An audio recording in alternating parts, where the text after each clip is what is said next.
of images will be formulated in sounds, in colors, in images. Any semiology of a not linguistic system must borrow the usage of language, can only exist by and through the semiology of language. He had said before, there is no synonymy between semiotic systems. One cannot say the same thing in speech and in music, which are systems on different bases. That is to say that two semiotic systems of different type cannot be mutually converted, which appears to contradict the quotation above. What is at stake here is whether a general semiotics can be built on the model of linguistic semiotics. Let's consider this a question that remains open.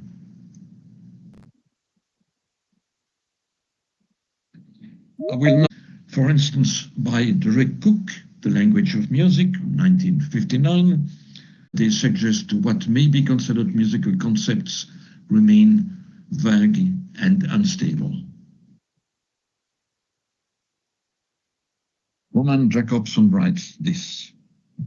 Nicolas Rivet states that musical syntax is a syntax of equivalences. The diverse units stand in mutual relations of multiform equivalence. This statement prompts a spontaneous answer to the intricate question of musical semiosis. Instead of aiming at some extrinsic object, music appears to be un langage qui se signifie soi-même. In poetry and in the bulk of representation of visual art, the introversive semiosis, always playing a cardinal role, coexists and coacts nonetheless with an extroversive semiosis, whereas the referential component is either absent or minimal in musical messages, even in so-called program music. In this, Jacobson agrees with Edward Hanslick, who explains that any idea of the subject of music is not a content stricto sensu. It could not be expressed in words. Hanslick writes, if music actually had a content in this sense, a subject, the question about the what of a composition would necessarily have to be answered in words. An indefinite content, but which everyone can think something different, which can only be felt but not reproduced in words, is not at all content in the sense considered above. Music consists of tonal sequences, tonal forms. These have no other content than themselves. Hanslick answers here in advance Greimer's argument that we saw that any signifying ensemble other than the natural language can be translated in any natural language. Music, Hanslick says, has no content in this sense.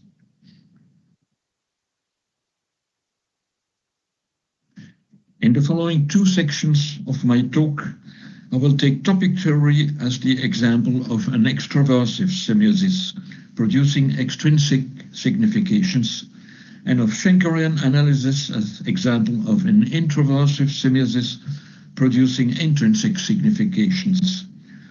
I will base the discussion on Kofi Agavo's description in Playing with Signs of extroversive and introversive semiosis in the first measures of Mozart's Prague Symphony in D major.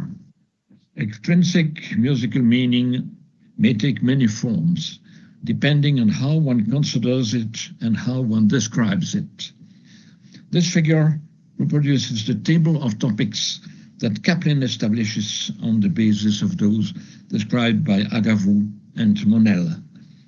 Its presentation in 3 columns is meant to describe the extent to which the topics could be used to define a musical form. But that is an aspect that will not retain us today. What this list shows is a musical vocabulary. The number of terms listed, however, is strikingly more restricted than the number of words in any verbal language. Such a lexicon, even if it remains incomplete in this case, and even if one could always add other topics, obviously does not share the same function as a verbal one. It does not exhaust musical meaning.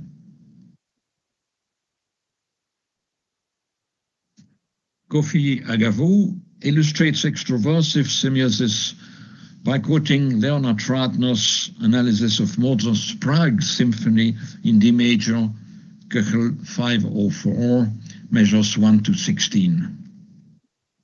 This is taken from example 618 of Ratner's classic music expression form and style of 1980. Let's listen to it.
Ratner proposes an extensive description of this analysis, attempting to reconstruct in these 16 measures a continuous narrative. He writes, for instance, that Mozart has managed to provide links by taking some feature of a preceding motive as means for connecting the discourse to the next motive, so that the transition is made smoothly and organically. This connection, as well as the aptness and elegant shapes of the individual figures, represents felicity of invention. But this is not entirely convincing. Kofi Agavo, who quotes Ratner, raises question about his analysis. While topics, he says, can provide clues to what is being discussed in a piece of music, thus making them authentic semiotic objects, they do not seem able to sustain an independent and self-regulating account of a piece. They point to the expressive dominant, but they have no syntax. Nothing in Ratner's shame tells us why the singing style should come after the outburst of sensibility, or why fanfare is used towards the conclusion of the period. If expression has no syntax, then topics are ultimately dependent signs. The narrative is described, but not justified. From the stricter point of view of semiosis, two important questions arise. First, in what sense are these topics, or the narrative that they are meant to draw, signified by the music? The semiotic process appears at best one of connotation, mainly based on a competence of the listener. Second, what is the role of the verbal description of these topics and figures? Where does the primary semiotic function reside, between music and topics, or between verbal descriptions and topics? For instance, is the name French Ouverture merely metalinguistic, connoting a meaning that could be perceived without it, or does it not, on the contrary, trigger a meaning that the music merely connotes? In any extroversive semiosis, the need for verbalization and the resulting possible referentiality remain crucial problems. Introversive semiosis has been a primary concern of 19th century German philosophy of music, from Kant and Hegel to Hanslick and Schenker. Schenker, in particular, has been occupied with the description of the content of music throughout his life, from the Geist der musikalischen Technik, 1895, to his posthumous Der freie Satz, 1935. Describing the content of music, for Schenker, may have been as important, even if in a less obvious way, as conceiving his theory of the Ursatz. Schenker explains in Der Geist how music escaped the domination of language and developed its own techniques. He writes, "A musical motive, unlike a verbal phrase, does not possess the good fortune of being able to represent objects, concepts by itself.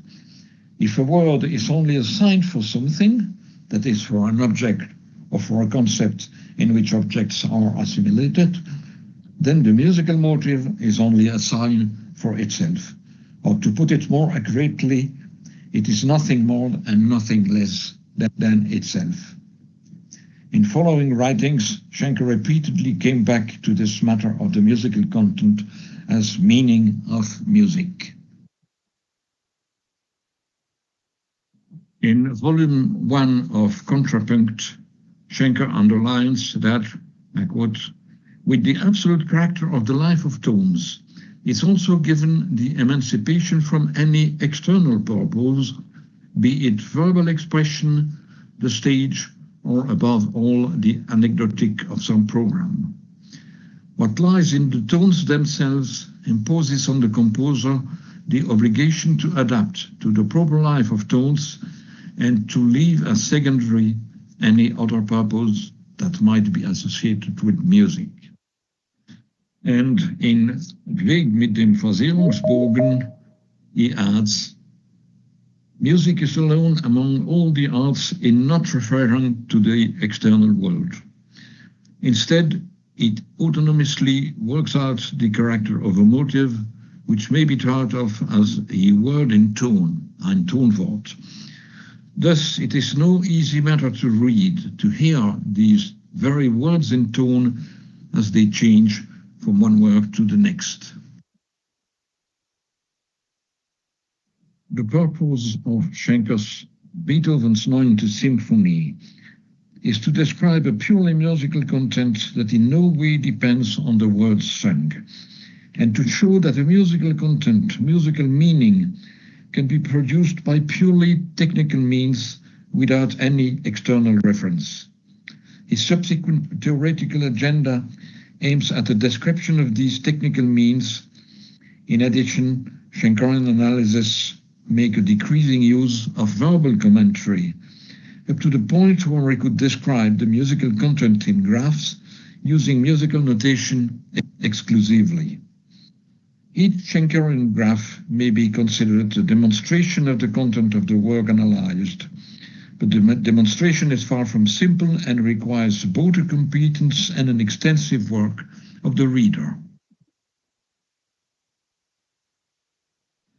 This example proposes a Schenkerian graph of the first measures of Mozart's Praxis symphony already analyzed.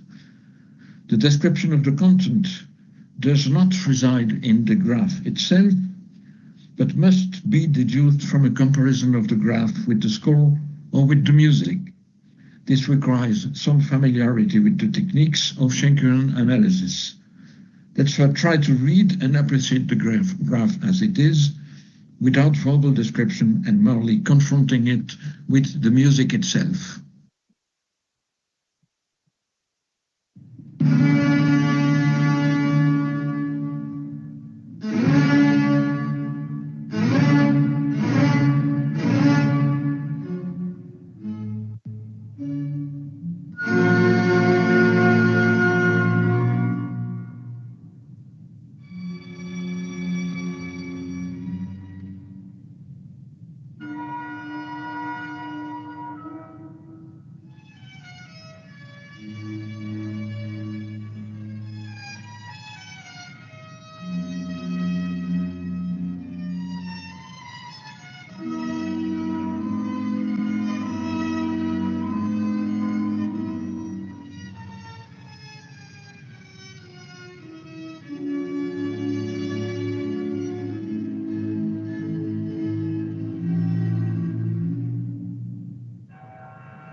graph shows both a harmonic and a melodic narrative covering the fragment as a whole.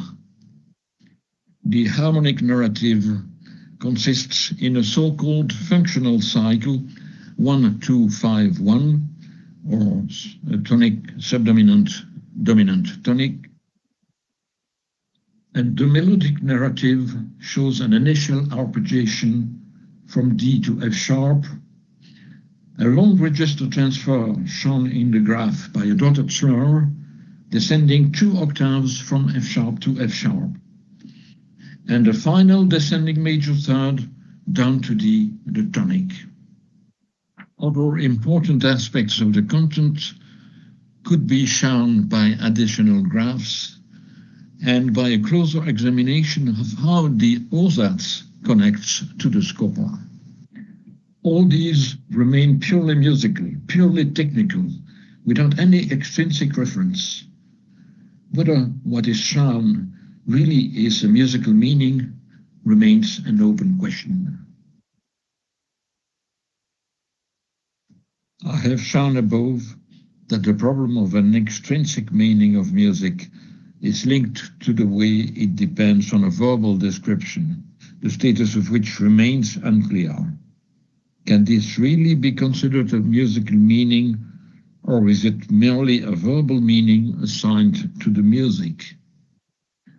I also showed that the intrinsic content of music can be expressed by the music itself, or at least by its notation and analysis, without any verbal description. But the question remains, can the musical content, its inhalt, really be considered a musical meaning? An additional question arises. Can any of these two, the extrinsic meaning of music and its intrinsic content, be considered to exhaust the question of musical signification? Nothing indicates that any of the two would be more or less valid than the other, and it may already appear that both bring only a partial answer to the question of the meaning of music. The main problem is that we do not have a satisfactory definition of meaning itself. The linguistic definition appears not only insufficient, but also inadequate for general semiotics. Linguistic meaning is a special case. The fact that the project remains somewhat unsuccessful more than a century after Ferdinand de Saussure's initial suggestion indicates that it may not have been conceived on a satisfactory basis, or more probably that it evolved in a way that had not been foreseen. We need a more general model of what meaning may be. Linguists themselves became aware of this, suggesting two different types of meaning, Benveniste's sense and signification, or two different types of semiosis, extroversive and introversive. But the problem remains. Our work during these days may help coming closer to a solution.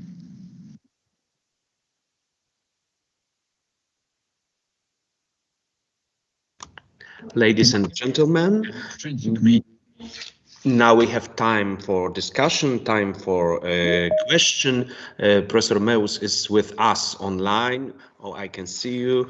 And if, dear participant, if you want to join our discussion, please press the button representing a raised hand and wait in a queue.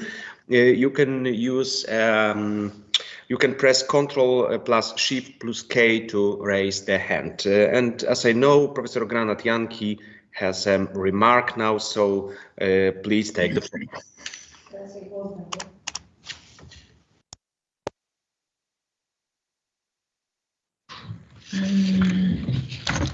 First of all, I would like to thank you for this interesting paper. It is an important voice, I think, in our discussion on the issue of sense and meaning in music. Thank you for drawing of our attention to the need to create a new definition of these concepts. They are ambiguous. The boundary between them is not clear, I think.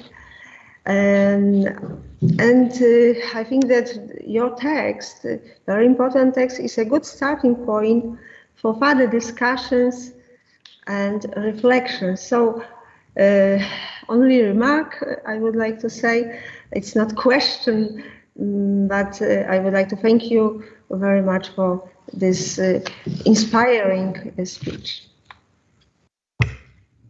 Thank you. So we are waiting for the question. Any questions?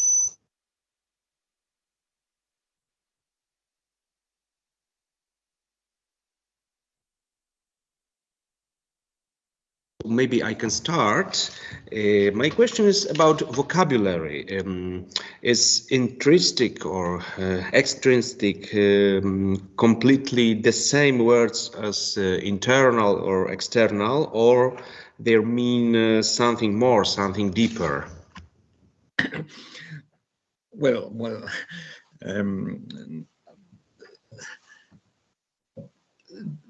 I would not use internal or external, because that is to say perhaps too much. It really is linked with Jacobson's differentiation between introversive and extroversive. It is a meaning directed outwards or inwards.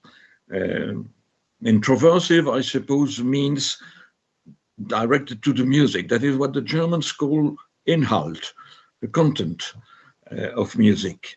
Meaning, what I call an extroversive or extrinsic meaning, is directed to the world outside of music. And this, of course, is the main problem. So whether you call them intrinsic or internal, extrinsic or external, does not make an enormous difference, I think. But the question is there. Is that meaning? What is meaning? The more I think of this, the less I know what meaning is.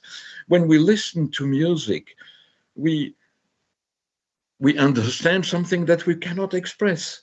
We feel, we experience the music, and my own feeling more and more is that expressing that through words is only a very little part of what we really feel. But is that meaning? Once again, and I have been repeating now since many years that we need another definition of meaning. So thank you very much for your answer. Is there any other persons who would like to ask Professor Meus or make a remark? No. Professor Gesine Schroeder is the first, and then Cliff McClelland. So Professor Gesine Schroeder, please. Can you hear me? Can you hear me? We can hear you excellently. Okay, thank you very much. Thank you very much for the talk. So I don't have a question about this extrinsic meaning. This is something we can say perhaps a very old-fashioned way to look at music, but so 50 years old or something like that, and it is not convincing anymore. So, but the intrinsic meaning or the internal analysis that you propose, this Schenkerian approach, and I think more convincing to me is perhaps a more technical analysis, which would respect also the kinds of sequences which we find just in this music. And if we have found this, it would explain much more the way how it goes from the beginning to the end. So perhaps the interesting discussions is the discussions between different approaches to this intrinsic analysis. Yeah, I would like to stress that once again, the graph that I show is only one aspect of this content of the music. And something that is, I think, very striking is that it shows both harmonically and melodically that these 16 measures are in fact an elaboration, Auskomponierung, of the D major chord. This is Schenker's organic vision of music. But again, it says something of what we hear. It says it in extremely technical words. Indeed, Schenkerian theory, Schenkerian analysis is extremely technical. But I think this may reflect something of what people hear and feel, even perhaps not knowing the technical aspects. The fact that these 16 measures merely elaborate the D major chord, starting from D, going up to F sharp, and then down through different elaborations down to F sharp and back to D. All that may be a description of what we resent, of what we feel. But I don't know whether that answers your question, but it's really, I don't know. I don't know what to think. I think, nevertheless, that it better describes the music than verbal descriptions. But of course, this is my opinion. Professor Gesine Schroeder, ad vocem. Yeah, thank you that I have the chance to comment on this answer. So I have to be very short because there is another question. I don't mean that these external, so the description with words should be better, but I propose another internal technical analysis, which is perhaps an alternative to what Schenker is doing. So the analysis, for example, of sequences in this music, which is perhaps more convincing that to observe in any piece that we have the Urlinie. It is perhaps not interesting to find it again and again, and also perhaps not how to find it how it could be realized just in this piece. But I think just in these bars, I think it was from bar 6 to the next 6 bars or the next 8 bars, where we have this Terzfallsequenz with Zwischendominanten, so third falling sequence of falling thirds with dominance in between, and afterwards this Quintfallsequenz, and this is a very long part of this introduction. I think it is very technical, so I think we have no time to speak about different technical analysis. But what I simply wanted to say is there are different possibilities of technical analysis.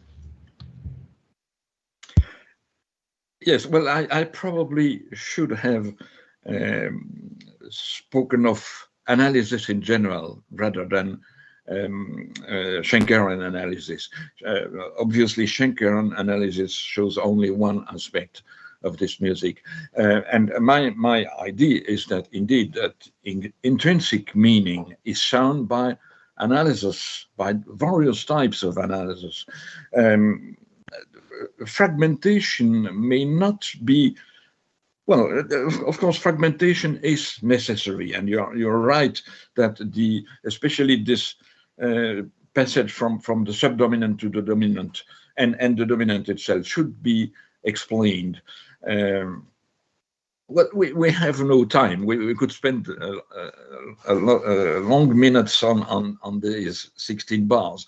The only thing I really want to say is that analysis probably produces meaning, a different meaning than verbal description. And so I think on that we can agree. And now Professor McClelland. Hi, thank you very much for your talk. That was very stimulating. It's very useful to have a bigger picture to try to understand what's going on with this kind of music.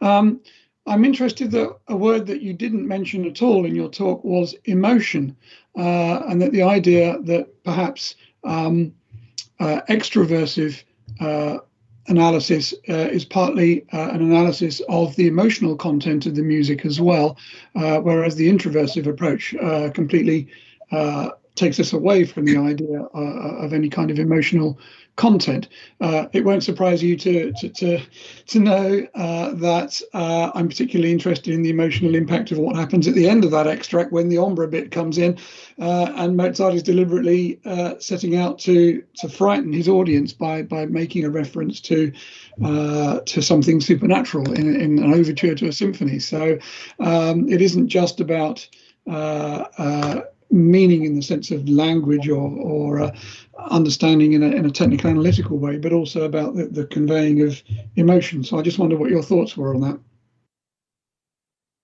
Yes, well, indeed, I didn't mention emotion, and the problem is that describing emotions is a very difficult task. I don't think that topics describe emotions. Or that, well, they might, but we could also wonder how technically the music produces emotions. I do believe that voice leading, for instance, has a very strong emotional impact. But of course, by saying that and by trying to show it in the voice leading, I would again abandon the true emotion, because as soon as you begin to speak of emotion, you leave the emotion itself. So it's a real problem, and I'm awaiting your talk of tomorrow about that. I realized that your talk would be about emotion. Again, I don't know how to speak of emotions. No, I'm very interested that you observe that topics don't convey emotion. I think some topics certainly do. Obviously, the ones that interest me, Ombra and Tempesta, most definitely do. But others, perhaps like sensibility, or maybe the lament topos, or those kinds of topics, I think do convey emotion. And I think it's that emotional interplay that's very key to understanding the content of non-programmatic or non-text related music. Yes. Also note that Ratner's analysis that I show also includes rhetorical figures. So they are mixed in within the topics. One doesn't clearly differentiate them. But of course, rhetorical figures are also producing emotions. So one could say that these words that Ratner uses and that topic theory uses do describe emotions, but the problem is the same, whether you explain emotions by putting words on them or by showing voice leading. Again, takes you out of the emotion. So I don't know what to do about that. So I'm the only thing I can say is, and I suppose Schenker did that as well. Schenker almost never speaks of emotion. He does that sometimes in an analysis of Schumann's Kinderszenen. He somehow mentions an emotion. He says that the tempo of the piece is that of a child emotion, something like that. I should go back to the text. But Schenker obviously did not want to speak of emotions, and I don't know how to speak of emotions, but you're right. Emotions are perhaps the most important thing. Great, thank you. And please, Professor Małgorzata Janicka-Słysz. Thank you very much for very inspiring talk. I'm from Music Academy in Krakow, from Krakow Music Theorists School, created by Professor Mieczysław Tomaszewski. So my master, Professor Tomaszewski, proposed the term of topoidal narration or topoidal dramaturgy, taking into account, for example, the music of Krzysztof Penderecki, because this rhetorical foundation is a crucial point for Krzysztof Penderecki's whole oeuvre. But I have one question connected with your paper. I remember that Yuri Wotman proposed the term semiosphere. I'm in Tartu School of Semiology. And according to Wotman, culture, I would like to repeat his definition of culture, is always a certain number of inherited texts and inherited symbols or meaning. And it's strongly connected with so-called vocabulary of music culture in wider sense. What do you think about this point of view? I mean, semiosphere by Wotman and this definition of culture. Well, I should reread Wotman. I must have.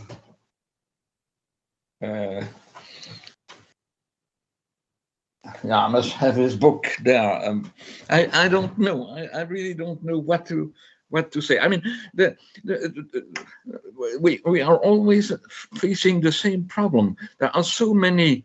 Once one abandons the ordinary definition, linguistic definition of meaning, then there are so many possibilities that I don't know what to say.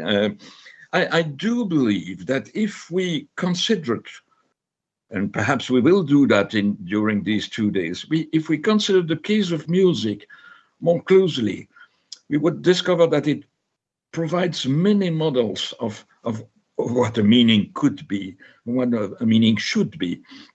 And I said, I think 10 years ago to my students, to doctoral students in the Sorbonne, that music probably is a better model of meaning in the realm, in the frame of a general semiotics. The problem is there.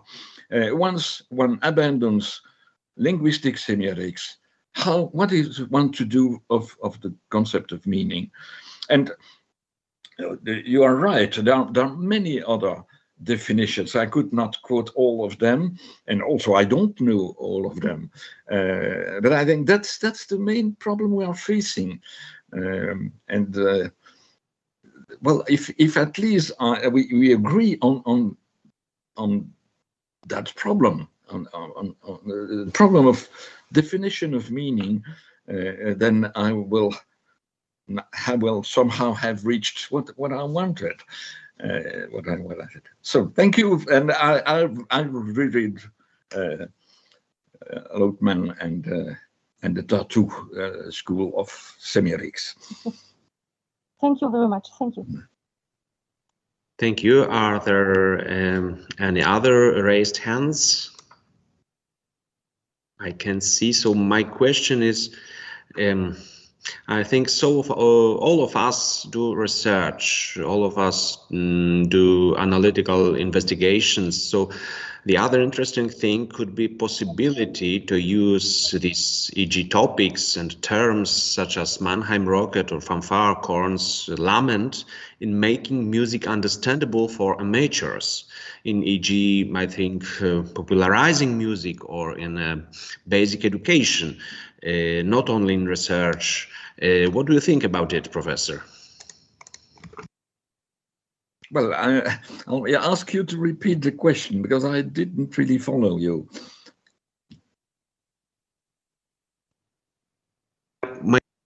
My question was about using all these topics, Mannheim Rocket, fanfare, lament, in making music understandable for amateurs, in popularizing music, in basic education. What do you think of it? Because we all use them in research.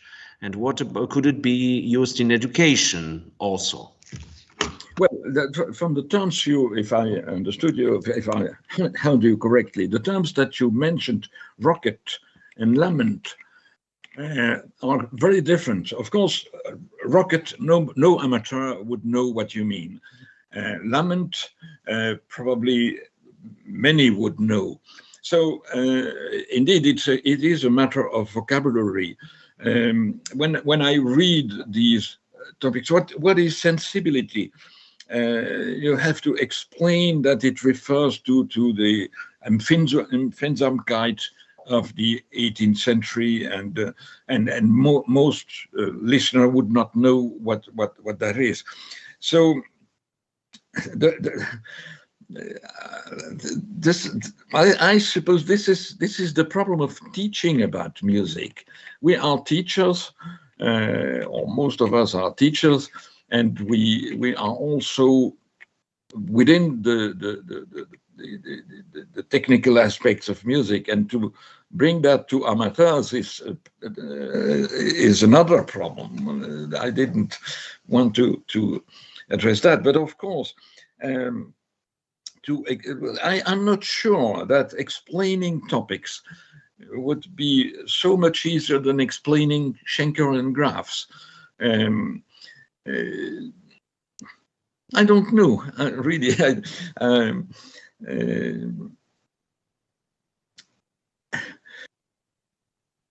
Okay. Maybe the future of education will allow us to also, of course, answer the question. The situation is extremely different for tonal music, Schenker, and for other musics. If you have to explain either contemporary music or medieval music, then you are facing other difficulties. Okay, thank you. And I can see Professor Stefan Keim, please.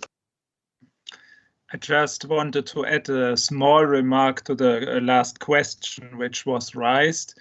Well, I think it is always useful to work with these terms such as lament or rocket. However, I think it also makes an important difference if such a term is from history, as is the case of lament. Lamento, of course, this was used in that time, in the 17th, 18th century, whereas the term of Mannheim rocket is an invention of Hugo Riemann. So this, of course, the feature exists in 18th century instrumental music, but I think we always should be aware of the fact that it is also part of a construct of Riemann, so of late 19th century German musicology.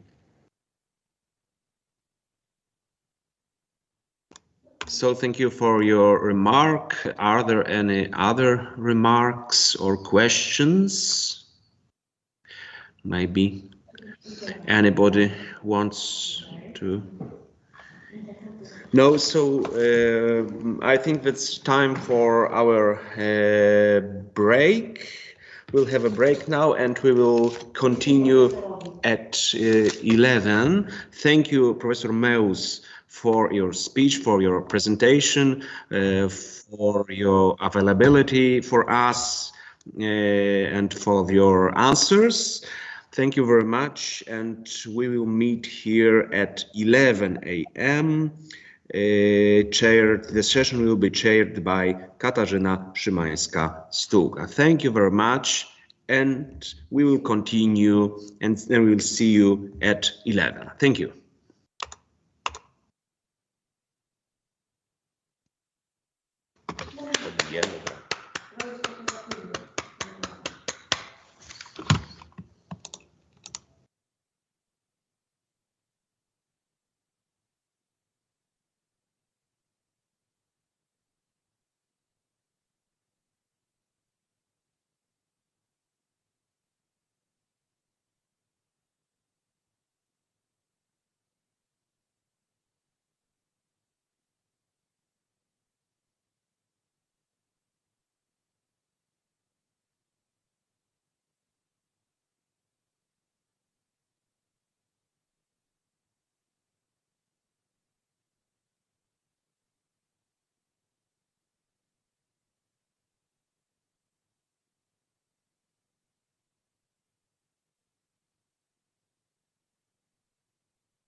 Hallo Stefan.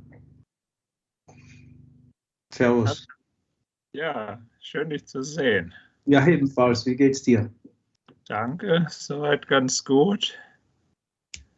Es ist immer eigenartig, sich hier zu begegnen. Ne? Ja, total. Ihr macht nächstes Jahr den großen Kongress in Barcelona, ne? Ja. Über Narrativität.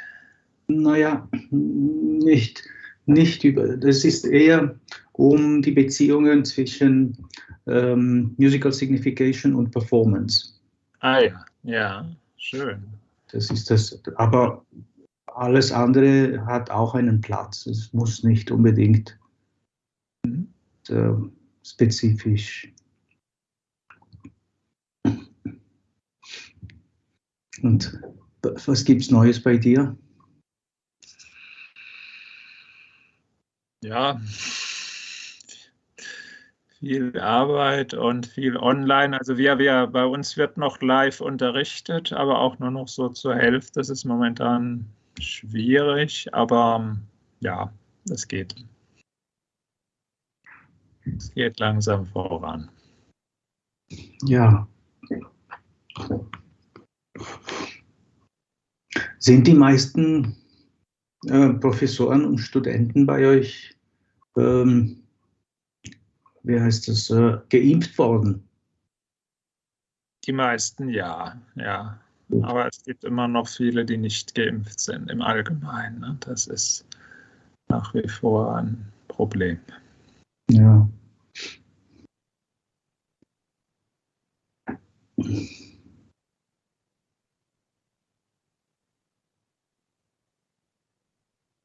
Fährst du nach Griechenland im August?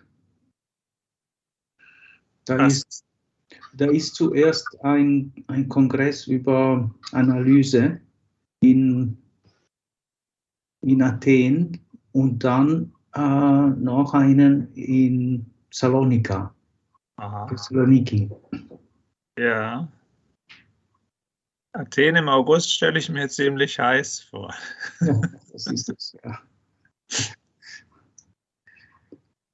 Ja, weiß ich noch nicht genau. Ich bin momentan etwas zurückhaltend. Ja. Beziehungsweise es gibt wieder viele andere Dinge, die auch noch sind, aber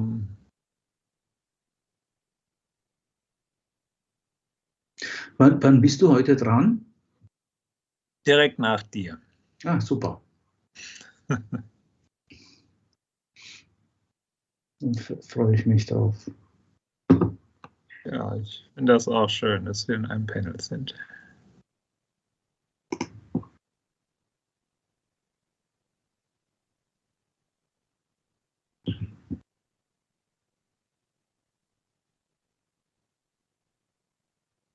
Ich habe es nicht geschafft, mit dem Techniker vorher einen guten Klang zu erzielen. Das war technisch nicht möglich, angeblich. Jetzt also hört man diese Aufführung vom Quartett ziemlich armselig, fürchte ich. Ja, ich glaube, das ist immer ein Problem. Also ich habe jetzt keine Hörbeispiele, deswegen ist mir das egal. Aber ich bin übermorgen in Paris auch noch zugeschaltet zu einer Tagung und da ist es tatsächlich dann auch ein Problem. Da habe ich die Hörbeispiele, also es ist eine hybride Tagung, dann da sind Leute vor Ort im Conservatoire und ich habe die Hörbeispiele hingeschickt, sehr gut. damit sie die dort live hören können. Denn also vor allen Dingen die Bässe gehen meistens verloren über Zoom oder Teams und so weiter. Das ist ein Problem. Mhm.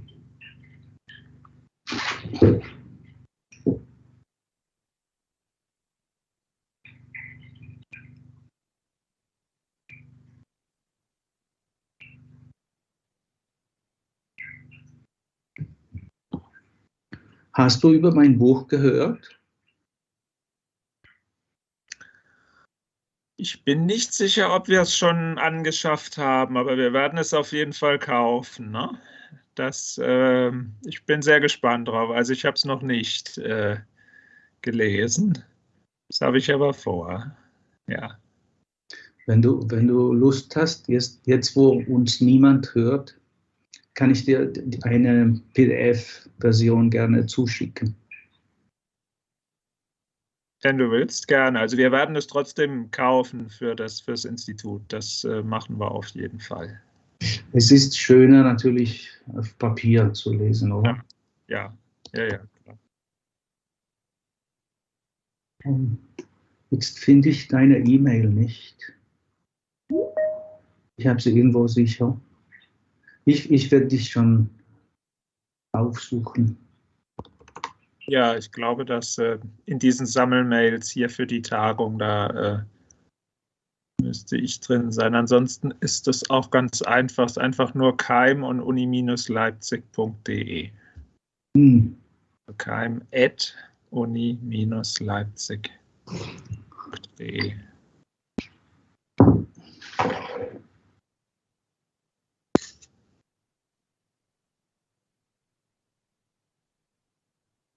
uni-leipzig.de. Genau.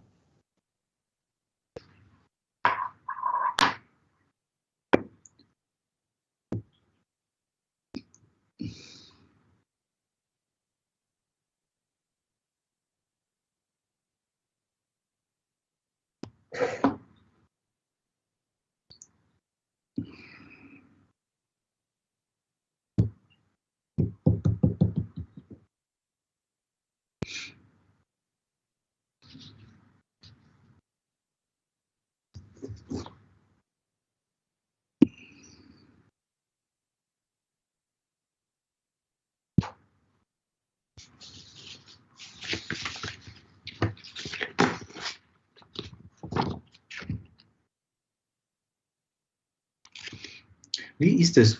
Die ganzen Artikel, die wir zusenden mussten, sind jetzt zu lesen schon oder noch nicht? Sind die, also können wir... Du meinst hier für Wrocław? Ja. Das weiß ich nicht, weil ich keinen Artikel geschickt hatte. Ich war noch nicht so weit, ja.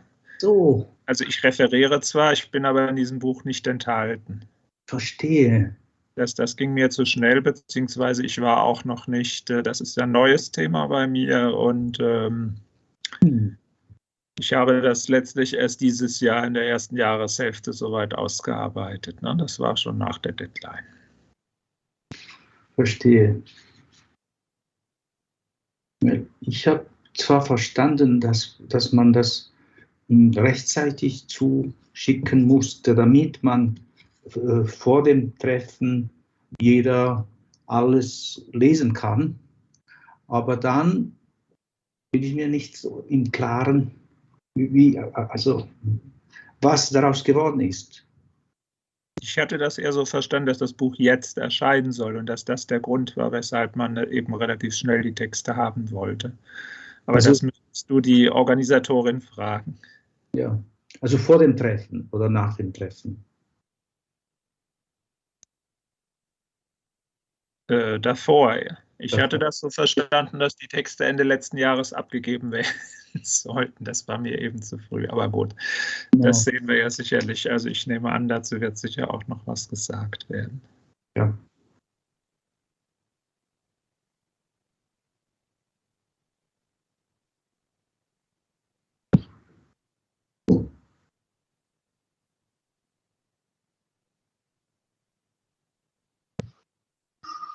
Clive.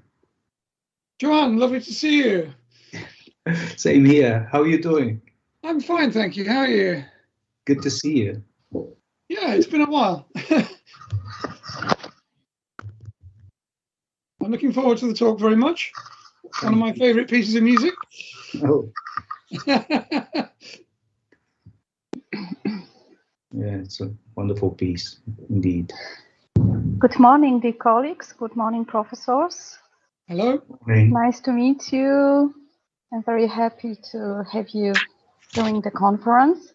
So it's 11 o'clock, so I think that we can start. I don't know if Professor Granatianki is with us. Aniu, are you with us? Yes. Yes, so now start you can start the next part of the session. you can start this first session of our conference. Here we are, our chairwoman. Please.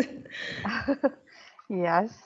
So Bonjour. thank you very much. Thank you very much, Professor. So let me start, ladies and gentlemen, the morning session, the second part of morning session, which is titled Narratology, Rhetoric and Topics. And it will be devoted to this very interesting element of musical narrative process. So we have the three presentations during this session, so the break after will be a little bit longer. And let me introduce the first speaker, who is Professor Joan Grimald. Welcome cordially. We are very happy to welcome you again in Poland, in Wrocław. Professor Grimald is a famous person during the conferences in Poland, and his interest is in musical signification, especially hermeneutic, rhetoric, poetic matters. He's not only musicologist, but also orchestra conductor and philologist, connected with Vienna University and Vienna Volksopera. Now he represents the Catalonia College of Music, where he's very active in tasks of musical signification, and he's one of the organizers of the International Congress of Musical Signification in Barcelona. So welcome cordially, Professor Grimald. Please take the floor. Dziękuję bardzo. Dzień dobry. Let me try and share the screen now.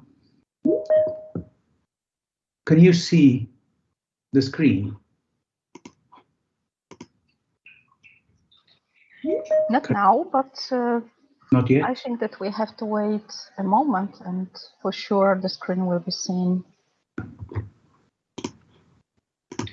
Yes, now it's going on. Yeah. Yes, I think the screen is seen, but maybe the screen is the small one. Yes, in my computer, the screen is the small. I can see the screen. I can see the screen, and you have to click on the little image of the screen, which may appear at the bottom of your page, and then you would see it in full. Are you saying that to me or to the others? To everybody. Oh, because I think I cannot do anything more. I see your screen. I see your in full. Okay, full now it's great. fine. Now it's great. Yeah. Right. Okay, thank you. Okay. So hello everybody. Thank you for attending. Bardzo dzięki organizatorom. Since you have access to the written version of this paper, where I offer an analysis of Mozart's D minor quartet K421, I would like to share in this occasion an analytical model that I've been using in my analysis courses, both for graduates and undergraduates. It is a process in 5 steps that leads to a hermeneutic, fairly complete analysis. From the ground upwards, we start with the legs and movement, follow with singing or vocal references, then music as discourse, that is rhetorical elements. Number 4 gathers other significative gestures, whether symbolic, word painting, intertextual, etc. And finally, all these topical rhetorical results of the preceding 4 steps need to be classified and ordered in a meaningful way before we can use them in a hermeneutic interpretation.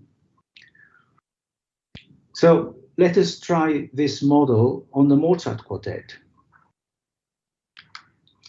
In a preliminary phase, we look at structure and harmony as we were used to do in conservatoires. Here, more than the structure of the quartet is interesting enough, but I would like to focus on detail. There's an irregular grouping of bars, typical of the mature Mozart, that can be located here. In bars 12 to 14 of the first movement, for instance, there is this magical irregularity. First, a tremolo figure is enlarged from half a measure to 2 measures.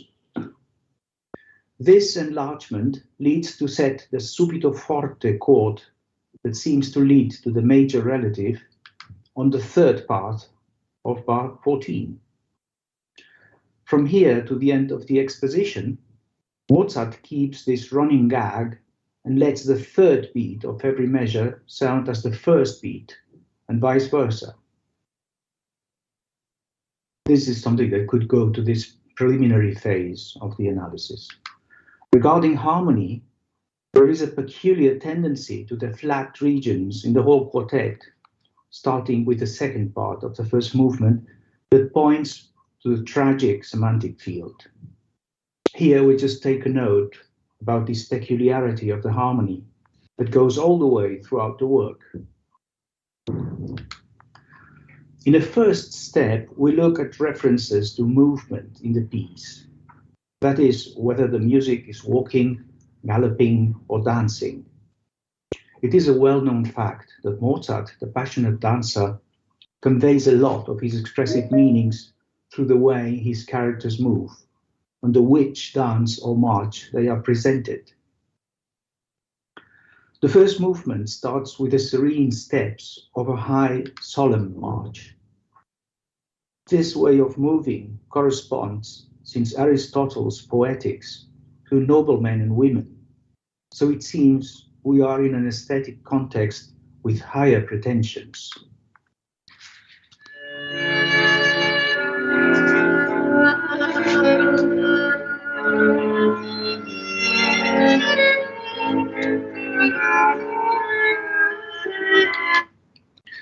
The secondary theme on the relative major, instead, moves to the rhythms of the contradance, a genre di mezzo carattere, closer to comedy and to lower classes.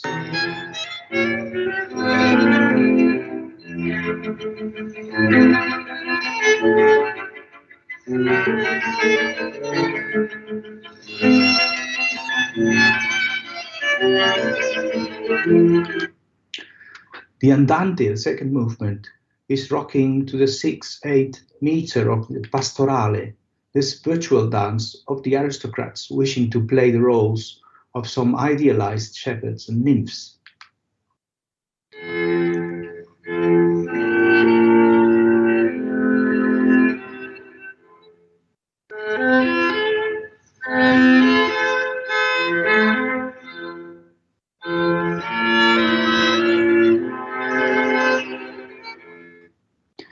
The minuet, third movement, sounds rather outmoded, allegretto in 3/4, with a distinct martial flair in its dotted rhythms and its cornet-like intervals.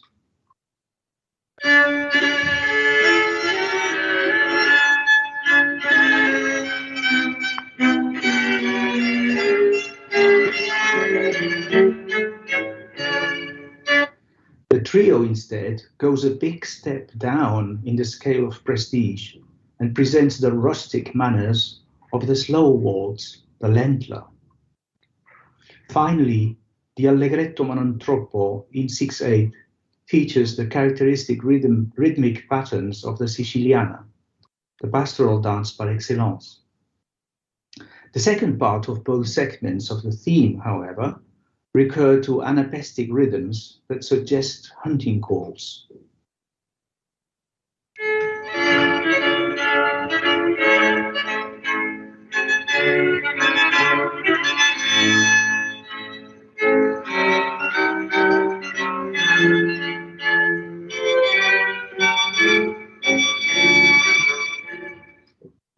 The third variation here seems to point to the fast waltz in 6/8, the Deutsch.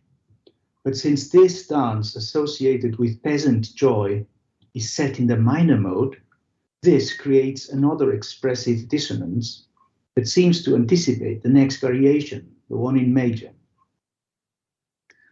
The fifth and last variation goes back to the minor mode, but as it was traditional in Baroque dance suites, it moves to the swift rhythms of a jig.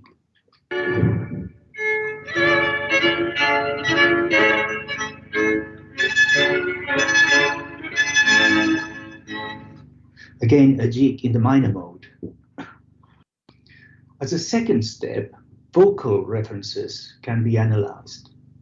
According to most treatises of the 18th century, singing can take place in the church, at the theater, or in a chamber at home.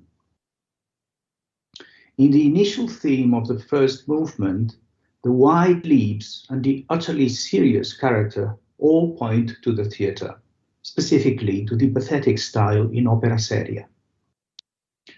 The secondary theme instead, starting with a cadence that leads to it, seems to be located aesthetically within the boundaries of comedy. The epilogue of the exposition seems to refer to the comedian topos of the love duet, with its dialogue between first and second violin. The Andante presents an interesting juxtaposition of a vocal and an instrumental gesture. Mozart seems to mark both references with a different dynamic indication. Piano for the vocal, mezzo forte for the instrumental. The tone seems to move away from the theater and into the intimacy of the chamber. However, the many dramatic pauses, the highly rhetorical discourse, and the general tone all still fit an aristocratic highbrow setting. From the vocal point of view, the minuet, third movement, oscillates also between instrumental call-like figures and vocal sensitive style gestures. Stile antico, that is imitative counterpoint, also contributes to the general picture of archaism and seriousness. In contrast to that, the trio recreates the rural alpine yodel in a vivid, graphic way.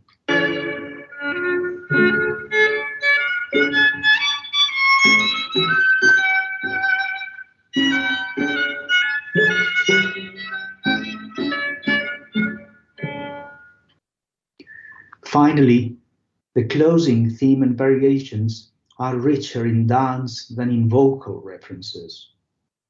The finale goes back to this fluctuation between sensitive style and the hunting call topos. The final outcome, already in the theme, is the return to the initial pathetic style. A third step can be devoted specifically to rhetorical elements, that is, to music as discourse.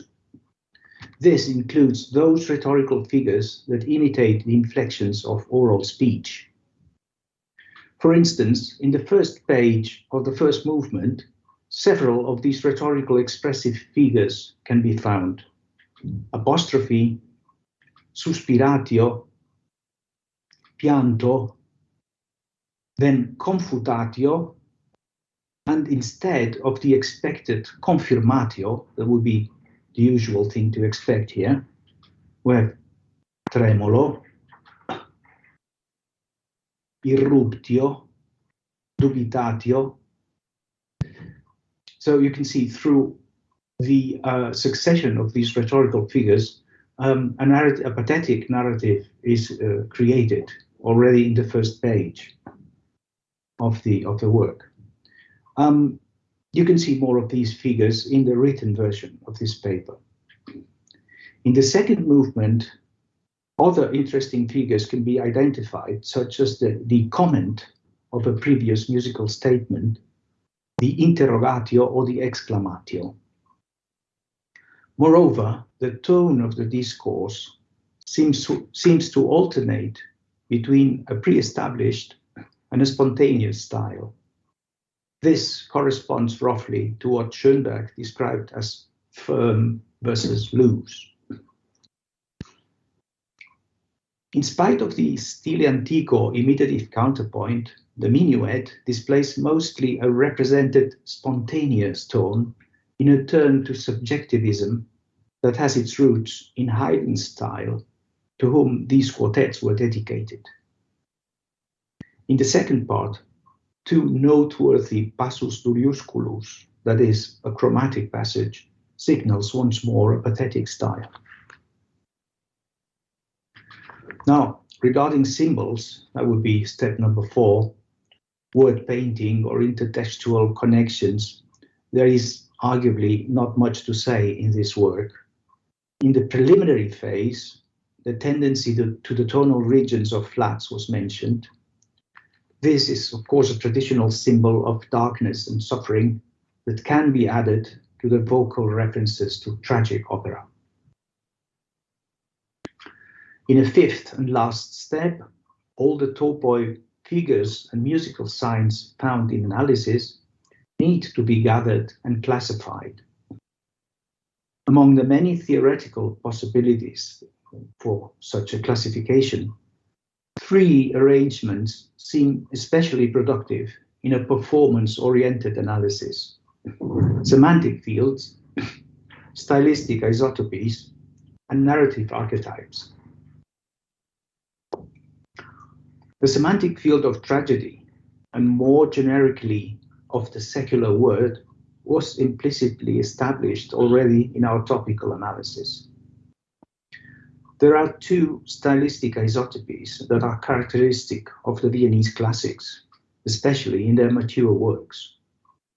One is the isotopic opposition between tragedy and comedy, that is, between opera seria and opera buffa, present throughout the whole quartet, but with less intensity than in most of Mozart's instrumental works.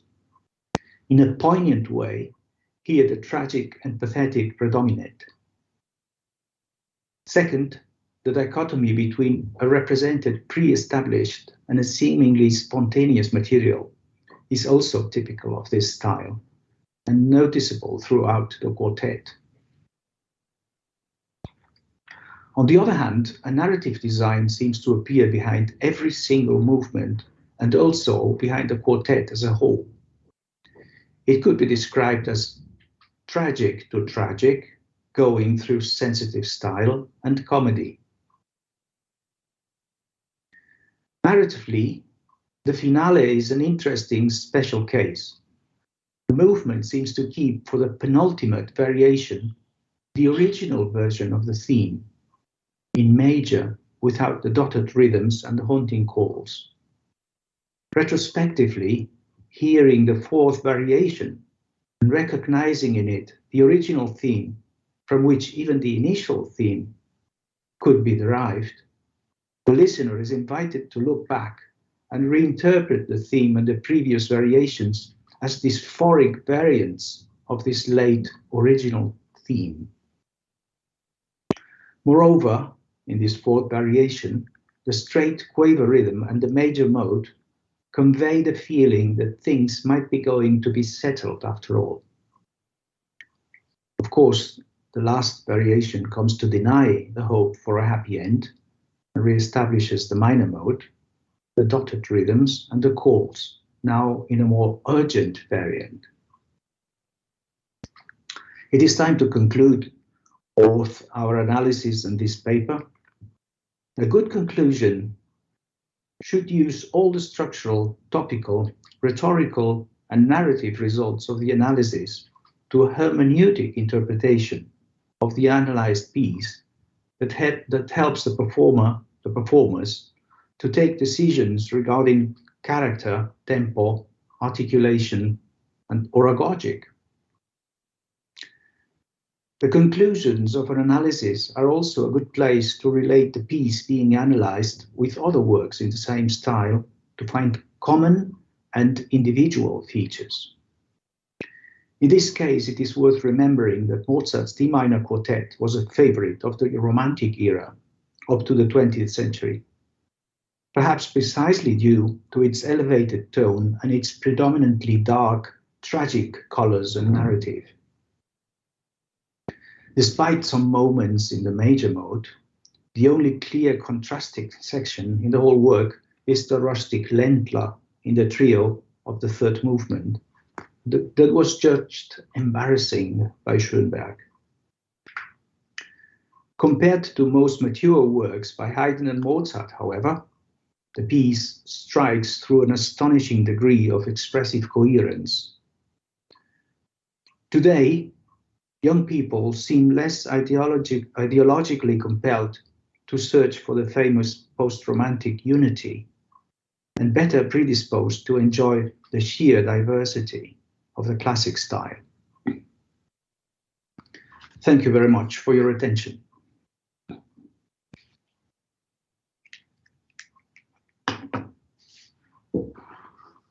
Thank you very much. We give you applause, everybody at everybody's place, for sure. Thank you very much for your fascinating presentation, discovering and proving how different styles and signs can exist together in one piece. So we can say that this is all in one, and how many words meet in this musical piece.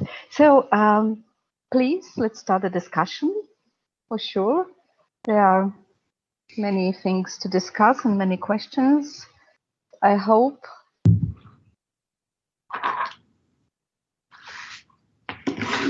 So to encourage everybody, I would like to start, if I may. So I would like to ask you maybe for a short comment about the meanings, because all these figures, rhetoric figures, probably they lose their meanings, the previous meanings in Mozart's piece. So how do you think about this, and how do you treat it? Do they transfer this meaning or not? Do they lose this meaning at the time? The fact that Mozart uses so many vocal references in his instrumental pieces allows us to take the meaning that was usual in 17th century rhetorical figures and try to imagine how this could fit into an instrumental piece. So it is at least a good possibility to try and see if this transfer that you mentioned from 17th century rhetorical figures into late 18th century instrumental works, if this is working in some way. Yes, I think it is convincing that this transfer takes place through the theater, through the mostly opera seria that Mozart is using in all these serious instances of instrumental music.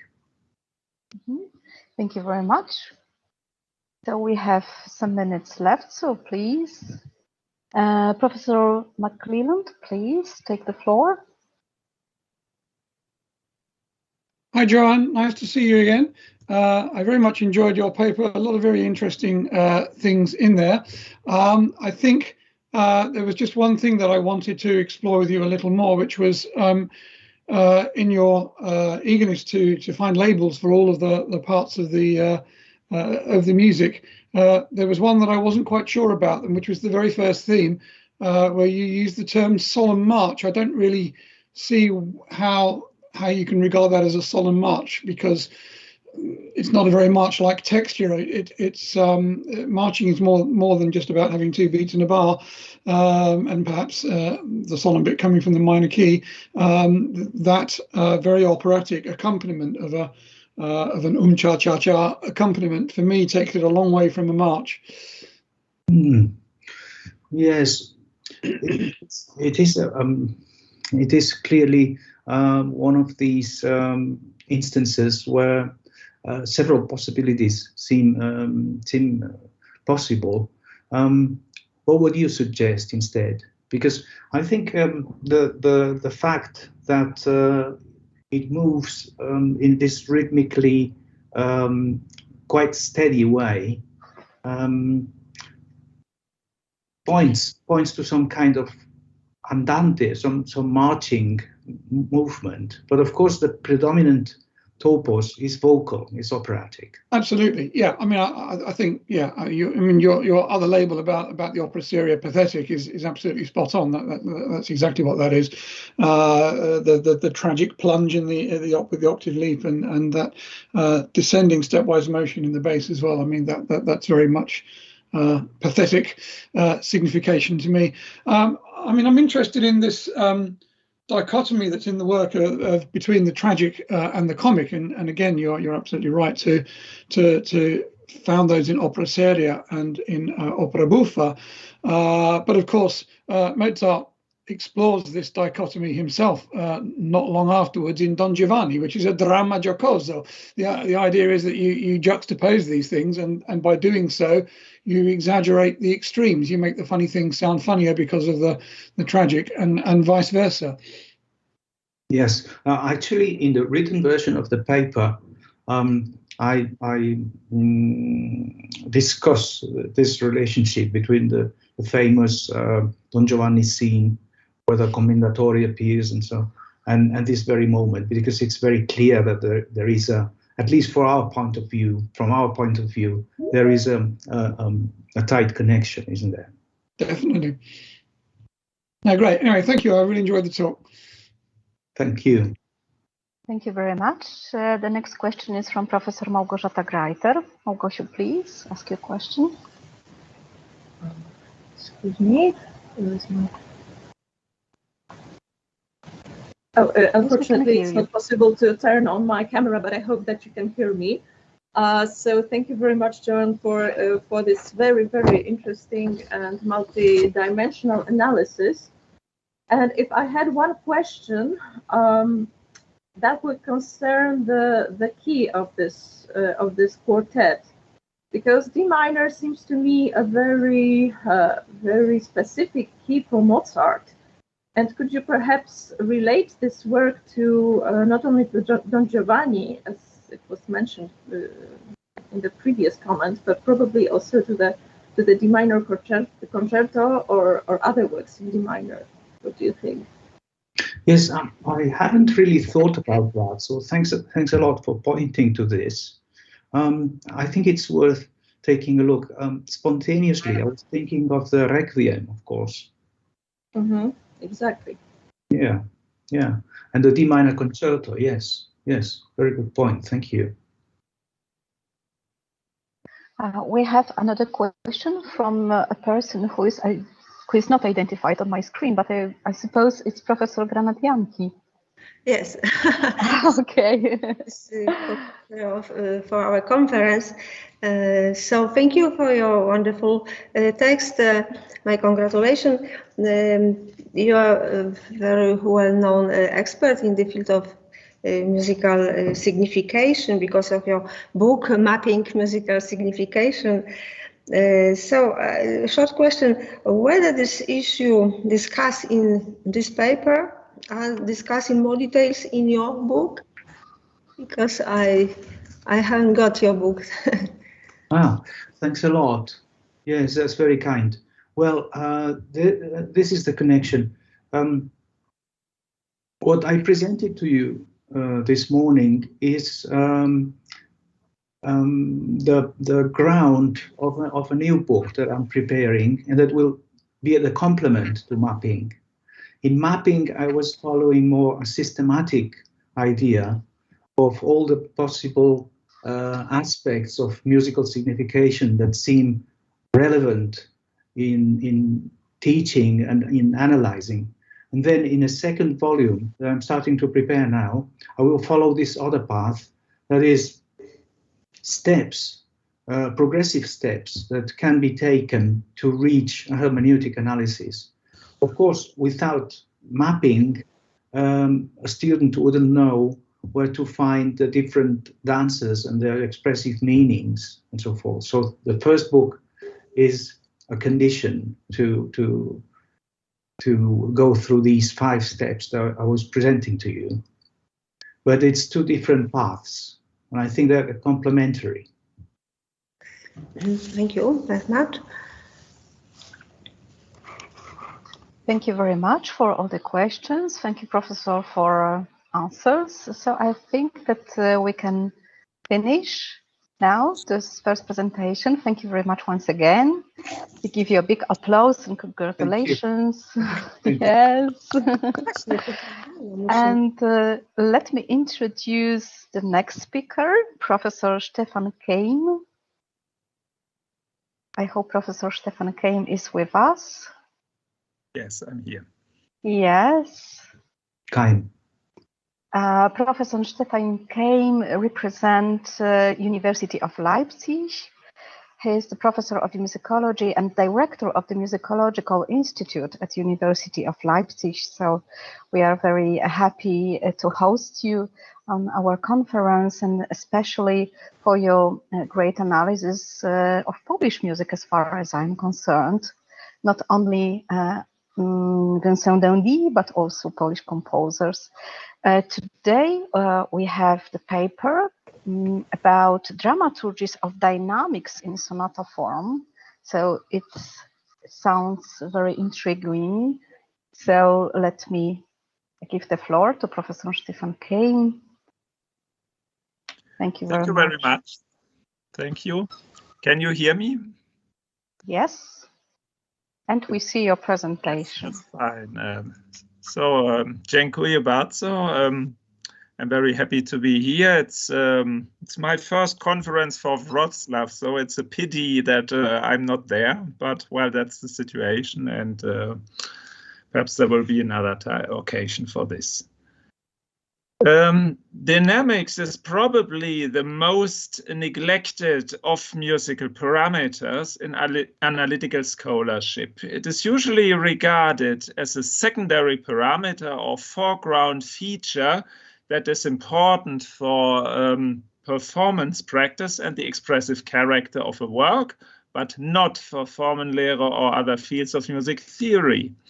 In the last 20 years, sonata theory has made considerable progress, but it is still mainly focused on harmonic and thematic structures. According to James Hepokoski and Warren Darcy, composing a piece in sonata form was a game based on structural options and deformations of a set of norms. So there exists a deep gulf between the increasingly sophisticated results produced by such analysis on the one hand and the listener's experience on the other. However, the total plan of classical sonata form is almost the same as that which is found already in Baroque sonata or suite movements. The main difference between these two form concepts is that in the classical form there is a sort of mise en scène, a characteristic sequence of contrasting events which are presented in a dramatic manner, whereas Baroque instrumental pieces are generally much more continuous and homogeneous. The sequence of events in sonata form might be called dramaturgy or rhetorical form, a term that Hepokoski and Darcy propose in their book, but develop much less than the opposing concept of tonal form. My personal interest in sonata form and theory and analysis is devoted to these dramatic, expressive, or rhetorical aspects of sonata form and to their relationship to the structural dimensions. I'm interested in what Anthony Newcomb has called expressive plot archetypes of instrumental music and in their historical evolution in the 19th century. It is often taken for granted that post-Romantic sonata works are still based on the same form scheme found at the time of Beethoven or even Haydn. I do not believe that the same continuity can be observed with regard to the plot archetypes linked to this form. Wouldn't it be more likely that a fundamental change of musical style and aesthetics during the 19th century led to considerably different dramaturgies? In this talk, I will limit myself to some introductory remarks on the role of dynamics in sonata form, or more precisely on dynamic aspects indicated in the score. It is evident that this parameter is of high importance for the listening experience. And this is due to the sheer physical power of sound, but also to the fact that dynamics belong to the statistical parameters of music, according to Leonard B. Meyer, which can be measured on a plus-minus scale, such as tempo or pitch. These parameters are very effective in enhancing binary, immediately perceivable oppositions, such as black and white. However, in classical Western music notation, dynamics are a secondary element added to a graphic system focused on pitch and duration values. Furthermore, the use of the limited set of verbal dynamic marks was not consistent throughout music history. In the 18th century, dynamic marks were used much less frequently and often restricted to some special effects to mark surprising local events, whereas dynamic features, which seemed evident due to the specific character or structure of the music, were not explicitly notated, as you can see in this example of a Haydn sonata. It is necessary to also take into consideration such implicit dynamics, which are indicated or rather suggested in the score by the notation of other parameters such as texture and instrumentation. This point leads us to a basic question which is rarely discussed in textbooks trying to present a general theory of sonata form, namely the role of scoring in the genesis and evolution of this form, and as a result, the relationship between the different genres sharing it. Since the second quarter of the 19th century, when Adolf Bernhard Marx established his highly influential scheme called sonaten form, the piano sonata has always been considered the prototype of this form. Still today, it is the privileged genre of textbooks for practical and didactic reasons, in spite of the fact that historical research has brought strong evidence that many new aspects in 18th century instrumental music were originally developed in orchestral genres such as the symphony or the concerto. Concerning conventions in the use of dynamics, it seems obvious that they first emerged in genres requiring a large number of instruments, especially instruments with a broad dynamic range, whereas the evolution of dynamic keyboard instrument was not completed until the middle of 19th century. Some 18th century music theorists, such as Heinrich Christoph Koch, stated that there was a difference between the form of a symphony movement and the form of that, what he called a solo, a sonata. Furthermore, it seems evident that it was the symphony which, with its greater range of expressive means, where characteristic archetypes of the sequence of musical events first emerged. These originally symphonic dramaturgies became models to be imitated also in sonatas, trios, and quartets. The model function of the symphony is quite evident at that point, which is probably the most characteristic moment of a sonata exposition, that is the medial caesura. It is no surprise that Herbakowski and Darcy begin their famous study with a chapter devoted to this crucial point. The MC represents the main difference between the classical two-part exposition, as they call it, and the continuous exposition that prevails in earlier Baroque sonata movements. Herbakowski and Darcy call these two exposition types rhetorical formats. Thus, they admit that this distinction has primarily to do with rhetorical form. Nevertheless, their study of the MC is mainly devoted to tonal structure, the harmonic options and defaults, especially cadences. As is well known, the custom of conceiving sonata form as a characteristic sequence of cadences stems from 18th century theorists such as Koch, who distinguished 4 different cadences in the exposition. Herbakowski's and Darcy's decision to assign a higher place to the MC in the form hierarchy than to other cadences is motivated by the rhetorical features of this moment. The contrast between a forte tutti block and the following thinly scored piano section, which often entrusts the melody to a solo instrument. This contrast was very typical for the symphony since the Mannheim school, and subsequently also imitated in piano and chamber music, especially by Mozart.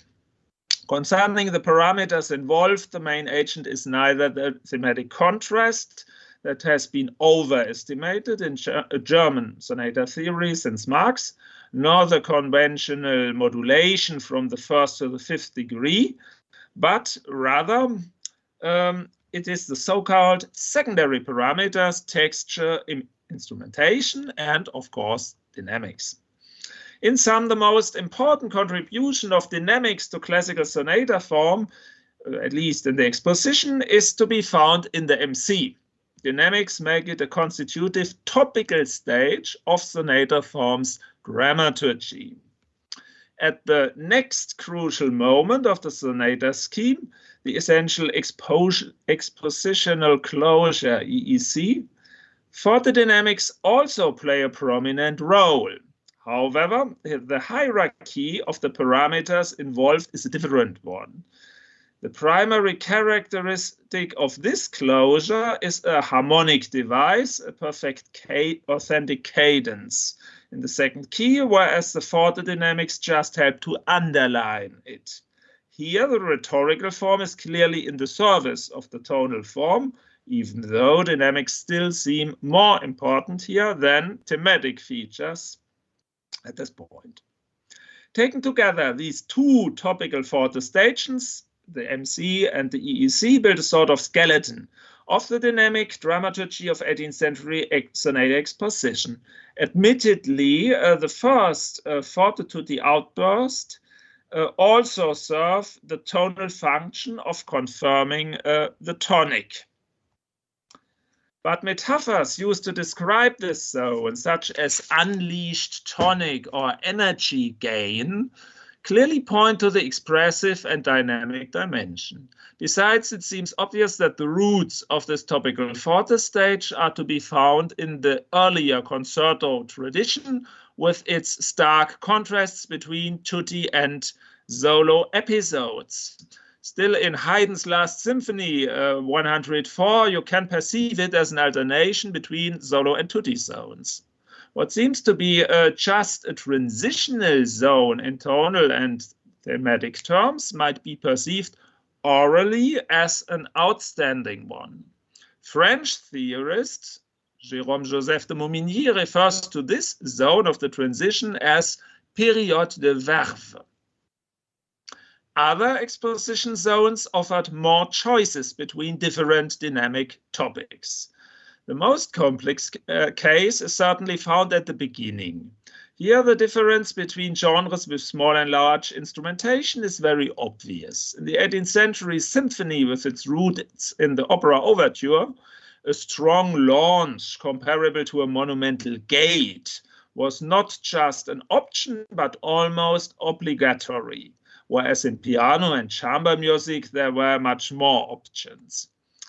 However, by prefixing to this primary theme a slow introduction or even just some tutti chords, a simple but effective device already used by Johann Stamitz, the exposition of the primary theme could be relieved of its role as a ceremonial opening. Composers soon realized that themes starting in piano held a great potential for the building up of a sublime and dramatic process of intensification, or Steigerung in German. Once again, the symphony was a prototype of this tendency, as can be seen in Haydn's works. This shift may also be observed in the example of primary themes exposed twice with contrasting dynamics. Whereas the older type of this double exposition begins forte, as is still the case in Mozart's Jupiter Symphony, the newer type favors the opposite order, as in Beethoven's Eroica or Pastorale, so it begins in piano.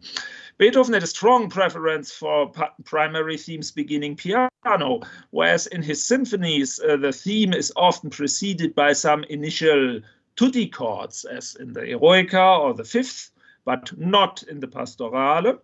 Most of his piano sonatas begin piano. Furthermore, there is a clear evolution in his treatment of dynamics. For example, in his Sonata Opus 2 number 3, the form is still highly sectional.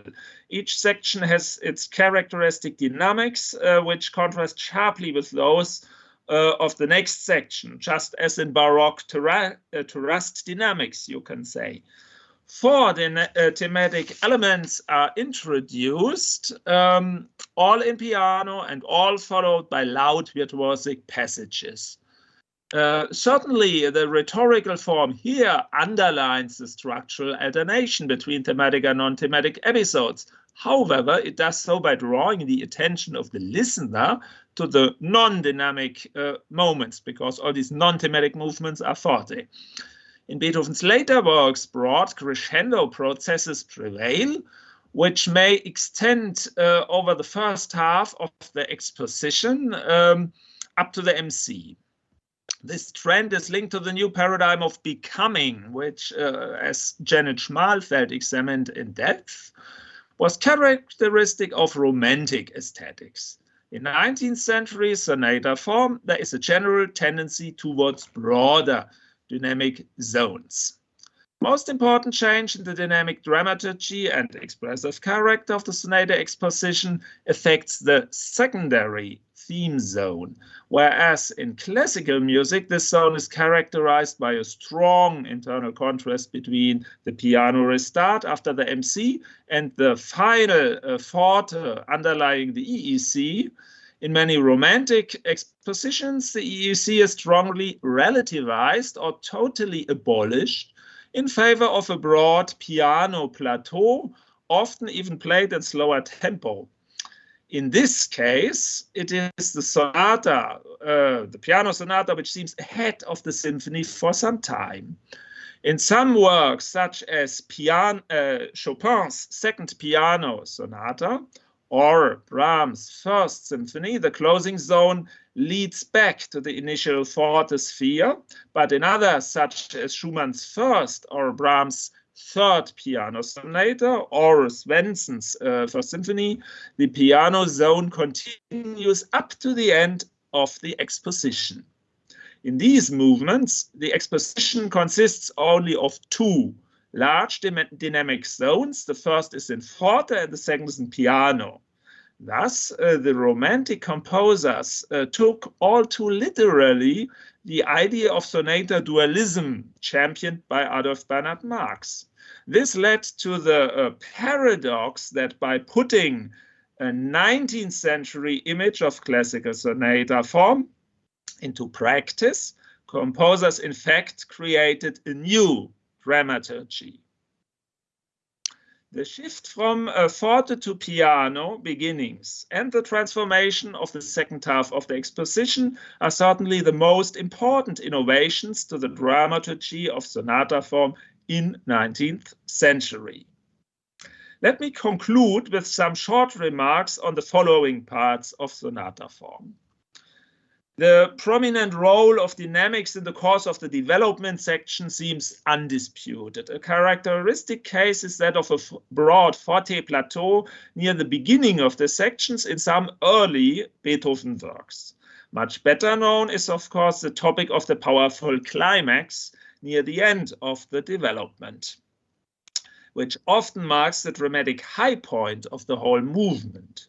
Terms such as climax or culmination are frequently used in analytical texts, but the phenomenon to which they refer has rarely been studied in a systematic way.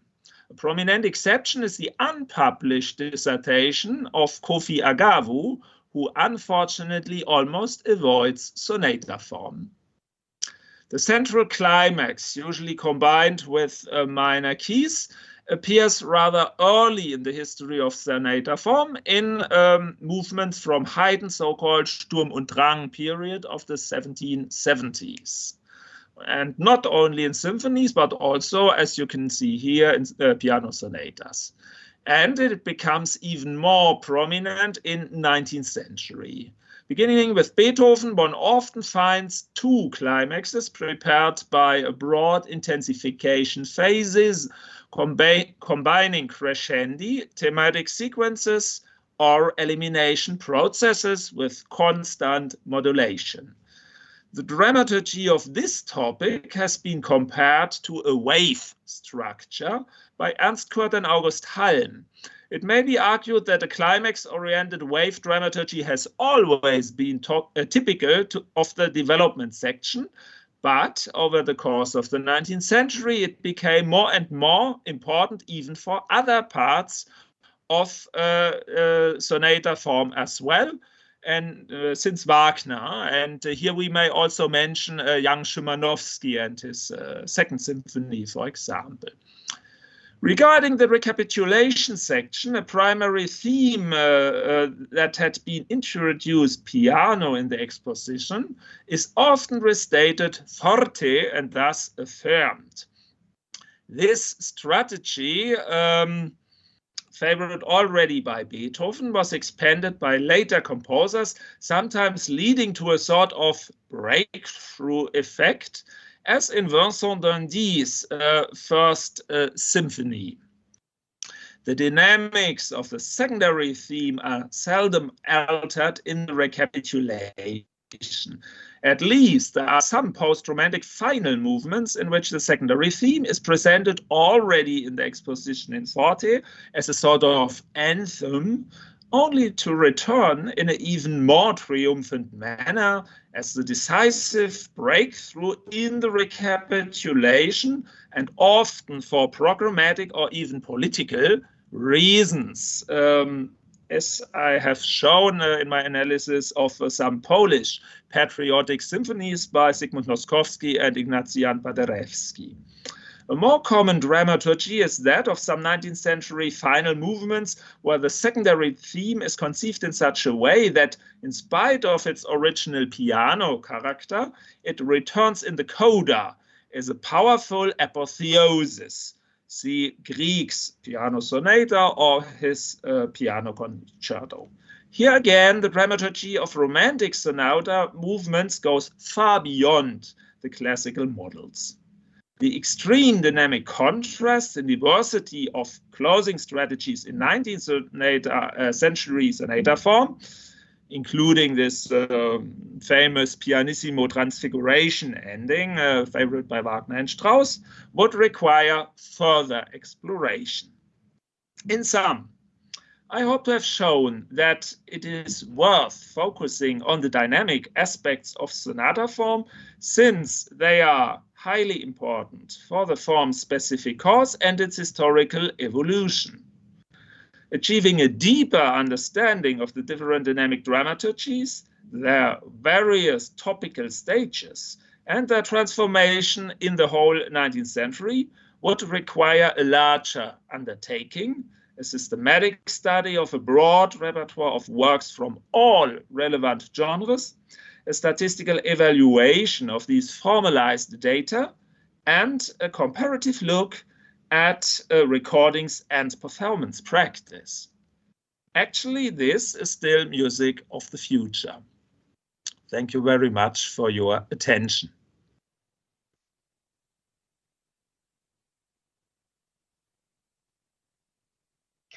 Thank you very much for your intriguing presentation and very inspiring to further explorations.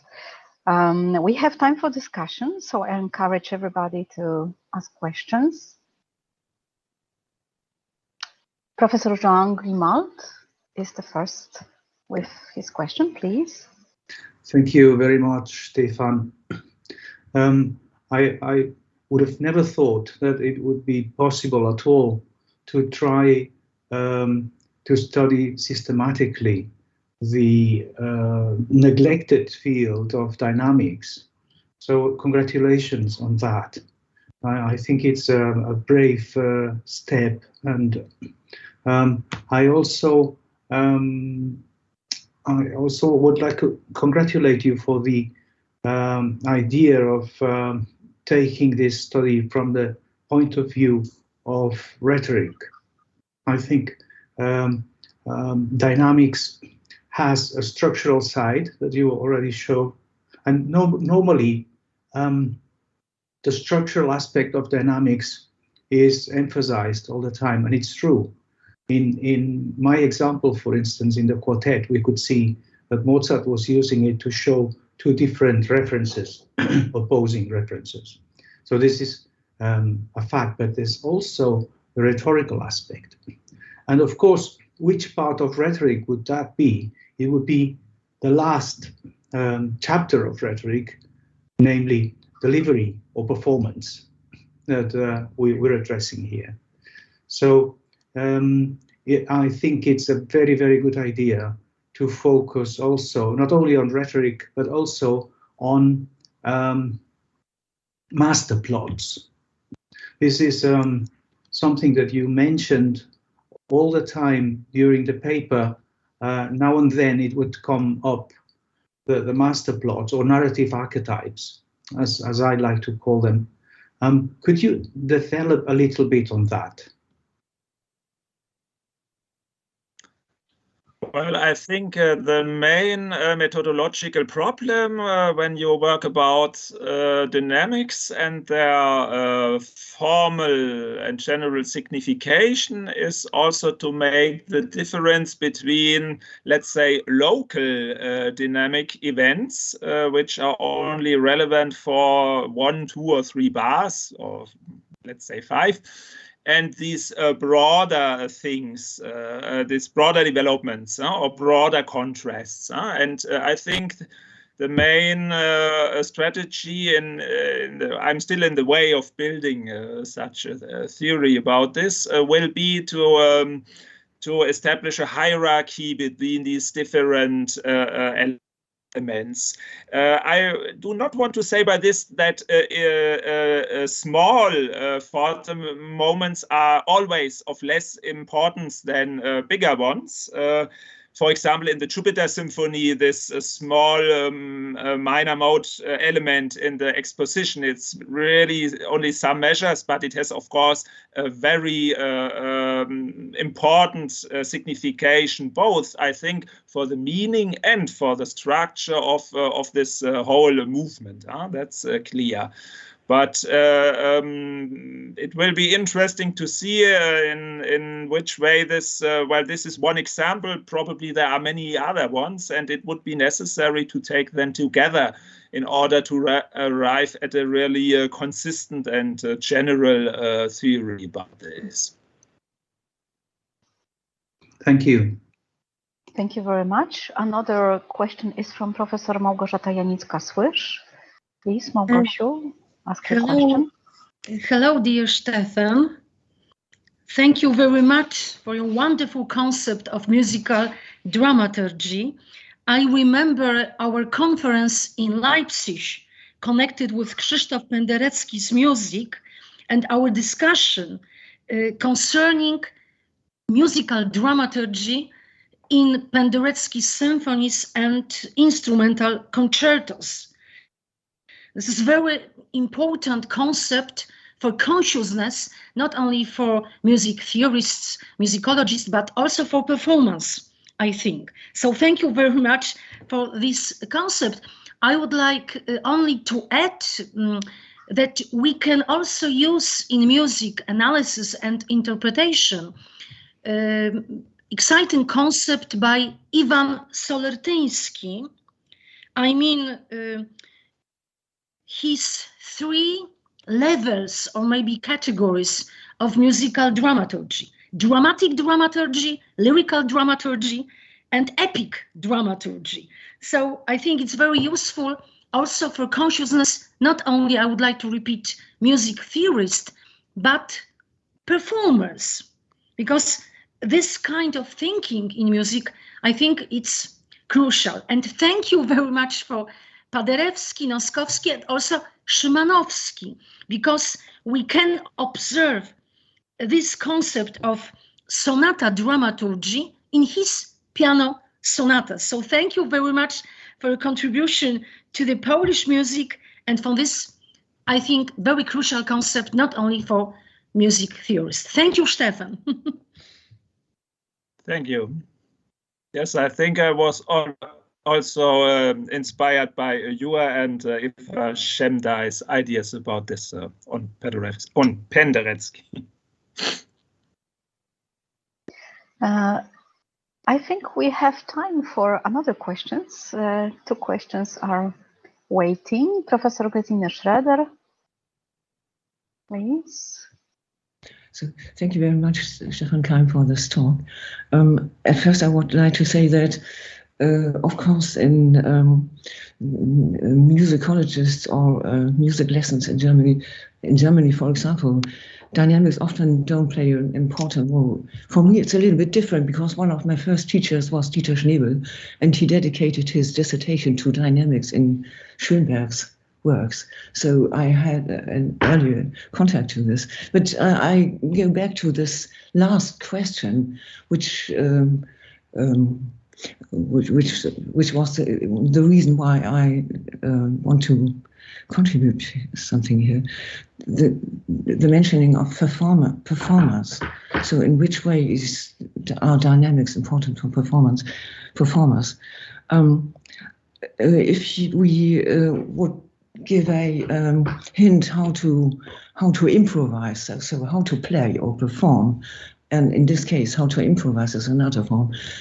Some points are most important, the most important ones.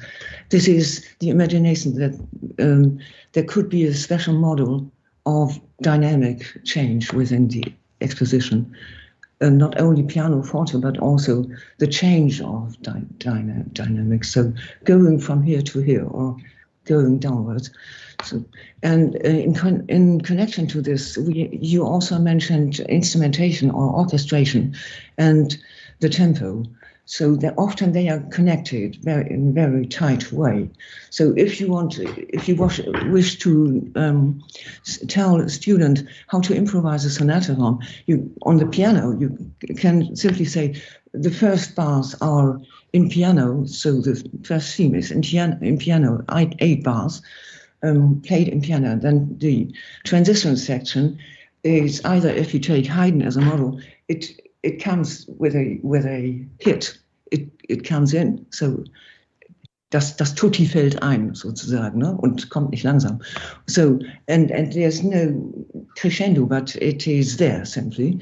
And of course, the second theme would be piano again, and it would have a fixed tempo, while the transition section and also often the Schlussgruppe, so the last part, they would have a flexible or more flexible tempo, could become faster. So this I said this only because if you have time to research this, perhaps in improvisation treatises, for example, Chernyov, so there may be hints to this, the importance of this aspect.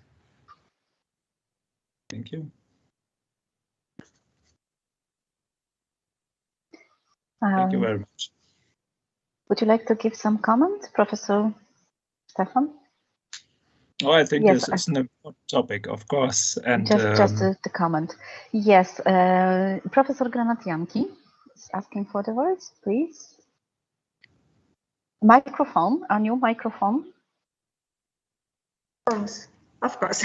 Okay. Sorry. I would like to thank you for this Polish accent in your paper. I think about music of Karol Szymanowski, Paderewski, Noskowski.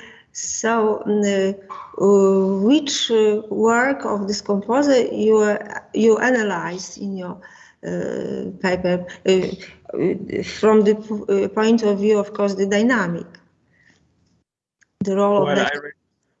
I refer to the analysis in my book, which are on symphonic music by these composers.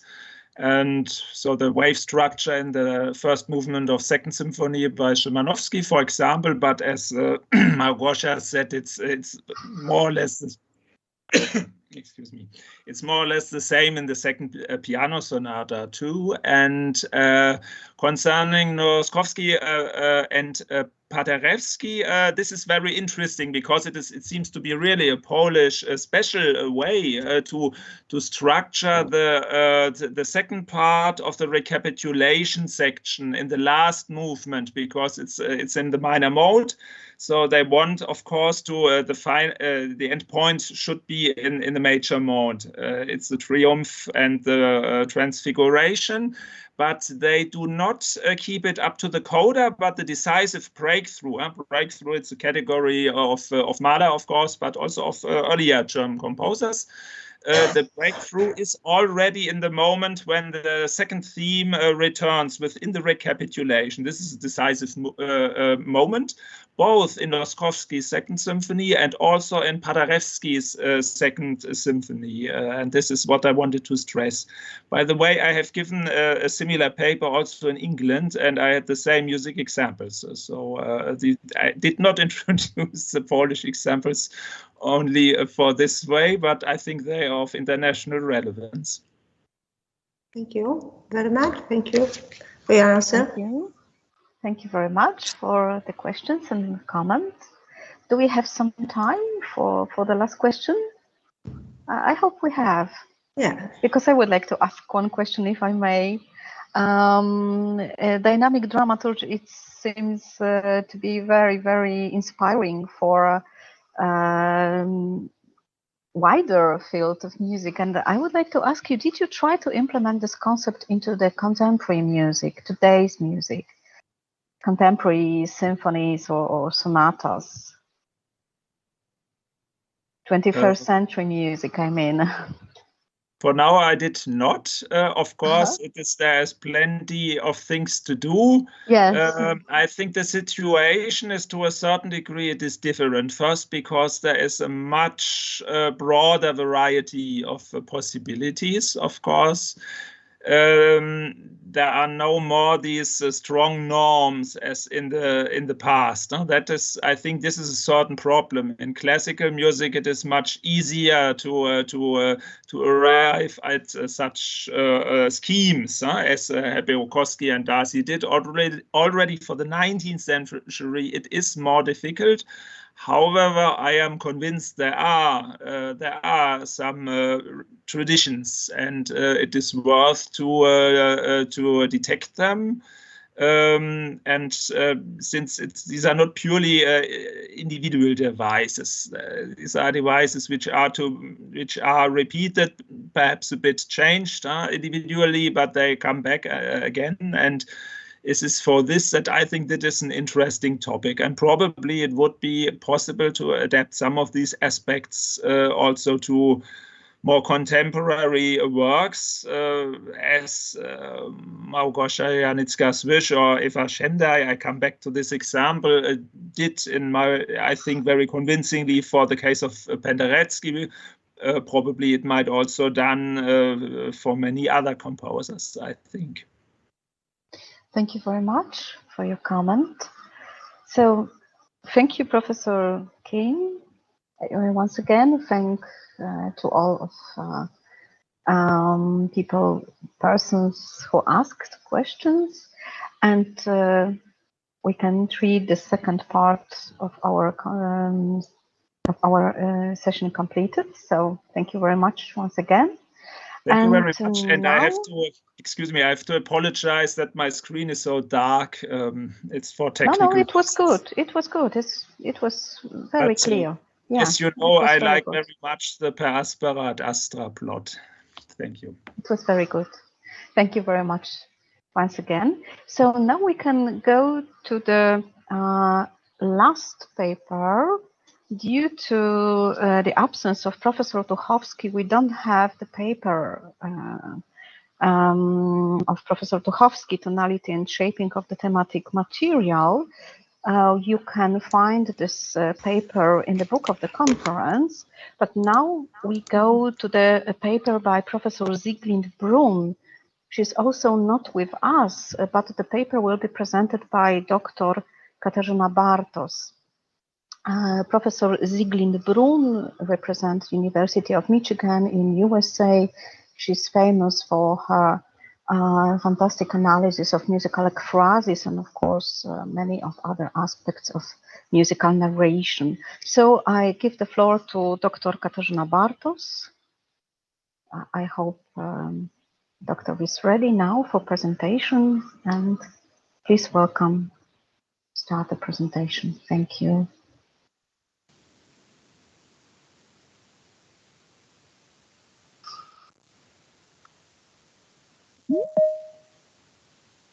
We can hear the voice.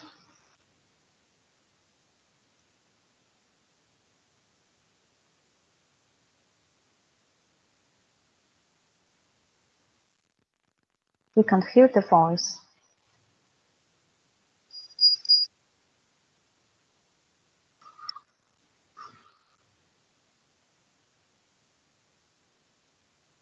So the paper of Professor Zieglind-Brunn is exploring the Dies Irae theme remembrance in the Shostakovich Symphony No. 14.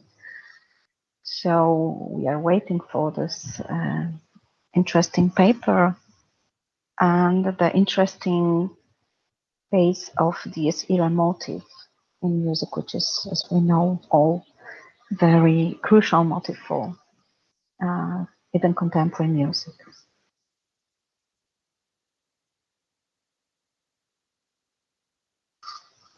Let's check whether you can hear. The voice is now. Yes, it's on. I can hear the voice. Fantastic. Okay. The Dies Irae of respectful resemblance and the 12th tone of death in Shostakovich Symphony No. 14. Dmitri Dmitrievich Shostakovich composed his symphony No. 14, opus 135, in just under 6 weeks, between January 22nd,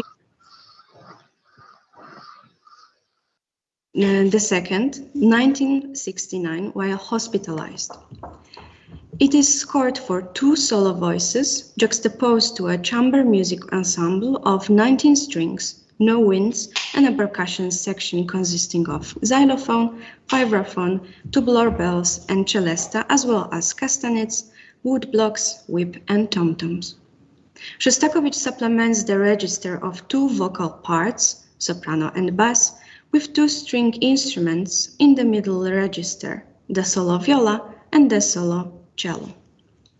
The work was premiered on 29th September 1969 in Leningrad by the Moscow Chamber Orchestra under the Rudolf Barszczaj with Galina Wisniewskaya and Evgeny Vladimirov as vocal soloists. On the occasion of a pre-concert for invited guests on June 21st that year, Shostakovich addressed the audience with moving words. In contrast to all those composers whose work dealing with death and with brightness and hope, he confessed that he had decided to express his personal conviction. Quote, "Death awaits each of us. I cannot see anything good in the fact that our life ends this way, and this is why I cannot convey in this work." End quote. In the 11 sections of the symphony, Shostakovich sets to music 2 poems by the Spanish poet Federico Garcia Lorca, 6 texts taken from French poetry by Guillaume Apollinaire, and excerpts from a long poem by a Baltic lyricist, Wilhelm Küchelbecker, and 2 German poems by Rainer Maria Rilke. All of the poems in this symphony were available to Shostakovich in Russian. He set them to music in these translations, in which they were also premiered. Later, at the request of Dietrich Fischer-Dieskau, the composer authorized a mixed language version in which, in addition to the 2 Rilke poems, Apollinaire's Lorelei, which retells a poem by the German Romantic era poet Clemens Brentano, and Küchelbecker's texts are sung in German, 2 Lorca poems in Spanish, and the remaining 5 Apollinaire's poems in French. In terms of its poetic content, Shostakovich Symphony No. 14 is about death. Death physical or mental, spiritual or artistic, violent or natural. The grouping of 11 sections reflect the changing overall themes. The result is a, quote, symphony in 5 movements, end of quote. The opening, the Profundis, with its lamentation of anonymously buried horsemen, serve as a prologue to the work. This prologue is followed by 3 songs about love and its end in murder or suicide.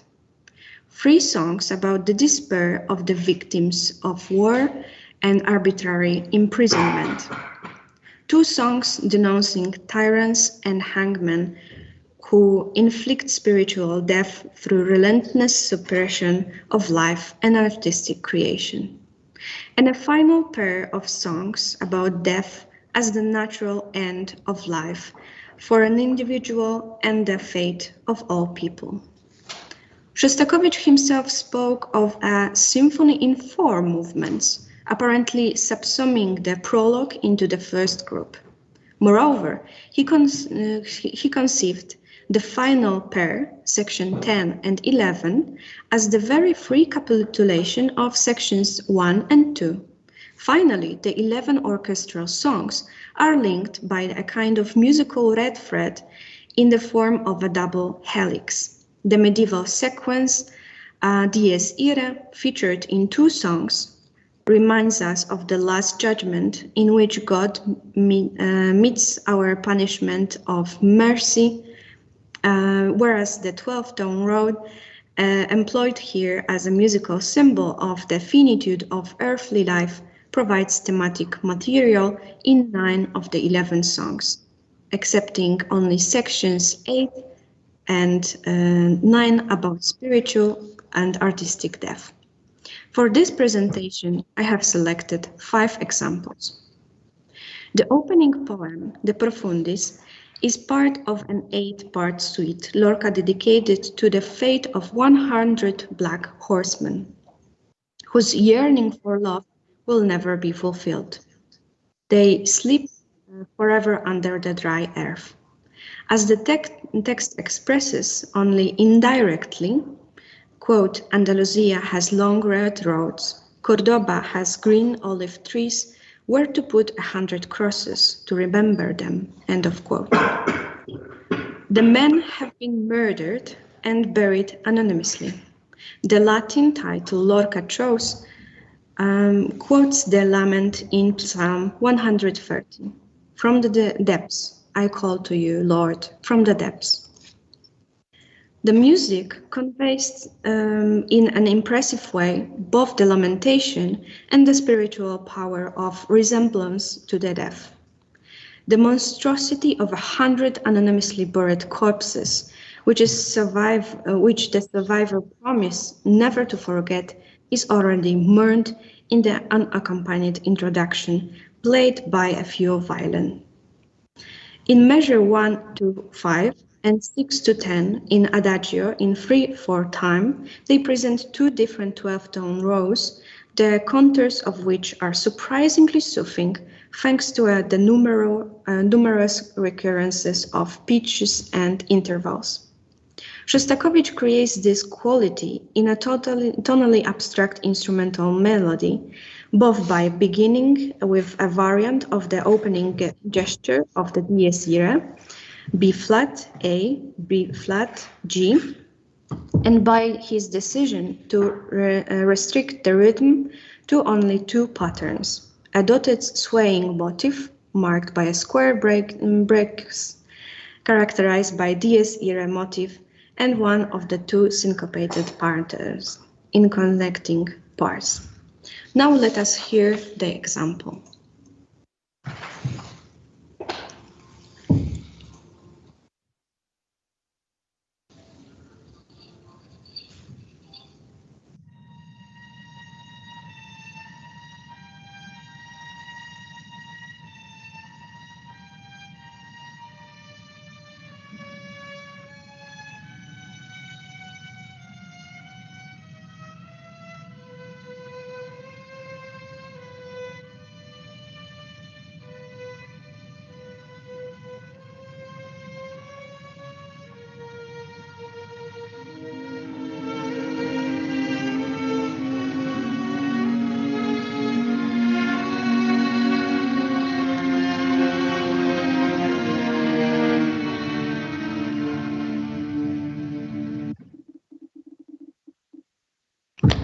In the further development of the movement, the strings repeatedly take up this theme, but invariably leave its 12-tone rows incomplete, as if to suggest that compassionate resemblance can soothe the horror of the political atrocity.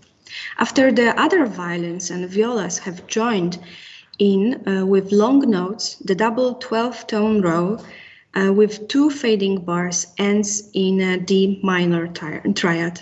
The vocal parts, which with one exception of the promise of commemoration is simple psalmody, begins with the leading tone note to D and twice takes up a shortened version of the dies irae in D minor. C, D, B natural, uncensored by some violins and violas with rhythmically enlarged and expanded transposition. The responding instrument play around the dies irae motif in 12-tone harmony. After diversions of to E minor and E flat major, the background harmonies reach D minor once again, but the commemoration, which gives way to the open fifth G, D for the poetic recapitulation. By means of this tonal embedding and the simplicity of all contours in both the vocal and free string parts, the Shostakovich succeeds in contouring the horror and hopelessness felt when facing a mass grave of nameless victims with a palpable sense of solace. The second poem Shostakovich chose, also by Lorca, is entitled Malagueña. In the folk music of the Andalusian Roma, the Malagueña belongs to the genre of dance songs. A couple of virtuoso dancers move to the music in 3/4 time, sometimes accompanying themselves with castanets. In the concert repertoire, we know Malagueñas from Maurice Ravel's Rhapsodie Espagnole of 1907 and from Isaac Albenitz's Suite Iberia of 1908. The texts of typical Malagueñas are characterized by passion and melancholy, in addition to the topics of fervently lived in unrequited love. They are almost always about death as something that lurks even in the midst of life. As Lorca puts it, quote, "Death enters and leaves the tavern," end of quote. Thanks to the music played and heard there, whereby the characteristic of musical genre are sufficient to evoke death even before the text mentions it. Death is captured here as a slowly stirring, almost pedantic sounding 12-tone row of low strings that rises in 4/4 time, mostly in perfect fourths, while the violins maintain their 3/4 metric pattern. A momentous crescendo in written out accelerated note repetition that the low string play on the high C leads into the inversion of 12-tone row. After intermediate measures, the process is repeated, this time preceded by the accelerated note repetition of the initial pitch of the same ascent. In the second group of movements, Shostakovich summarized 3 phases of insensibility, that of warning nation sacrifices in men on the battlefield, of a broken heart after a loss beyond endurance, and of injustice that on mere suspicion robs a person not only of his freedom, but also of all dignity. In the first of 4 free poems in the group, we hear a woman grieving the imminent death of her brother and beloved, in Little Soldier in the Trenches. The music opens with a xylophone solo, whose brisk marching rhythm seems to make fun both of the misery in the trenches and the fear of the soldiers' loved ones. Shostakovich's tonal design caricatures and mocks soldiers' daily endurance with make-believe jauntiness. The 8-bar theme, which is heard in identical pitches 4 times in the course of the section, is based on the 12-tone row consisting of both sides of the interrupting rests entirely of fifths, fourths, and semitones, while using only 2 catchy rhythmic patterns. The combination renders the Poor Young Soldiers marching tune deceptively harmless. Let's listen to the example.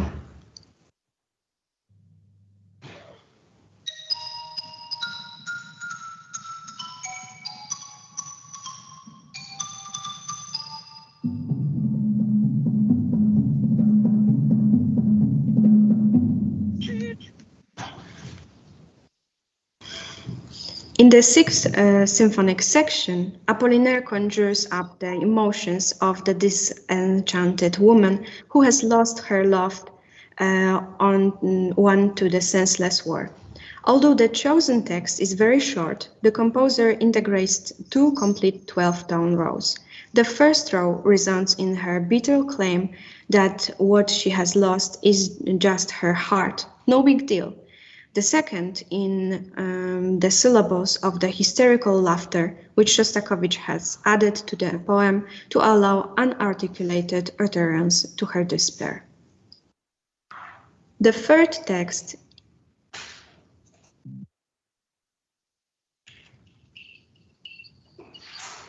the third text in this symphonic movement, at the Sainte Prison, deplores the impotence of the individual in the face of merciless state.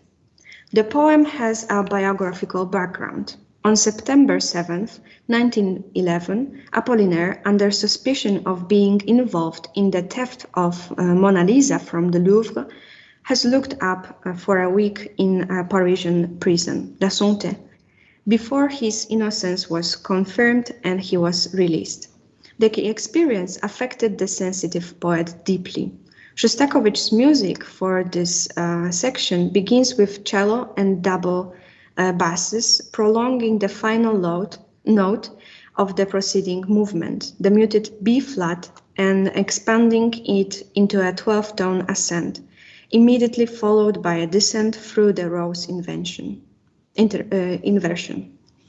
One might believe to hear in this thematic opening the prisoner's restless walk up and down his cell, long before the lyrics speak of it.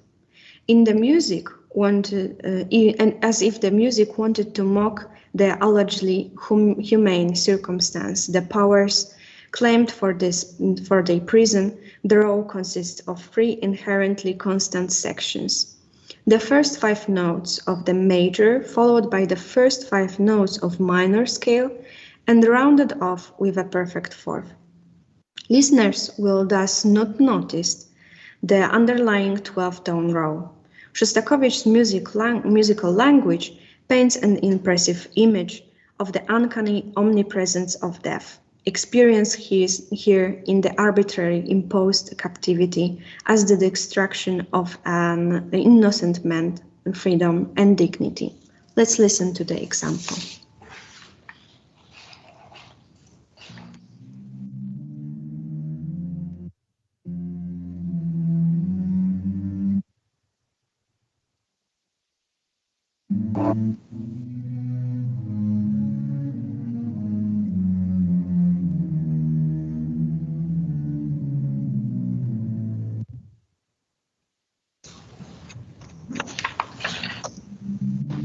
One second.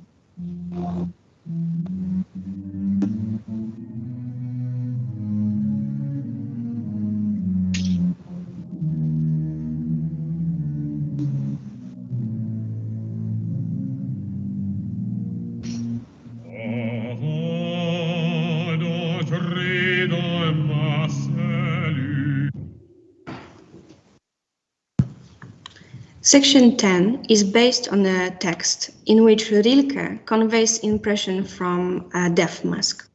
During a trip to Ukraine, he had made a detour to visit the tomb of Taras Shevchenko, the most important Ukrainian poet and painter. In the three stanzas of the poem, Rilke sketches an imaginary development. From the face of the poet defined by his mind, soul, and emotions, via the physical face of the elderly man he has become, to the lifeless mask of the deceased in counter-movement to the initially passive, then interactive, and finally aggressive agents of the nature of this world. The music for this movement begins with a recapitulation of the appealing Dies Irae motif from the first section, again played accompanied by the first violin applied an octave higher. Shostakovich thus creates a relationship between the concern of the fading resemblance of the deaf poet and the need to give men buried anonymously in the mass grave a worthy memorial.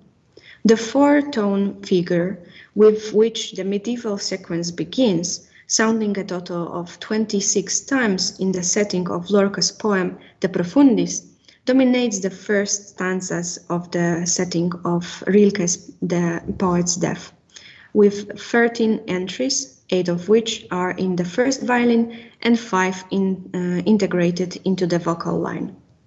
Conversely, the two subsequent stanzas, whose text turns to the deaf man's mundane environment, do not quote the Dies Irae contour, which now sounds only in the interludes and in the postludes. In view of the emphatic reference to the thematic material of the symphony first section, the 10th section seems to offer itself as an opening of a kind of recapitulation.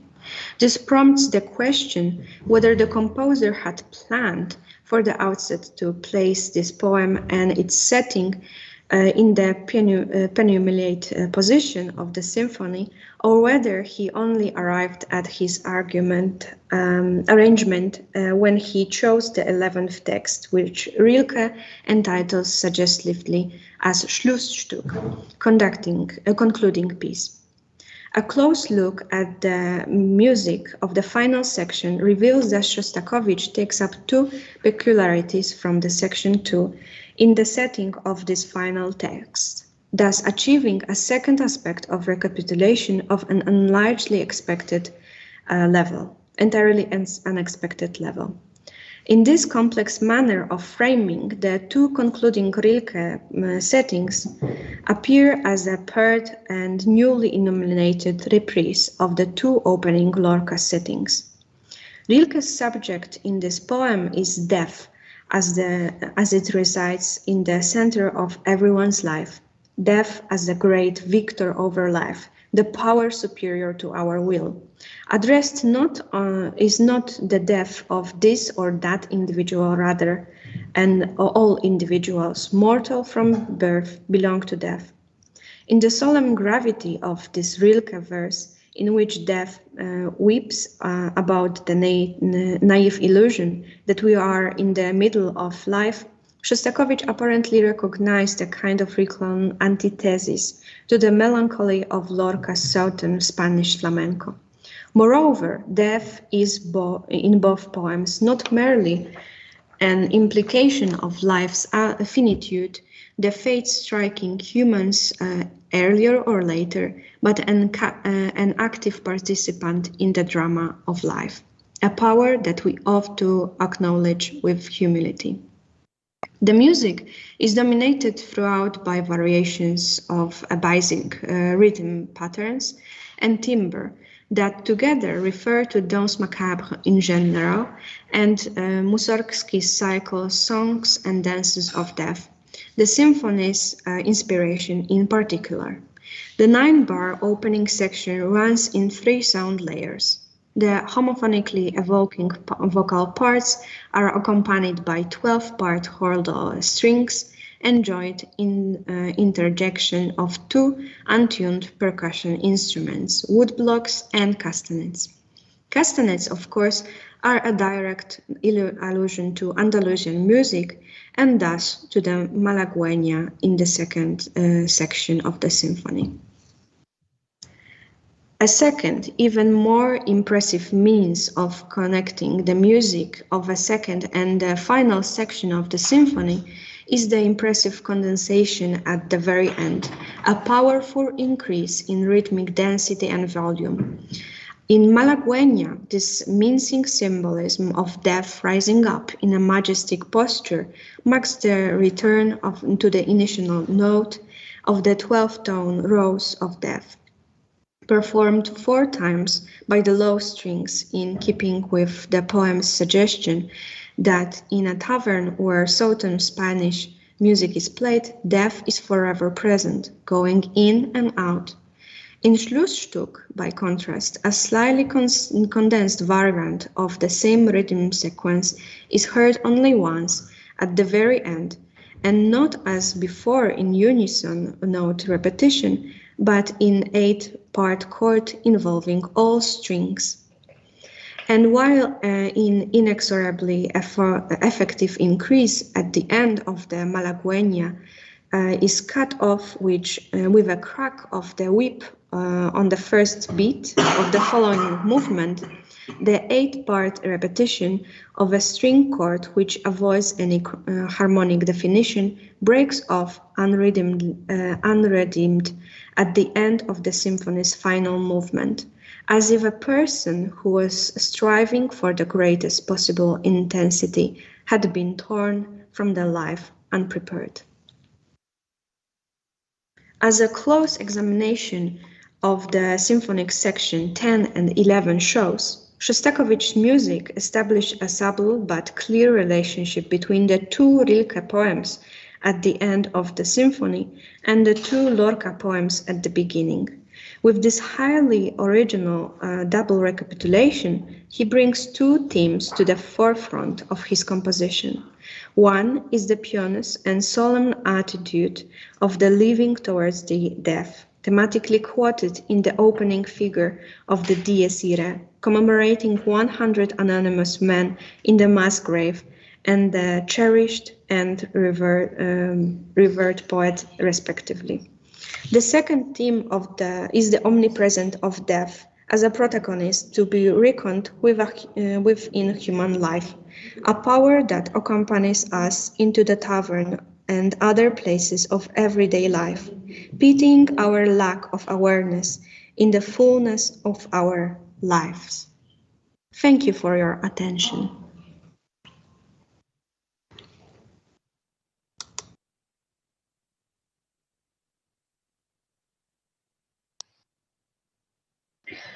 Many thanks to Dr. Katarzyna Bartos for presenting the paper of Professor Zieglin-Brunn.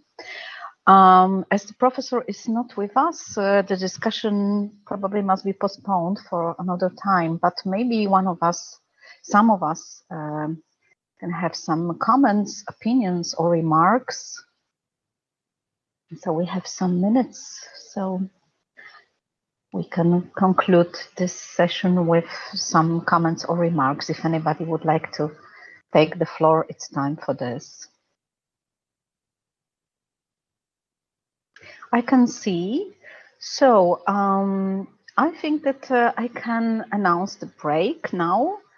So thanks a lot once again to all of the speakers, to all professors, to all of persons asking questions and presenting comments. Thank you very much for this part of the session. And we start another part of the conference at 1:30. And this part will be chaired by Professor Anna Nowak. Thank you very much for your attention.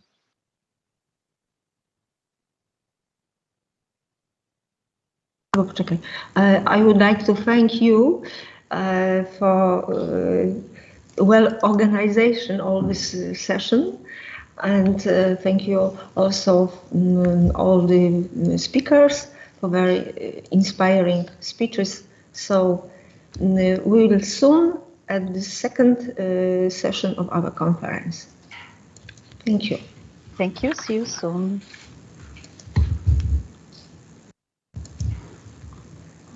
Ja może teraz jesteśmy połączeni? Tak. No właśnie nie wiem, break.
Dzień dobry.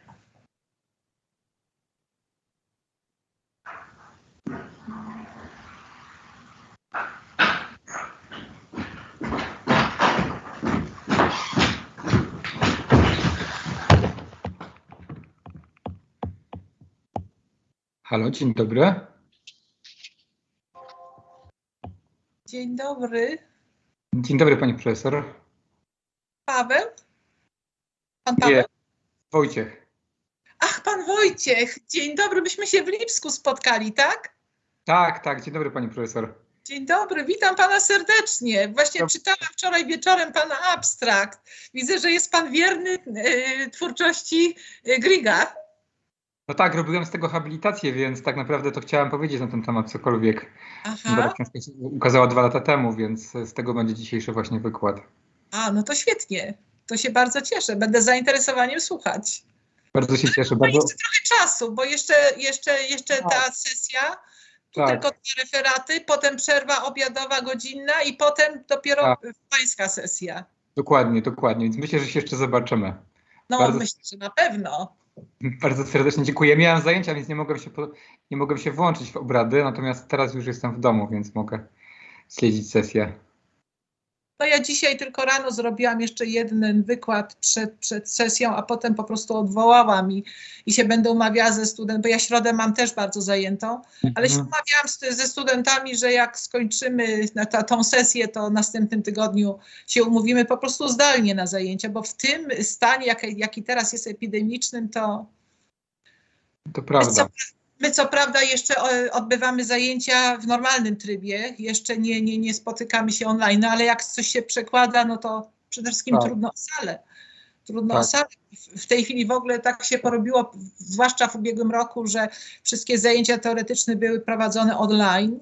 Ja cały rok miałam zajęcia wyłącznie online właśnie na Teamsie, a nasze sale wykładowe, które są większe, były zajmowane przez zespoły różne kameralne i teraz oni chcą z powrotem wejść do tych sal i tu jest problem.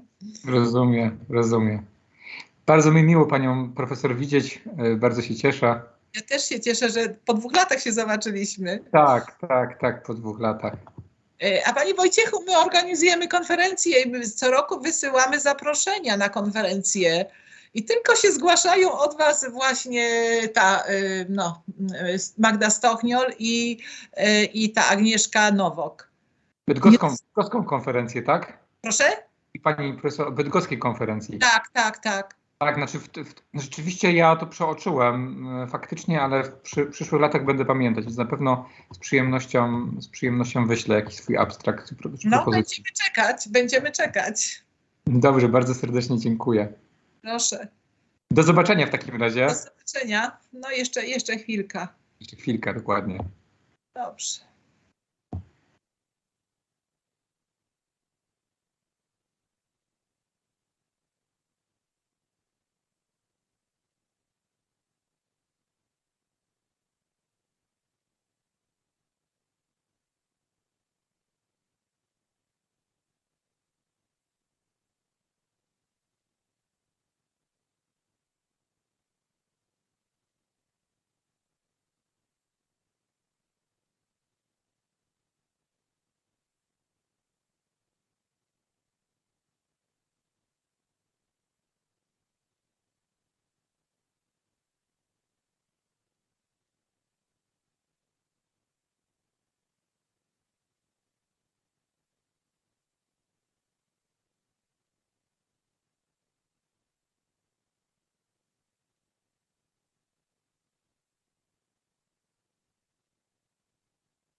Hello. Dzień dobry, Aniu. Dzień dobry, witam serdecznie. Tylko nie możemy być naraz, to ja muszę wyłączyć głos. Ja muszę. A ty wyłączyłeś głos? Dobrze. Możesz włączyć. Ciągle się z tym głosem męczymy. Dobrze, także już teraz możemy się nawet rozmawiać, widzę. No jeszcze mamy 3 minuty według czasu, który pokazuje komputer, tak? Tak, no. Także musimy poczekać. Punktualnie zaczniemy. Wasze teksty będą wyświetlane, tak? Tak, oba. Tak tylko powiesz, że właśnie będą prezentowane nagrania. Tak, znaczy ja się przywitam, chętnie powiem. Ja również. A potem włączymy to, tak? Dzień dobry, pani profesor. Ja się też będę chciał przywitać przed Dobrze. magnifikatem. Przed magnifikatem. A potem niech się dzieje wola nieba. Okej. Witamy cię, Klaudio. Okej. Dzień dobry, witam. Widziałam, że się połączyłaś z Wojtkiem, także myślę, że nie będzie problemów miał Wojtek z tym, żeby bo on właściwie już był na tej stronie naszej. Rozmawialiście przez jakiś czas, nie?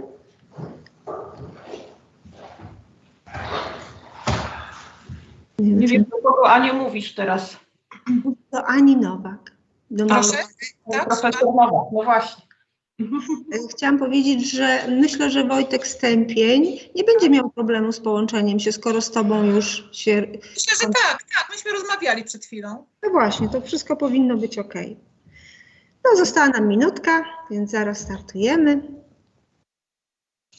Także ja ciebie zapowiadać nie będę, po prostu wejdziesz. Nie, oczywiście. Myśmy w Bydgoszczy, nasz jeden z kompozytorów sygnał stworzył taki, każdą sesję otwieraliśmy sygnałem, także to był znak. Dla nas cenne informacje na przyszłość, uwagi.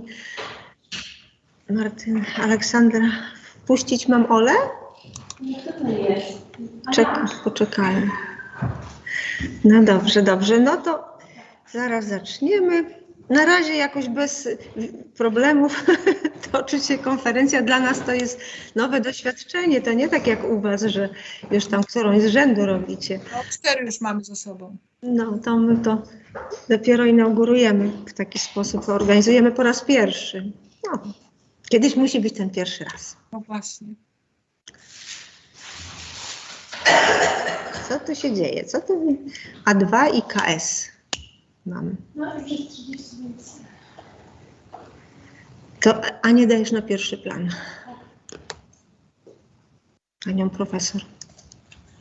No, wróciła. Nie jest widoczna? Jest.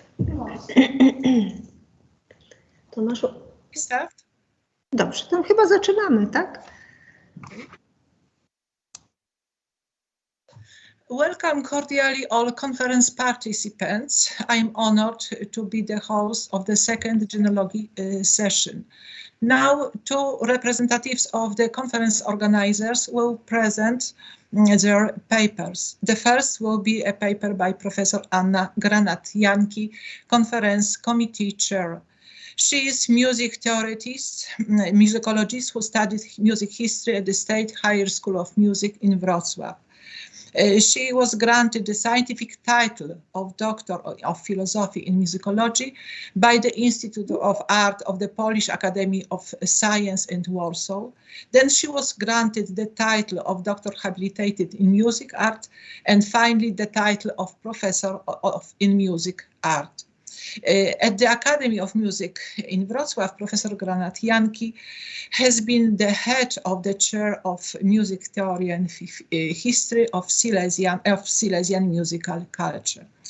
Her scientific interest focuses on the history and theory of 20th and 21st century music, the output of 20th and 21st century Polish composers, the history of music culture in the post-war Wrocław, and music analysis, especially semiotic music.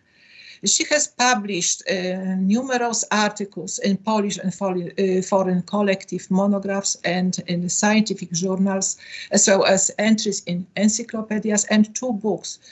First was titled Form and Instrumental Works by Alexander Tansman, and the second, The Works of Wrocław Composers in the years 1945 until 2000. Professor Granat-Janki has participated in a numerous of scientific conferences, both at home and abroad, and has organized a series of musicological conferences. She's also the editor of chief of the collective monographs. She's also a member of various societies, among them Les Amis Alexander Tansman and Polish Composers Union. Before I invite you to listen to her paper, I invite Professor Anna Granat-Janki. Good afternoon.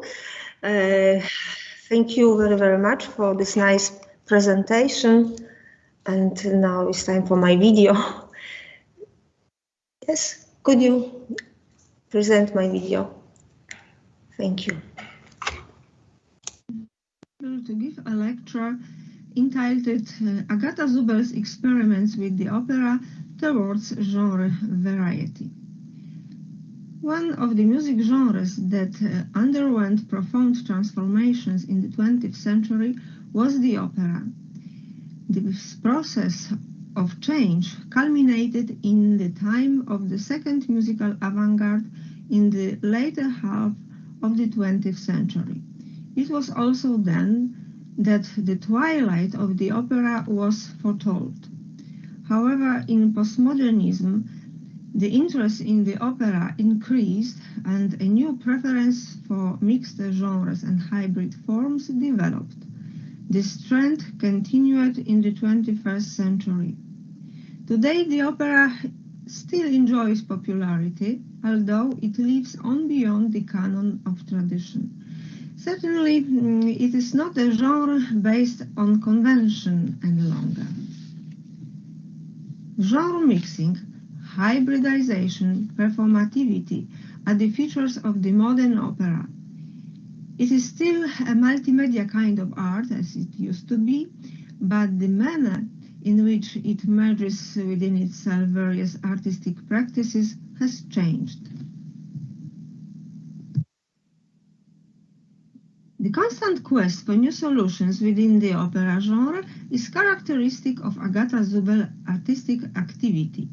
She is one of the most outstanding Polish composers of the middle generation. The opera genre is particularly close to her heart because of her parallel career as a vocalist of worldwide renown. At the same time, however, she has always found it difficult to accept the artificial nature of the opera. This inner conflict inspired the composer to search for new solutions in her 3 operas. Agata Zubel made an attempt at addressing the question of what the opera was to her in the work entitled Between, composed in 2008. It is a mini-opera for voice, dancers and electronics, an example of combining the features of opera, ballet and dramatic theatre. It lacks an important element of the operatic work, that is the libretto, and it is no text-determined plot. The composer's intention was to create a work that would be based on the very core of the genre, that is a human voice as a means of conveying content and emotions. The musical layer is enhanced by dance. This medium is also a means of nonverbal communication with the audience, which takes place at the emotional level. Another example of a genre hybrid is Zubel's second opera, Oresteia, according to Aeschylus. The work is composed for vocal solists, actors, choir, percussion, and electronics. In this modern version of the ancient Greek tragedy, musical fragments are interwoven with the stage actors' parts. Oresteia is an experiment, an attempt at combining two genres, opera and drama. The next opera, Bildbeschreibung, shows a new approach to the operatic genre. It was composed in 2016 for 2 voices, instrumental ensemble and electronics. Agata Zubel called it an opera form.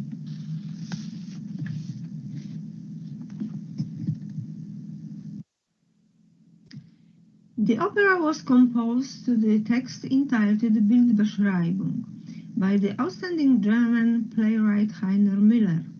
The text, written in 1984, was inspired by a drawing by a Bulgarian stage design student, Emilia Koleva, who depicted her own dream. This is a drawing of Koleva. In his autobiography, Krieg ohne Schlacht, the playwright stated that the drawing inspired his imagination with its imperfection and uncertainty. He considered his work to be a kind of landscape of imagination that could be presented in theatrical form. The drama consists of one complex sentence that takes up as many as 8 pages, is divided only by commas, colons and semicolons, and finally ends with a dot. This one lengthy sentence starts with an enumeration of figures and objects shown in the picture. Then the author presents their possible meanings and presumed relationships between them, giving an extensive list of more or less likely speculations as to what have led to the situations now frozen in stillness on canvas. The description suggests only possible situations and sexual abuse. Violence is related to the main characters presented in the text: a man, a woman, and a bird. Miller's description of picture is a unique kind of work, as it shows neither a logically progressing development of events nor a theatrical plot building towards a final resolution.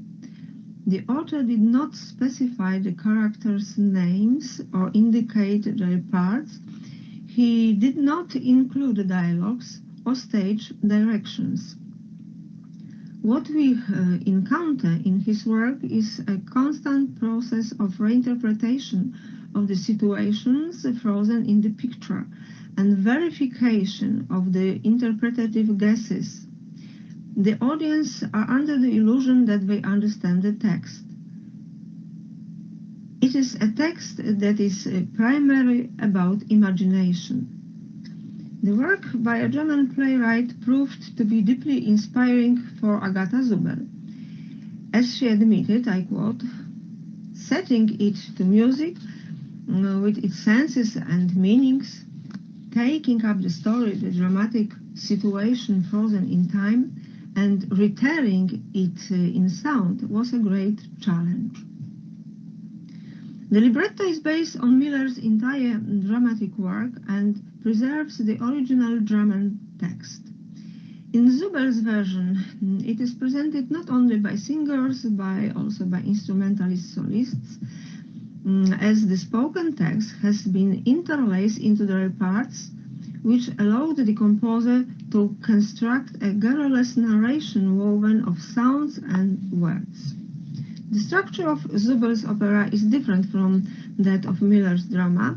The latter constitutes an invisible whole in terms of form. It contains no plot, no parts or dialogues. Zubel's opera consists of 5 parts, analogously to large instrumental and vocal and instrumental forms, e.g. symphony. This is no division into numbers and actors or scenes. Apart from the libretto, which provide for dramatic action, this dramatic musical work is made up of vocal musical parts, recitation, and instrumental parts. As for the stage setting, the performances to date in Bolzano, Warsaw, and Vienna did not provide for this element since the work was presented in a concert form. Thus, the only elements of theatricalization were the play of light and the special arrangement of the musicians.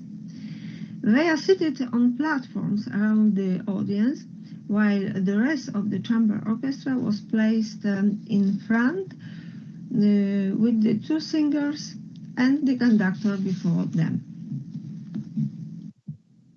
Here we are, the arrangement of performance. In the score, the composer gives yet another suggestion for the arrangement of musician actors in the first part of the opera.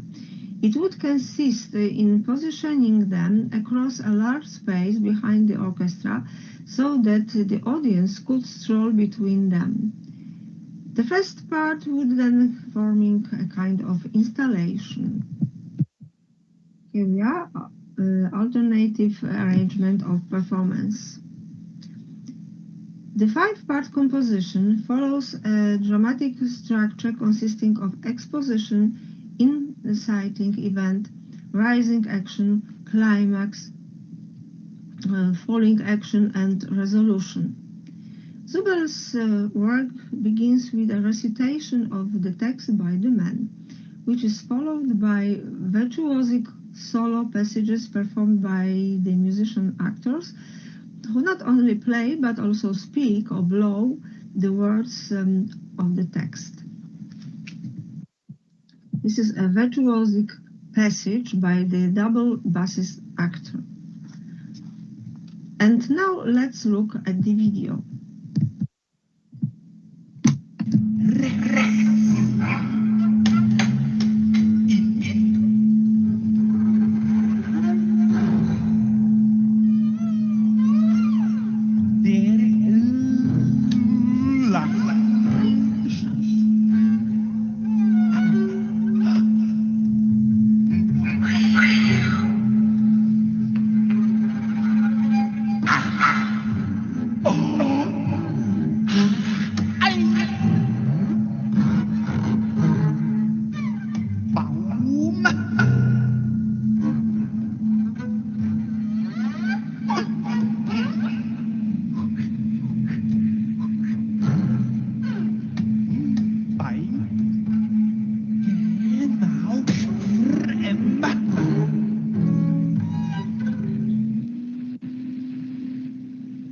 The listener discovers the elements of the picture, the table and chairs, the bird, the tree, etc.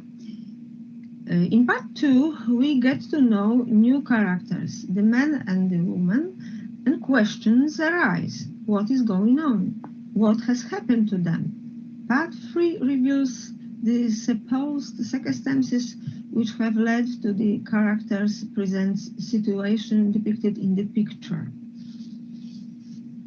In this entire part, the composer consistently builds up the tension. The dramatic effect increases until an emotional culmination is reached, featuring a duet of the woman and the man. Here we are, the expressive culmination, and let's listen to music.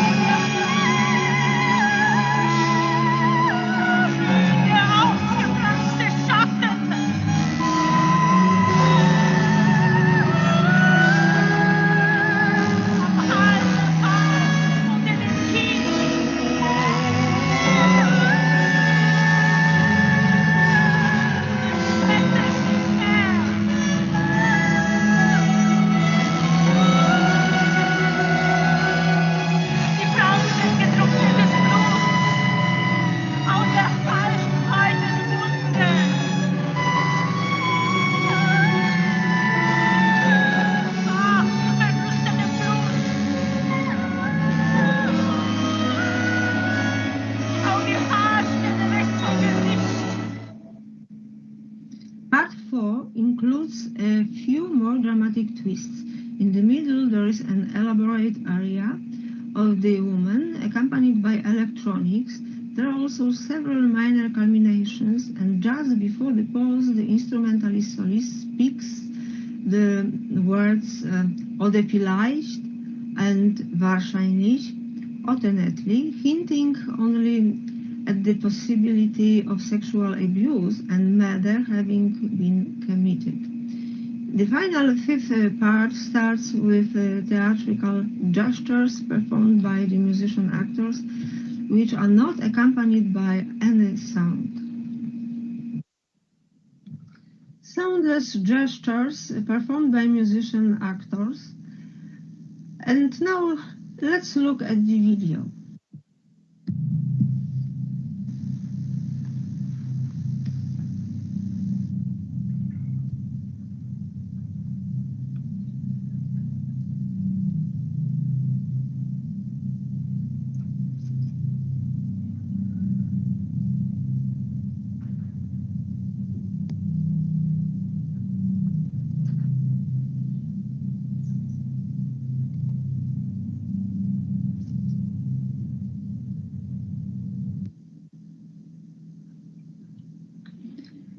A duet of the woman and the man follows, and then the text presented by the instrumentalist solist is gradually deconstructed.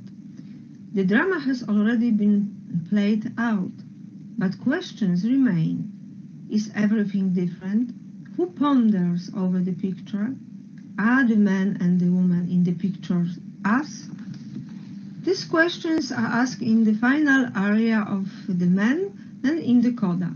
The listeners are constantly under the illusion that they understand the content of the drama. Everything is played out in their imagination.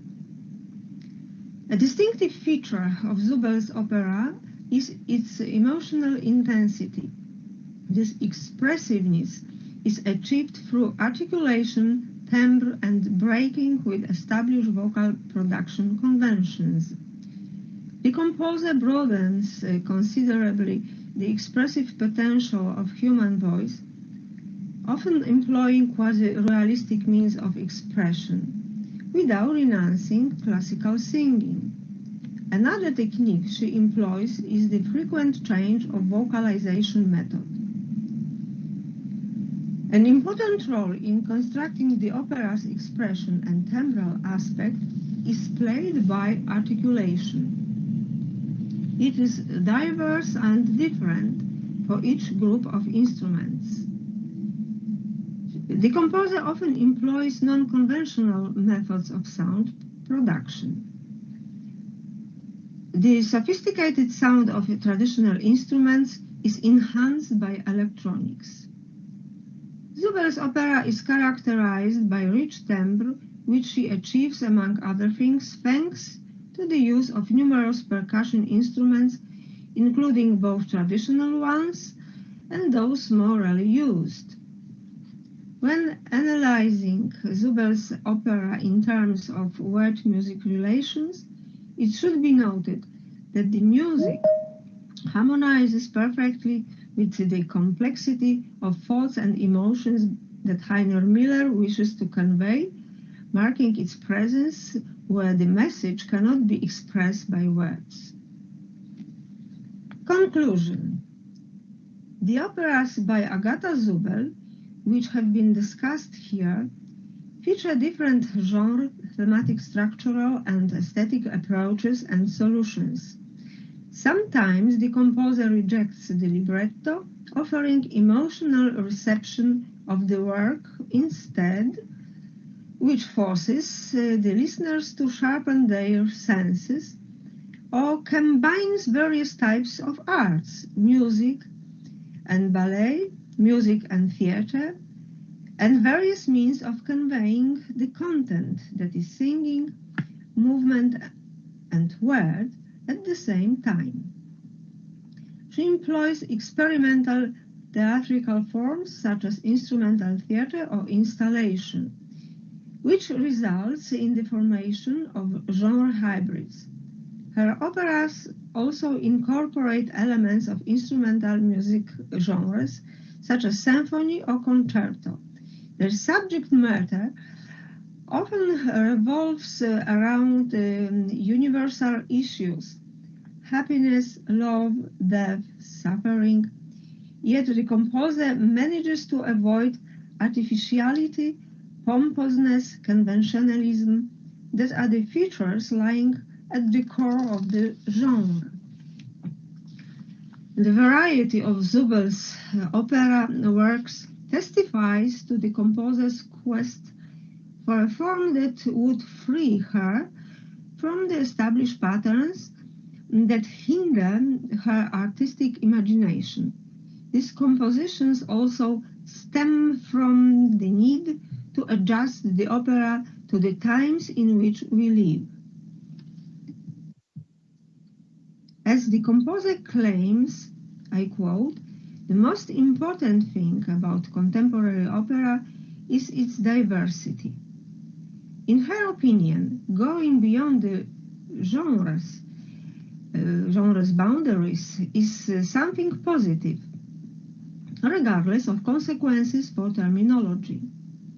The plurality of ideas and solutions that are offered has refreshed the means of expression in the opera genre. The intergenre nature and hybridity typical of Agata Zubel's works give the opera a chance to be freed from restraining patterns and conventions via an attempt to modernize the genre. Thank you for your attention. Thank you, Anna, for such interesting presentation. Agata Zubel's experiments with the operatic style. I invite all of you to discussion, to own remarks, questions directed to the author. While waiting for the questions, let me ask you my question. Agata Zubel is a prominent creator of her generation. Her experiments, her vocal experiments are analyzed by researchers. Do you find such experiments like in opera, in other musical genres to which the composer refers? For example, I mean, instrumental music or another? Thank you for this question. Agata Zubel experiments constantly in her music, and her experiments concern, among other, the field of musical genres, which she interprets in a very individual way. So among traditional genres employed by Agata Zubel, and there are string quartet, concerto grosso, solo concerto, symphony, and opera, of course. And the starting point for composing them is a specific attitude of Agata Zubel. She goes back to the original definition of the genre. She wants to get to the main idea that underlies the genre. So, for example, the composer understands the term symphony, similar to ancient Greeks, as harmony, as concord of sound. In the opera, in turn, the human voice, that is the key element as a means of conveying meaning and emotion. While in concerto, this role is fulfilled by a soloist, of course.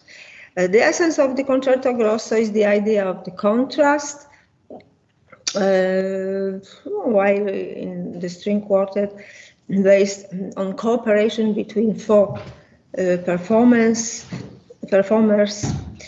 In her works, we can notice the syncretic combination of musical, verbal, and visual performance in the opera.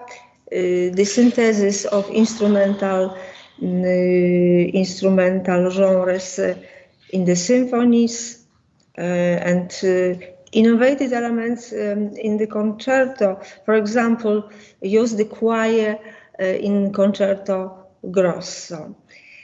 Agata Zubel is looking for the genre that could free her imagination from restricting patterns, and she's not against tradition, but she's against traditional associations.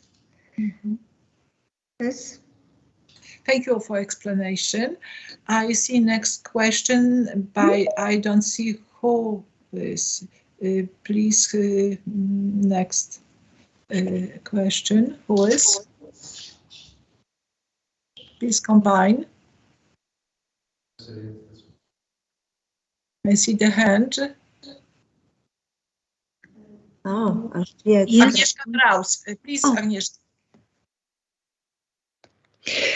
Pani professor, I think that Małgorzata Janicka-Słysz was the first one, so maybe Małgosia now, and I will be later on, okay? Okay, please, Małgosia.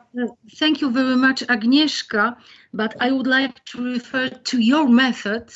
But of course, first, I would like to express my many thanks to Professor Anna for her paper, because Agata Zubel is a great phenomenon in Polish, not only in Polish, of course, in high music culture, not only taking into account her compositions, but I remember her moving creation in Karol Szymanowski's song, because she is a great singer.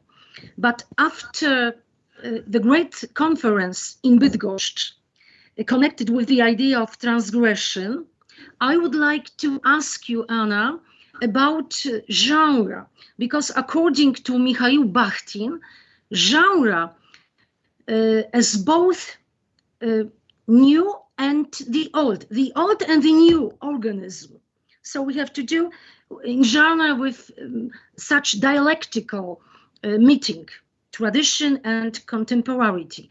And I have a question connected with the new approach to Agata Zubel, taking into account two important turning points in humanities.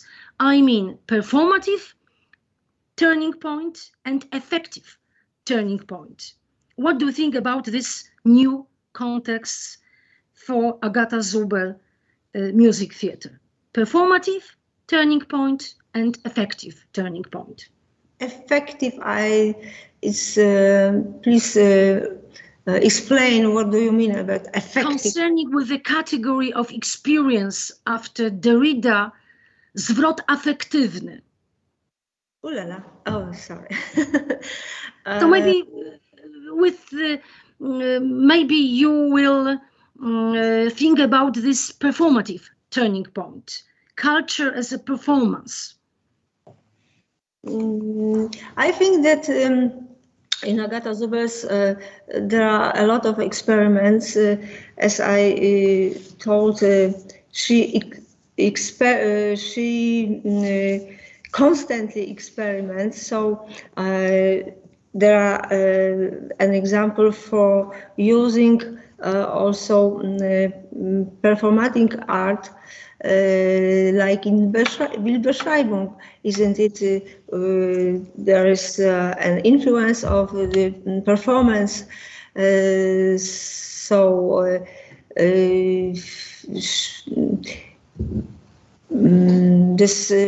new trend concerning hybridization of form and genre mixing is for her very typical. So she lives in our times, in contemporary times, and she wants to compose the works which are very typical for this new age, new times in which she lives. So maybe it's enough what I can say about this problem of performativity. Thank you very much. I think Agnieszka Draus is a great specialist taking into account performative studies. Maybe her question will be connected with this sphere of music theater. Thank you very much, Anna. So we ask now Agnieszka. Hello. Thank you very much, Małgosia, for this introduction to my question. Actually, it's exactly what I'm going to say. I mean, Professor Granadianki, would you agree maybe not to label Agata Zubel's opera as an experimental opera anymore? Why? Because all the organized musical and performative means she uses now is actually very classics, taking into account, for example, 50s and 60s of the last century. I mean, maybe in the Cologne or in Germany or in France, when or in Italy, we can think about Luciano Berio Azioni Musicali, or of course my Karl-Heinz Stockhausen and Liszt. It was very experimental then. And now, when we are after this performatic breakthrough, we should think that this consequence in the experimental means are very normal, I would say, and the mainstream for all performance, even though I would say that now performance and conceptual artists are getting further more than Agata Zubel. She's still in the concert hall. She's still operating these four performatic classic categories like corporeality, voice and tonality, space and time. So I would say that Agata Zubel is continuing this great experimental music theater invented by Berio and Stockhausen.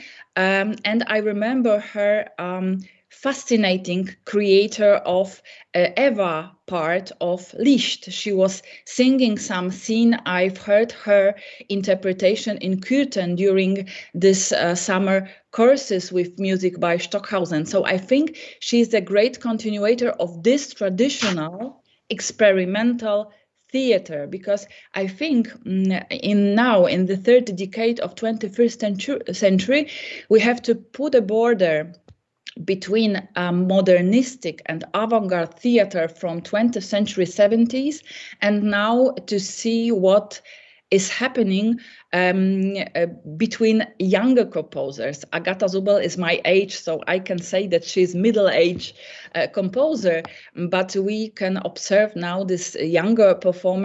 They are furthermore maybe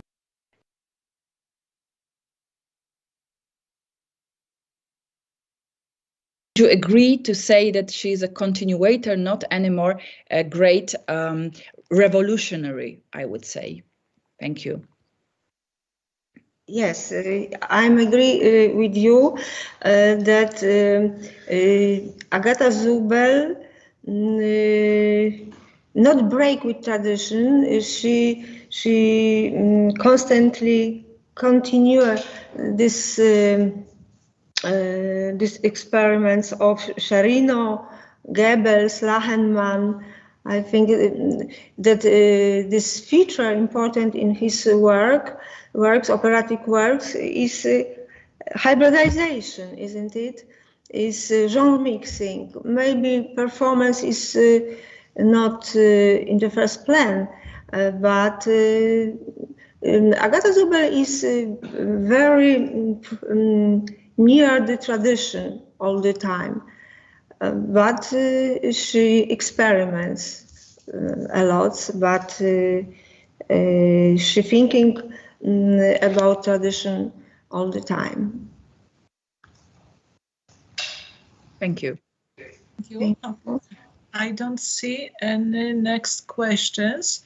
So we can thank you, Anna, for our discussion, for your answers. And now we go to the next speaker, who is Dr. Tomasz Kienik, the organizer of the conference. Tomasz Kienik is Dr. Habilitated Theorist of Music, graduated in Theory and Composition from the Karol Lipiński Academy of Music.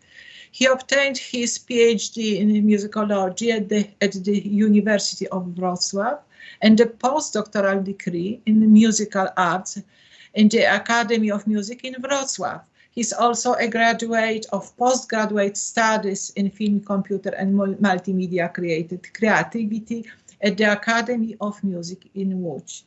Tomasz Kienik was an assistant professor at the Institute of Music of the University of Zielona Góra, where he was also the deputy director of this institute.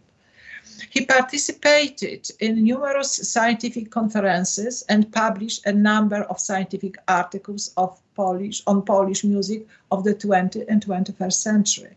He is the author of two monographs. First monograph was titled Sonoristics in Kazimierz Serocki's Music, and the second, the extensive monograph, is titled Magnificat, from the biblical text to Polish musical composition of the 20th and 21st centuries. The mainstream of Tomasz Kienik's activity is music theory, including analytical and historical reflection on the 20th and 21st century music, problems of religious and church music, and methodology of teaching. At his alma mater, he is employed as assistant professor. Tomasz Kienik will present the paper entitled The Magnificat Instrumental Compositions, Exploration, Arrangement, Quotes and Inspirations. I ask Dr. Tomasz Kienik, please. Good afternoon again. I'm very glad to be here and to start my presentation. Oh, there was an technical problem, but now it's okay, I think, and my presentation can be started. I think we are ready. I'm very here and to attend the conference.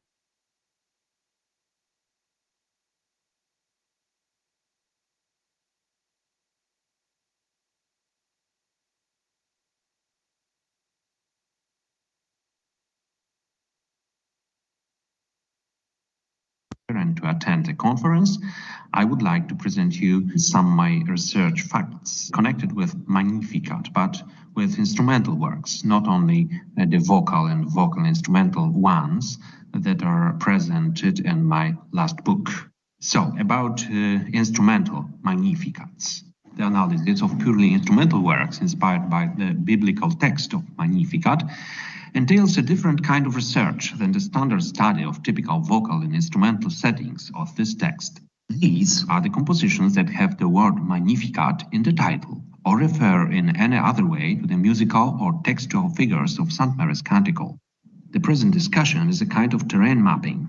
This is a preliminary research exploration that would allow for the above-mentioned publication to be supplemented in future, or perhaps followed by another volume. Such a supplement could present the sources, systematics, and analysis of selected, purely instrumental compositions entitled Magnificat, both independent as well as derived ones, of varied provenance, instrumentation, and functional value, concert and utility works. The topic is quite interesting, and I know, and I conclude per analogion, that there might or even must have been instrumental compositions created as transcriptions of vocal and instrumental Magnificats. Such transcriptions would require another classification. I will also refer here to works showing influences of the plainsong sound tones in the forms of motifs, themes, cantus firmus, quotes, reminiscences, etc. Moreover, one should assume that numerous small compositions have also been created for the purpose of the daily liturgical practice of organists of various nations and confessions. What is most intriguing, a cautious assumption can be made that there is also a group of independent instrumental works inspired in various ways and with various effects by the biblical text. They are a free vision of composer, not directly influenced by the arrangement of the verbal text. There is an interesting starting point for research. due to the instrument's location in the Basilica of the Visitation of the Blessed Virgin Mary in Bardo Śląskie. The album Magnificat, published by Wrocław-based organist Tomasz Buchowski, titles imply the plain-chant origins of the cantus firmus taken from the Magnificat. The tone number is given. Other compositions, such as those by Johann Pachelbel and Johann Sebastian Bach, have titles of Protestant or rather Lutheran provenance. Meine Seele erhebt das Herren. A group of compositions should not cause further research difficulties. After all, the melodic, motivic and thematic inspirations of organists and composers of the German cycle and the Renaissance and Baroque are widely known, also due to the presence of more or less recognizable fragments maintained mostly in tonus peregrinus. You can see it on the picture. Thus, it is the first tape of the identified instrumental works shall be those in which the cantus firmus Magnificat is presented in a recognized manner, usually with the use of long note values and homorhythmically. The above-mentioned CD album includes the first movement of the organ sonata No. 4 by Romantic composer Joseph Rheinberger, which contains in particular movement, among others, several arrangements of transposed fragment of Magnificat, maintained in tone 9. Let's listen to this example.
In this case, the composer does not imply the connection with the Magnificat directly in the title, and it's difficult to identify the entire group of compositions to which Rheinberger's sonata could be assigned, and the publisher described it on the back cover. Another example of the first type of composition is Johann Sebastian Bach's Schübler chorale, in which the Protestant melody Meine Seele appears in the highest voice of the organ part. Look at this example, please.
This is a vast number of similar works by other artists, and thus only two representative examples by Bach and Heinrich Scheidemann, the author of at least 8 Magnificat's arrangements in various tones, employs a similar procedure to Bach, dividing his Magnificat octavi toni in 4 sections, verses with cantus firmus taken from Magnificats in tone 8.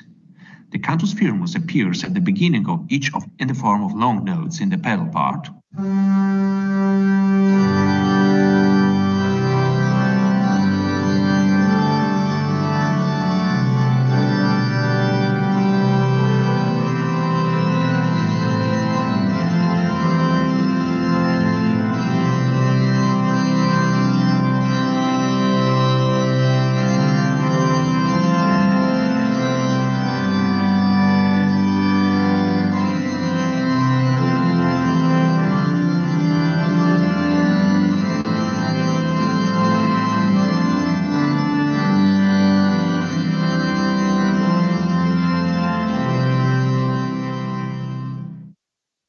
The second type of compositions could be those in which the psalm tone is indicated in the title of the work, but the melody itself remains hidden in the musical text of the piece.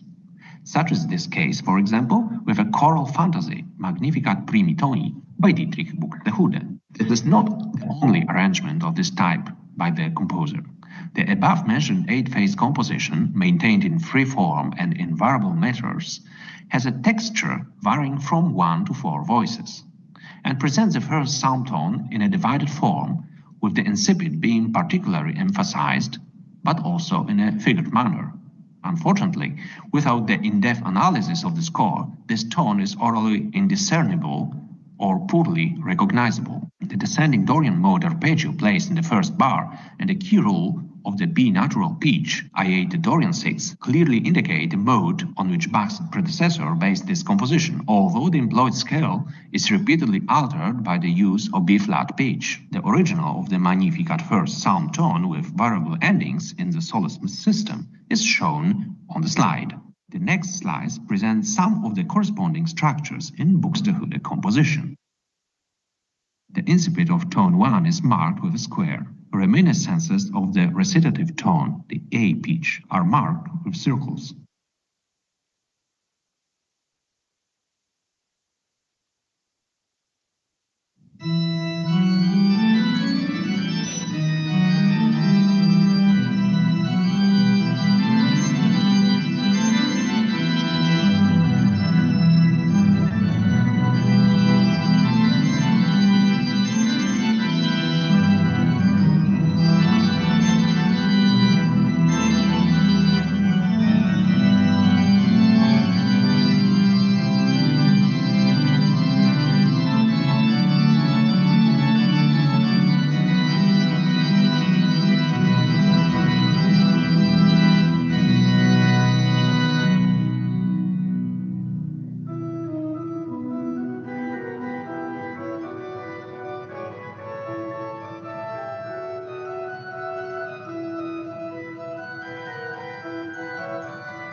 There seem not to be many compositions similar to Buxtehude's piece in music literature. However, a statistical study of this group obviously requires further research. A special subgroup of compositions should be made up of fugues and other strict polyphonic forms, in which thematic formulas are based on various Magnificat forms.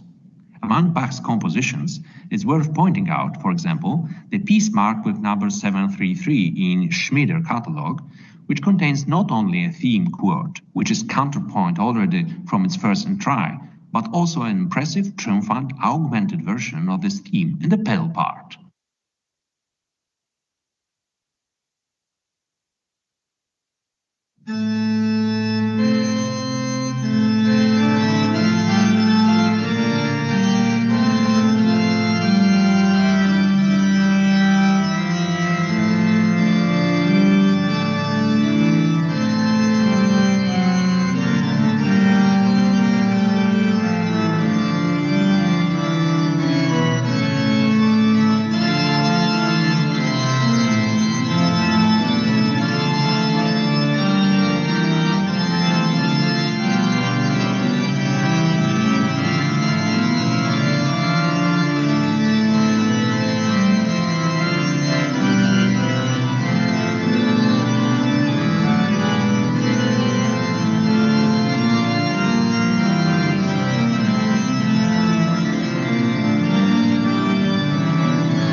A separate group of works which have not been comprehensively and thoroughly analyzed in the Polish literature is the organ oeuvre of Johann Pachelbel.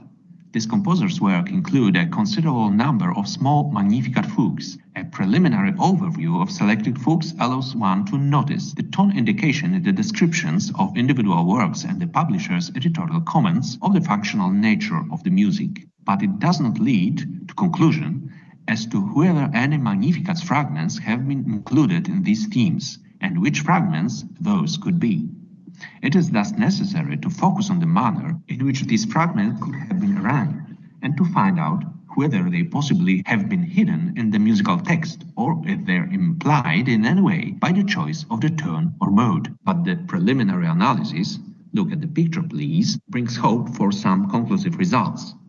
At least in the case of the fugue in D minor, primi toni, it's possible to conclude that the theme might have been derived from the first musical formula of the Magnificat. This is evidenced by the characteristic long-lasting tenor A sound, the incidental B mollum, the characteristic descending spiritus meus formula, the pitches B, A, A, G, A, marked 1 in the example, and the extended Dorian ending on the words meo, the pitches G, F, E, D, marked as 2.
In addition to typical Baroque compositions based on cantus firmus, for example by Bach and Scheidemann, or its reminiscences by Buxtehude or Pachelbel, and some obvious works by Johann Schein, Samuel Scheidt, or Girolamo Frescobaldi, the search to date has also shown the existence of a number of other works by various less-known composers. They were written primarily for organ, sometimes for clavichord or harpsichord. They have the word Magnificat in the title and draw in various manners on Mary's canticle, or are intended to musically support its public liturgical performances.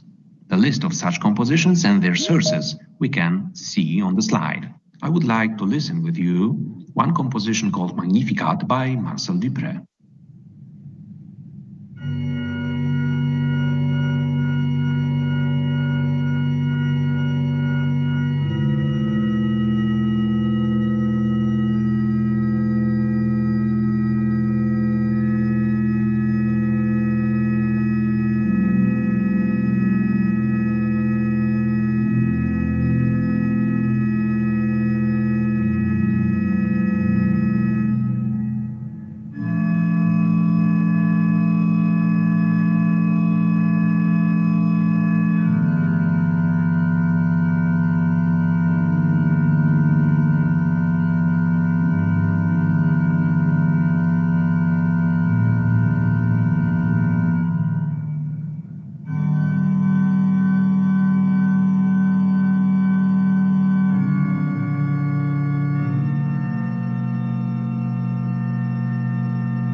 Now I'd like to present three pieces.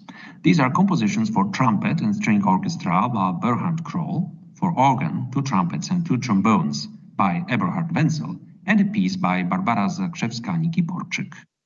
Each of them presents a different approach to Magnificat and can thus generate an individual group of works. In the future classification I would like to establish.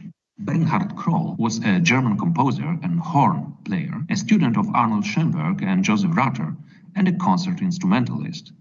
In his works, he made use of his broad knowledge of brass instruments and employed a harmonic system based on the ideas of Max Reger and Paul Hindemith. Besides independent works such as Messa di Sinfonietta for choir, organ and string orchestra, or Sinfonia Sacra for trombone and organ, Kroll composed many variations forms based on the themes by Wolfgang Amadeus Mozart and even Johann Strauss. His Magnificat Variationen begins with neoclassical Hindemithian polyphonic introduction played by strings, or piano in the case of trumpeted piano arrangement, followed by a quotation from Quia fecit mi magna movement of Bach's Magnificat, noted explicitly in the score.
composition is then polyphonized and harmonically transformed, or rather distorted, in order to be immediately presented again in a different form in the trumpet part. The theme, in its transformed version, forms the basis for 11 continuous variations, the profile of which changes in terms of tempo expression from molto adagio or largo to motoric presto and vivace sections. Echoes of Bach's original appear in the composition only in the form of dance-like, cantileno-like and motoric allusions, both in the part of strings and in the trumpet part. The stylistic idiom used by Kroll draws on neoclassicism, musical sarcasm, irony, and virtuosic display. Bach's theme and quasi-baroque sound of the concert trumpet are treated as a pretext for juggling with unobvious rhythmical arrangements, combined with the best polyphonic models. The character of the work is additionally emphasized by other means used by the composer: jazz syncopation, chordal parallelism, isolated major and minor chords, virtuosic sounds of the highest trumpet register, developed from the pianissimo within a short section, as well as characteristic ostinato employed in this part. The whole composition should be interpreted as a kind of fantasy aimed at displaying great virtuosity of the performance rather than emphasizing the role of the quote from Bach.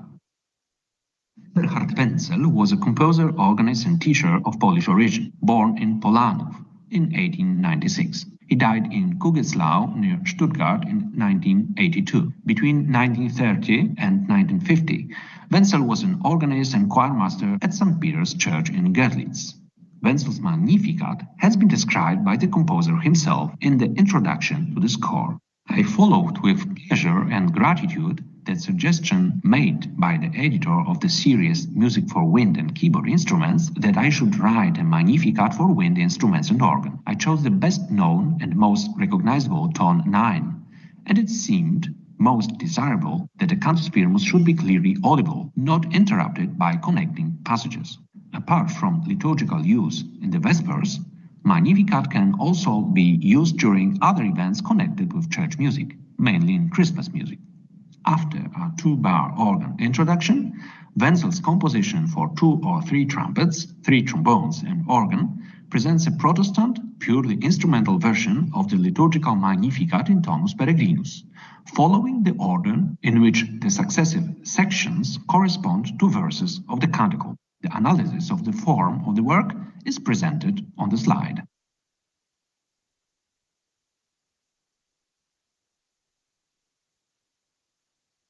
Barbara Zakrzewska-Nikiporczyk was born in Poznań in 1936. She graduated from Professor Florian Dąbrowski's class and obtained a PhD in humanities at the Adam Mickiewicz University in Poznań.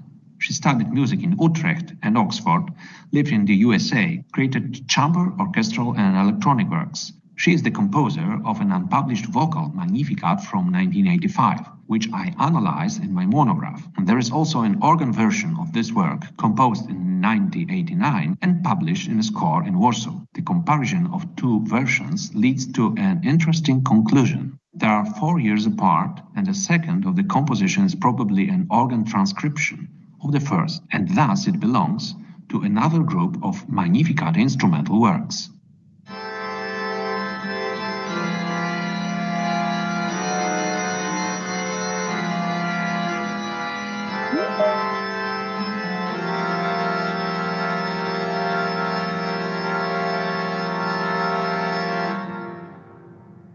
This version contains numerous complementary voices in the chords, appropriate markings of the manuals, and dynamic markings which are missing in the vocal version. They also differ in terms of the number of bars. The organ version consists of 46 and the choral one is only 37, though the original musical material is almost entirely the same. 2 fragments of both works are presented here for comparison. The instrumental works discussed above are, as I pointed out at the beginning, only signposts, setting out the directions and strategies for future research. My speech has been an attempt to outline the range of various works and show a multitude of approaches to Mary's Canticle in instrumental music not described in my book. It reassures me that the research of instrumental Magnificat arrangements I'm planning to conduct may be intriguing and worth the effort. I hope my reflection might show you the world of Magnificat compositions from a new perspective, that of purely instrumental music, but still deriving from the vocal, beautiful original. Thank you very much. Thank you, Dr. Tomasz Kienik, for fascinating research of purely instrumental music inspired by the Magnificat. Thank you for taking up this unexplored area. We are a bit of time, but I think we can start a short discussion. Let me ask you my question. Do you see the possibility of finding inspiration with the Magnificat in other genres of music? For example, stage music or another? Do you think possibility or not?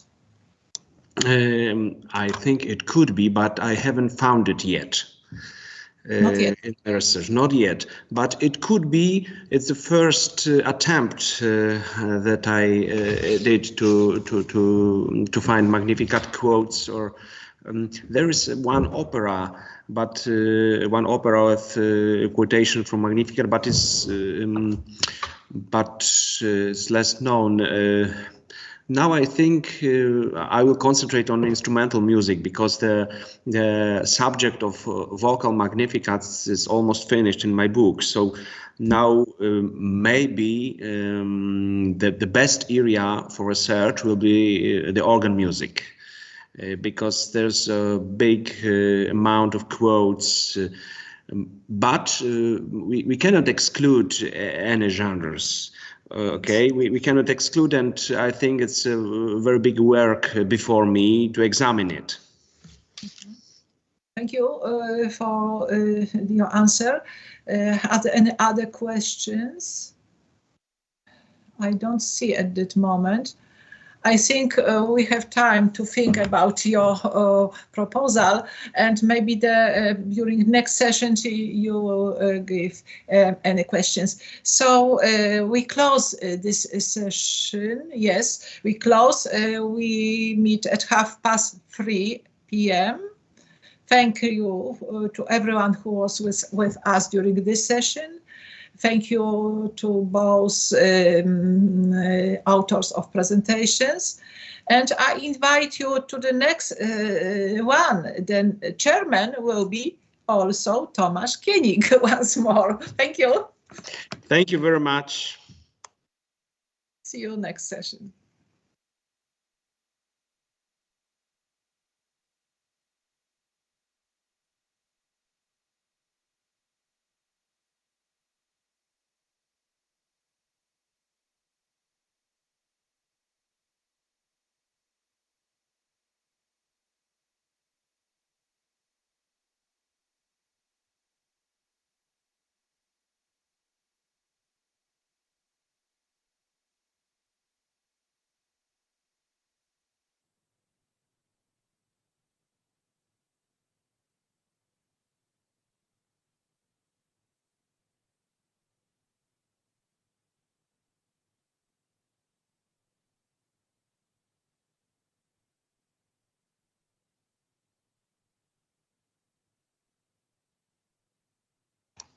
Przepraszam, czy pan Wojciech Stępień podnosi rękę w sprawie próby? Dzień dobry, tak, ja chciałem sobie spróbować sprzęt, czy działa mi, czy mogę odtwarzać przykłady muzyczne. Dzień dobry, to teraz przełączę już pana i moderator przejmie. Bardzo proszę, pan będzie mówił na żywo, prawda? I tylko spróbujemy, czy prezentacja działa. Dokładnie. To proszę teraz udostępnić ekran, ja pana bardzo ładnie widzę. Super. I spróbujemy jeszcze w takim razie z prezentacją. Jak mam to udostępnić? Trzeba kliknąć przy przycisku zakończ na górze ekranu w prawym górnym rogu. Mamy taki biały kwadracik. Tak, już widzę. Tam też trzeba nacisnąć uwzględnić dźwięk z komputera. Aha, dobrze. Teraz wybrać nie okno, tylko ekran. Tak. Wybrać ekran, przełączyć się na PowerPointa. I teraz nacisnąć F5, uruchomić pokaz slajdów. Widać wszystko? Tak. A będzie muzyka, czy nie?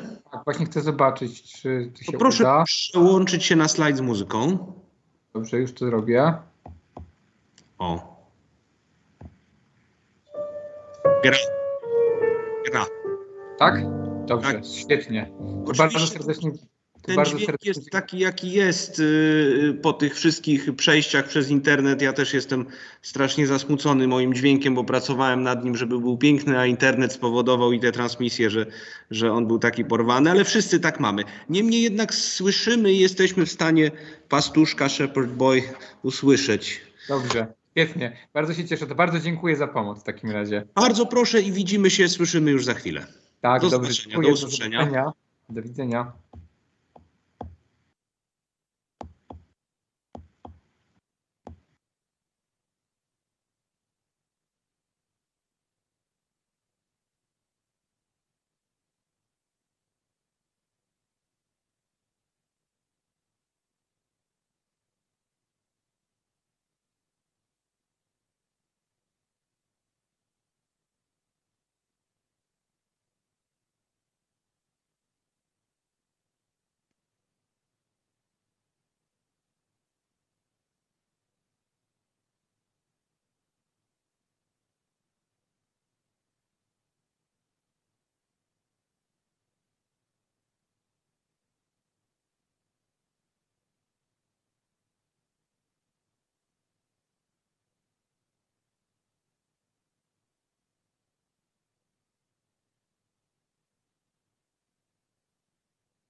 Dear participants, now is 3:30 and we can start our session number 3, entitled The Style.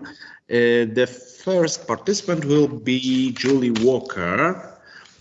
She's absent. Julie Walker is currently a temporary research and teaching attaché at the Faculty of Education and Lifelong Learning in Strasbourg, and affiliated researcher in the group of experimental research on the musical art at the University of Strasbourg. In 2016, she defended her PhD dissertation about Chopin's last style under Marta Grabo's supervision. She presented her research on musical semiotics during numerous scientific events in France, Belgium, in United Kingdom, Romania, Canada, and the Netherlands. She's also interested in musical education and pedagogy and involved in different scientific events for the general public. So Julie Walker from University of Strasbourg, Chopin's last style toward a definition. To this conference today, and I'm going to talk to you about Chopin and his last style. But first of all, in musicological literature, there is a growing number of publications about composers' stylistic evolution. Especially the late periods are considered, with scholars increasingly often investigating composers' late or lost styles. In 1925, Albert Brigman made a fundamental step in this direction with his book Spätwerke großer Meister. The German theoretician studied the late style as a phenomenon in art history in search for some constants among the styles of old age of different artists. The same was true for the Paul Wallis, who defined in 1975 the late style as a style of clearly separated late phase of the artist's work, and the style of old age as the characteristic style for the artist after the age of 65. Age is, of course, an essential parameter for this type of study, but our perspective is closer to the English conception according to which the expression late style has become a term to describe the last works of artists, no matter the age at which they died. In 1937, Adorno published a notorious paper about Beethoven's late style, considering the third period of the composer's artistic activity, including the last 5 sonatas for piano, Symphony No. 9, or the Missa Solemnis, for example, as his late style, particularly marked by caesuras, sudden discontinuities, and resistance to any society's influence. After him, numerous musicologists investigated the last works of composers such as Robert Schumann, Claude Debussy, Richard Wagner, or Igor Stravinsky. As Hutcheron emphasizes, the discourse of aesthetic lateness was revived in recent years by the 2006 publication of Edward Said on late style music and literature against the grain. Indeed, Said offered a lot of reflections on Beethoven, Mozart, Richard Strauss, or Richard Wagner, considering both the aesthetic dimension and the chronological one. For him, the late style or the last style can be considered as a new item through which an artist, confronted with his own death approaching, expresses himself. For Joseph Strauss, late style music must present some internal qualities and be associated with certain external factors, disease, historical period, age, etc. We consider the last style as containing recurrent stylistic characteristics in a given period preceding the artist's death and forming a particular aesthetic in their whole work, regardless of their age. To our knowledge, a study concerning specifically Chopin's last style has not been published yet. Several publications related to the topic can be found: Karlberg, Piotrowska, Potief, Tomaszewski, Dziukiewicz, and so on. But they focus on some particular works and do not offer any global and comprehensive study of the issue. They do, however, play the role of an important starting point for our reflections. As Karlberg said, for all the critical remarks made about the late style and the few works that represent it, its fundamental musical significance remains obscure. Hence, Chopin still deserves detailed consideration. Tomaszewski, who is a leading expert on Chopin, reminds us that there are two types of musicological approaches that help to understand this composer's stylistic evolution. One focuses on common stylistic features, and the other, on the contrary, analyzes differences over time. Several authors like Scriabin, Wojciech Krepelian, Bronowski, or Einstein claim that Chopin's music did not change over time. Others, however, like Leichenstritt, Abraham, Kremlev, or Chominsky, clearly notice several stages and divide Chopin's short life into several stylistic categories. For Tomaszewski, Chopin's last style corresponds to the year 1846 to 1849, a time full of solitude, particularly after his rupture with Georges Sand. For Karlberg, it is a compositional phase of general reprisal, and for Zielinski, other Chopin specialist, there is a specific aesthetic aura in this period, clear enough for him to speak about Chopin's late style. All those considerations allow us to confirm the existence of Chopin's late style, but the question is, what musical and stylistic characteristics did it have? To answer it, it seems advisable and very interesting at the same time to investigate the last years of Chopin's life, to understand what happened in his life and his music, and to find out a truly comprehensive definition of what Chopin's last style actually was. To achieve the above-mentioned purpose, several steps of study are necessary. First, it seems important to us to understand Chopin's way of life in the 1840s, because the period was rich in events which had considerable impact of his daily life.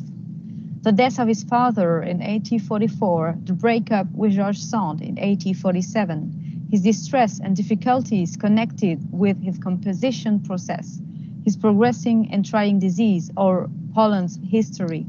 All those factors made his life increasingly tough. His correspondence from this period shows a lot of doubts and thoughts concerning his music. In his letter from 8 July 1846, Chopin wrote, "But I'm doing all my best to work, but it isn't going well, and as long as it continues, my new productions won't remind anyone of either the Warbler's Twitters or the broken china. I must give up." This is only one example among many others. Letters testify that he struggled with his musical ideas. Those difficulties can also be showed through a graphical representation of Chopin's musical activity in time. In this figure, we can see that the last years were marked by a slowdown in terms of his compositions, but also by his activity as a pianist. 1848 corresponds to his journey in the United Kingdom, which is something exceptional with 7 concerts given in 1 year. The Parisian period, 1840 to 1849, was the most prolific in all aspects. The Noir period, 1849 to 1837, was particularly marked by the number of compositions, specifically at the beginning of the 1840s. Indeed, the calm of Georges Sand's house was a safe haven for Chopin, far from the capital's tumults. Finally, the last stylistic period, 1842 to 1849, corresponds to the final decline, particularly after 1846. Moreover, in this time, the loss of his father reminded Chopin how he missed his home country, which was exacerbated by the feeling of being a bad son because of abandoning his own. Nicolas Chopin's death was a terrible blow and triggered regressive behavior, with Frédéric refusing to see anyone for a long period. Only the venue of his sister Ludwika in France, at Georges Sand's home, allowed him to get progressively better. She always was a real support for him. Due to a myriad of family conflicts, the separation between Chopin and Georges Sand in 1847, after 7 years of relationship, was inevitable. After his departure, Chopin was alone in Paris and suffered more and more from his disease, with the periods of recovery alternating with increasingly severe crises. In other words, and as Karlberg put it, the story of Chopin's final years seems to be taken from the pages of a tragic romantic novel. One wrenching event follows another. However, biographical concerns are only one aspect, which is not our main focus. More important are, of course, the composer's works. And to fully understand how Chopin modified his music, we have chosen to investigate and analyze two different levels of his music. The formal and traditional one, with the form, the keys, and so on, and also the semiotic one, through the topic theory. In the 17th century, several authors thought for the first time about a categorization of styles in music. The first distinction between stilo antico and stilo moderno by Monteverdi and Battista Doni marked, for example, the transition from the Renaissance to the Baroque era.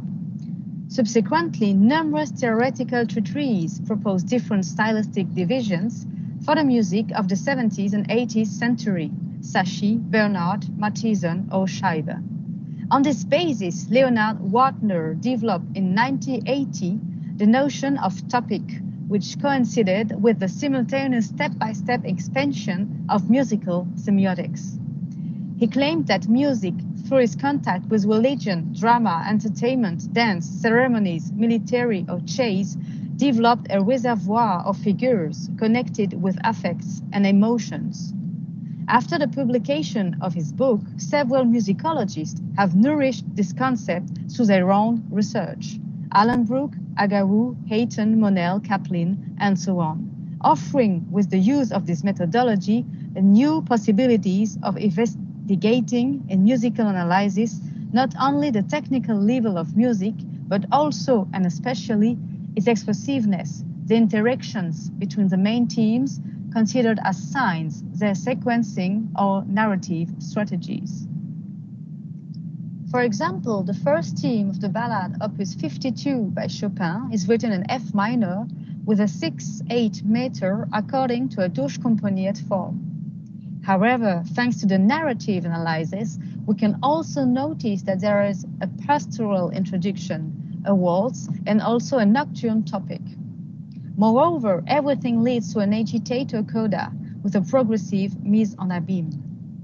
This methodology will allow us to investigate and consider Chopin's music in a different way, particularly the late works displaying important particularities which the traditional analysis is not able to fully reveal and clarify.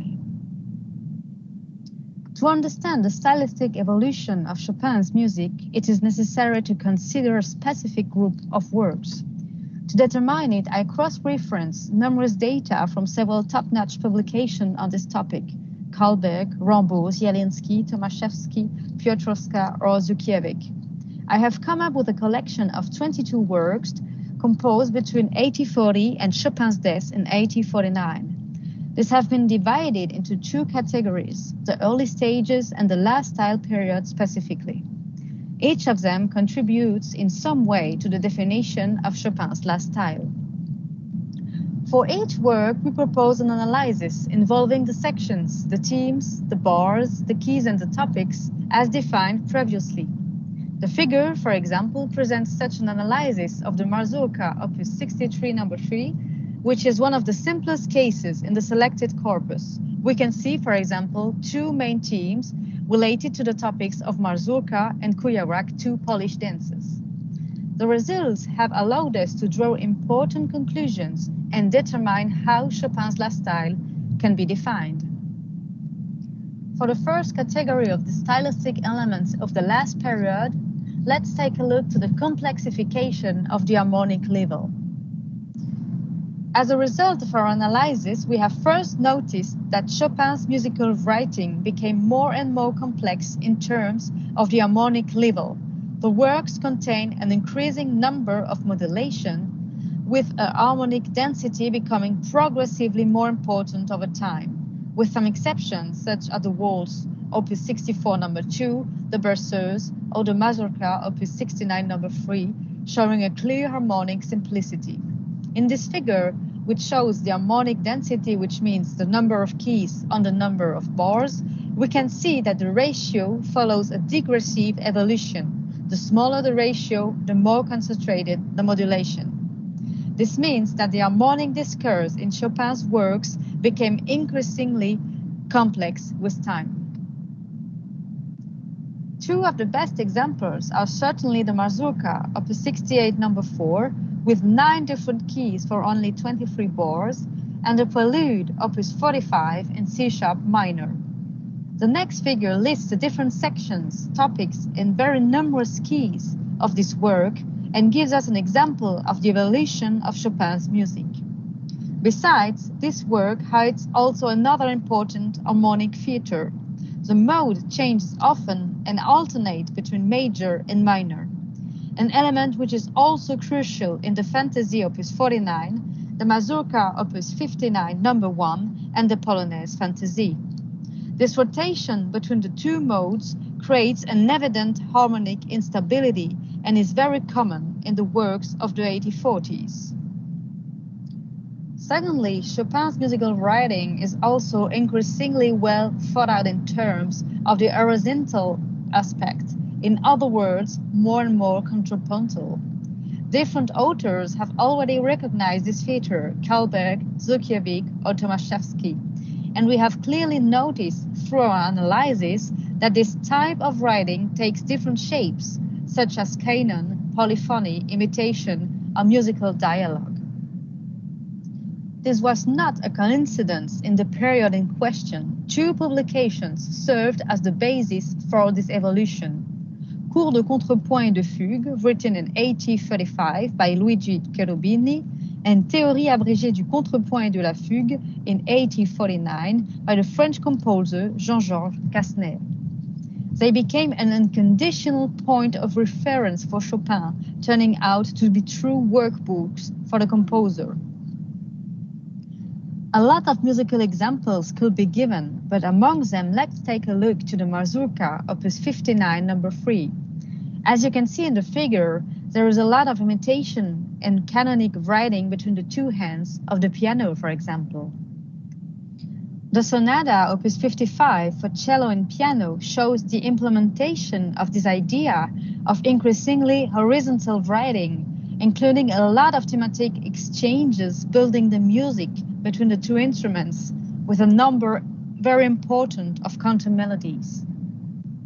The last period in Chopin's output also signals the opening of musical impressionism. Indeed, a new aesthetic is emanating from several pieces of this period, particularly important in the early 20th century in France. Impressionism can be described as a set of lights, reflections, and colors as the artist perceives them.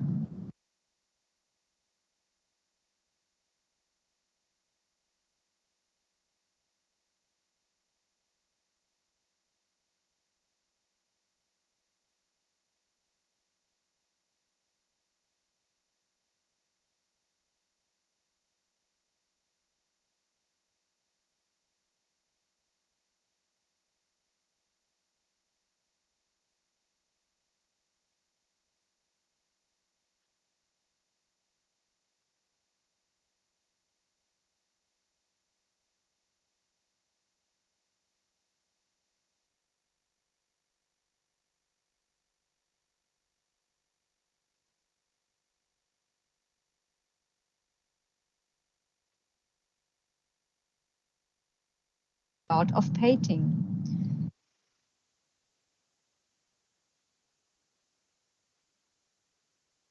Particularly important in the early 20th century in France. Impressionism can be described as a set of lights, reflections, and colors as the artist perceives them in the moment. In this period, the harmonic language changed to an aesthetic in which the pleasure of the sound was at the center and not the harmonic syntax. The functional relations were relegated to the back seat for the benefit of the timbre, creating this particular atmosphere so well known from Claude Debussy's music, for example. Jean-Jacques Eigeldinger was one of the first to study precisely this issue with reference to the Prelude Opus 45 by Chopin, making a connection between this work and the composer's friend Eugène Delacroix's own vision of the art of painting. In his point of view, color and its contrast are much more important than the line that delimits the form. Here we can see this difference of conception with the work of Ingres, with Napoléon Ier sur le trône impérial at the right, and Monet with Impression Soleil Levant. Likewise, in music, according to this concept, different harmonies and their contrasts are more important than the form itself. Let's take a look to two examples for this evolution to musical impressionism, with the Largo of the Sonata Opus 58 and also the introduction of the Polonaise Fantaisie. We have also noticed that in many works of the selected corpus, several main themes are characterized strongly enough to show clear references to external genres. Indeed, Chopin uses nocturne themes in Polonaise, ballades, or sonatas, march in fantasies, waltz themes in ballades, and so on. This feature is particularly important and also contributes to highlighting the usefulness of the topic theory and semiotic analysis for the discussion of Chopin's last works. Thanks to the characteristics of the musical discourse, we are able to detect these external references and determine which topics are present. Formal analysis is not conceptualized to focus on this level of expressiveness, which is why the two types of analysis are complementary. Ereo Tarasti, in his famous analysis of the Polonaise Fantaisie, already observed the presence of three main themes: a Polonaise, which is obvious and consistent with the genre suggested in the title, but also a nocturne and a mazurka. Our analysis of the 22 selected works also show this kind of construction in numerous other works. For example, in the Waltz Opus 64 number 3, a mazurka theme is presented between the bars 73 and 92, like Rombo highlighted it, with a triple meter, pointing rhythm, accents on the second and third beat, and wide intervals. A nocturne theme is also often used, and among the many examples, here you can see the Ballade Opus 52 or the Barcarolle Opus 60 on the figure. They are characterized by the lyrical texture, the arpeggios at the left hand, and the lot of ornamentations of the right hand. This creates some very interesting genre hybridity already highlighted by Zukiewicz, and it is characteristic of the last period of Chopin's output. Generally, Chopin uses tripartite forms for his works. This is the case for the vast majority of them, but in spite of that, certain liberties are being taken by the composer to push this form forward. In the Barcarolle Opus 60, for example, the final part uses the themes of the central part B besides the expected A part, leading in a heroic transcendence to a true apotheosis by transforming the original theme in a very epic way at the end. So, Chopin clouds the issue and decides to modify the form to be able to convey a specific expression, here the heroic finality. The musical discourse is more important than the formal framework, and semiotic analysis allows us to highlight those deviations from the classical frame and also explains them. For another example, in the Impromptu Opus 36, Chopin decides to insert an original section in the last 8 part, which we have called T1C, and which is not present in the 8 part at the beginning. In the Prelude Opus 45, the same concept is also implemented, with the central thematic elements used once more at the end of the work. This becomes a recurrent characteristic of the late style. Such elements can also be found in the mazurkas, opus 56 and 59, the final of the sonata for cello and piano, or the polonaise, opus 53. According to us, this feature can be linked to a theological form, in other words, a progression which moves forward step by step to find its finality at the end. The works present a continuing evolution where the last part allows for an explanation of the different events set up earlier in the piece. Like Godz said it in 2009, the final idea gives its meaning to the whole itinerary and enlightens the reasons for the deviation from the canonical form. Furthermore, the case of the ballade opus 52 is also very interesting because of a very dramatic coda which is added at the end, creating a descent into hell, with a pastoral beginning progressively sinking in a more and more dramatic musical discourse. Finally, the Polonaise Fantaisie clearly shows its distance from the classical ABA form of Chopin's previous Polonaise, an idea already announced by the Polonaise opus 53. Once again, the construction is specific and leads to the end of the work, a kind of accomplishment, with the main theme of the Polonaise, first very discreet, concealed in the discourse, reaching its heroic and victorious explosion in the conclusion, integrating the two other main themes of the work in it.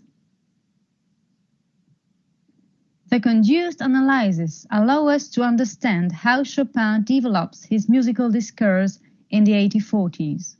The topics, those styles and expressive genres, like Ragnar said it, are very clear manifestations of the content, the substance of Chopin's music. In the works from the selected corpus, he uses the following one.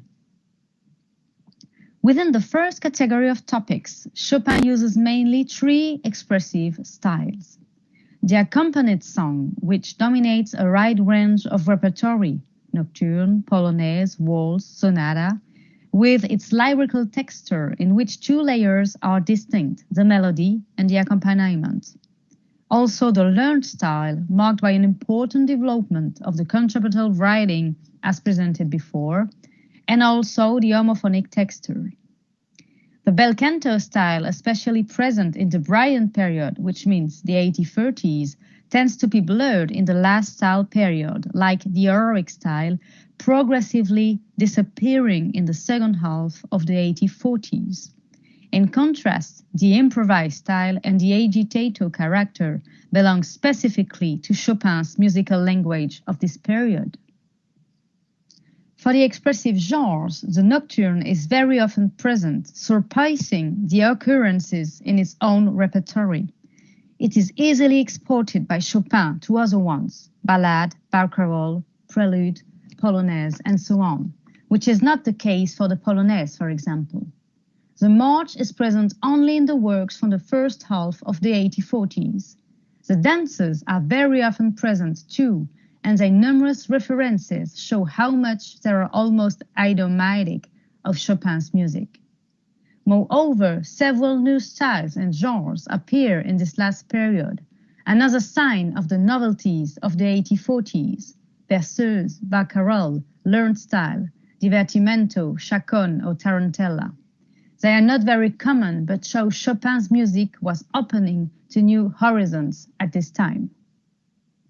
In conclusion, Frédéric Chopin is a composer well known for his sensitivity, his piano pieces, and his music in general, which is very specific, lyrical, and often melancholic. However, his musical style evolved in time, as did the style of many other composers, and we have always thought that something changed in the 1840s, that there was an evolution of his musical language which needed to be investigated so that we could understand what precisely Chopin's last style was. Thanks to different kinds of information linked to this difficult old day at this period, his correspondence and several publications, we came up with a corpus of works associated with this specific period. The analysis of the 22 pieces led us notice many musical characters which built the essence of Chopin's last style. a more complex harmonic discourse, a musical writing much more contrapuntal than before, an opening to musical impressionism, an evolution from the tripartite form to theological forms, the hybridity of genres and the specificity of certain topics, marking his clear preference for lyrical texture, but also his abandonment of the bel canto, the Bryan style, or the heroic and military one. He preferred to turn to more homophonic texture and improvised style. All those elements are relevant markers of what Chopin's last style truly is. Thank you very much for your attention. Hello, everybody. I'm very happy to take part to this conference. Ladies and gentlemen, let me explain. The presentation stopped abruptly for a moment due to a computer problem, but now everything is fine. So I'm really sorry for the inconvenience. Mrs. Walker is unavailable now, so I think the discussion is impossible. And the next speaker is Wojciech Stępień. He is a composer, a musicologist and music theorist, completed his MA in music and theory and composition at Karol Szymanowski Academy of Music and PhD in musicology at the University of Helsinki under the direction of Professor Eero Tarasti. He received a habilitation degree at Karol Szymanowski Academy of Music in Katowice and published 2 books. The Sound of Finnish Angels, Musical Signification in Funk Instrumental Composition by Ennio Hani Rautavaara, and Modernist Tendencies in Edvard Grieg's Piano Music from the years 1891-1906. So he is a specialist on Grieg's music, and now you'll hear his presentation, Modernist Approach to Musical Form in Edvard Grieg's Opus 54. Mr. Wojciech Stępień, please. Good afternoon. I would like to first thank you very much, Professor Granadianki, for the invitation. I hope that everything is okay and you can hear me. Yes? Yes, that's okay. Yes, yes, I okay. hear you. Yes. I'm very glad that you are with us, that we can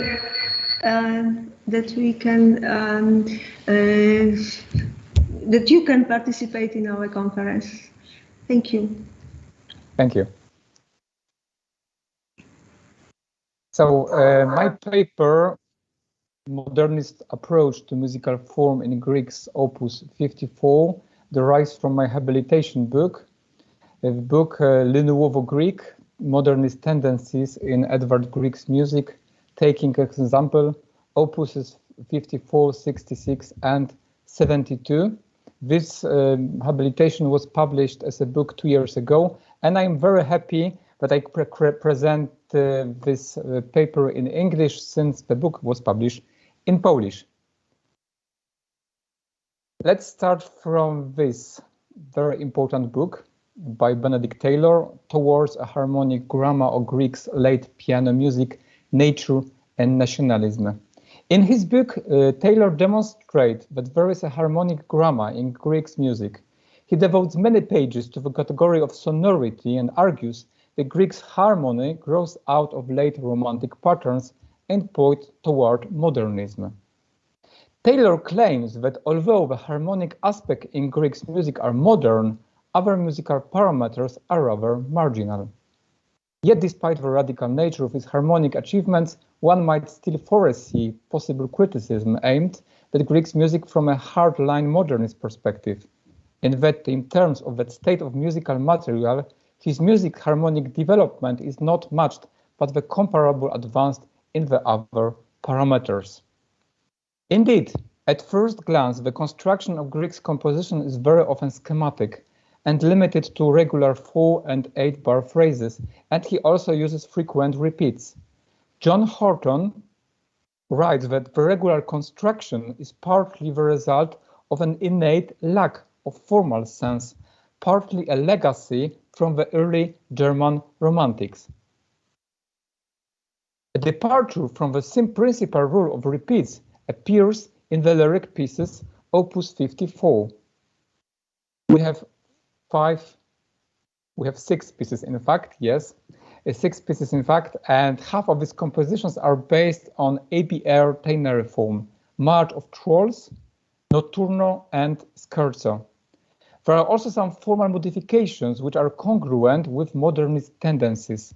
The lyric pieces Opus 54 were completed in 1891, and in my opinion, this is when Greek music started to be perceived as more exotic and peripheral than before.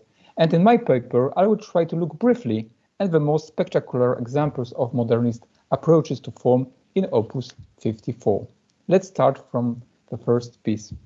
In Shepherd Boy, a 2-bar motive A and chordal B with its transformation is the basis for the whole musical material. The motives, chromatic transformations, and whole tone shifts create the impression of an uninterrupted musical narration. And this composition shares with Debussy's music the formal structure, with Piasta calls unified form. The development of the form leads in the 2 opposite directions, and both motifs return their primary shape in the final bars of the composition.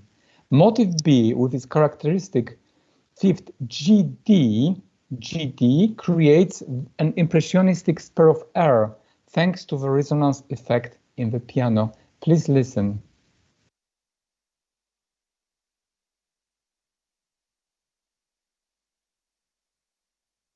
This motive anticipates the later cow call, Opus 66 number 1, and creates a clang effect through the registrar distance of the 2 hands.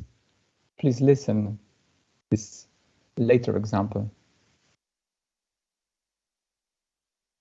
Przepraszam, ma pan prawdopodobnie nieudostępniony dźwięk z komputera. Okay. Ponieważ nic nie słyszymy. Okay, I will try to do something with this.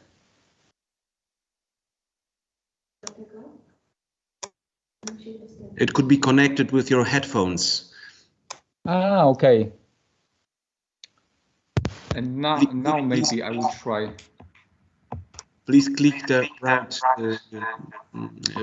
white arrow and then press it, and we have. Okay, please listen. Is possible to listen? Only the first note. Okay. Okay.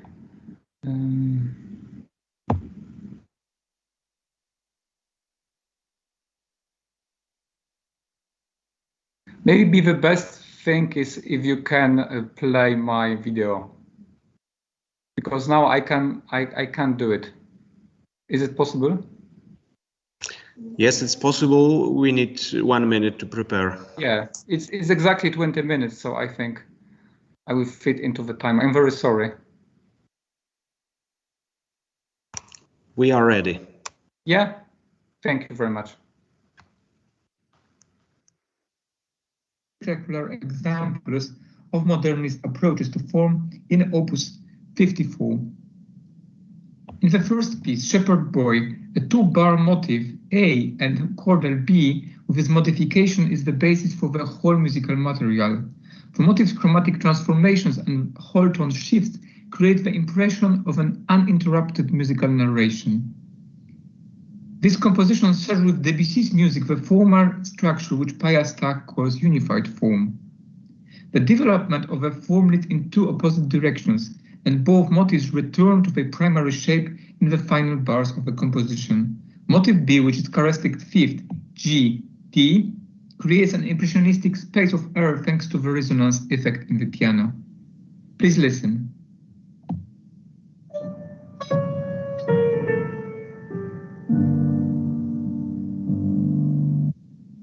This motive anticipates the later cow call, Opus 66 number 1, and creates a similar clang effect through the registrar distance of the 2 hands. Please listen.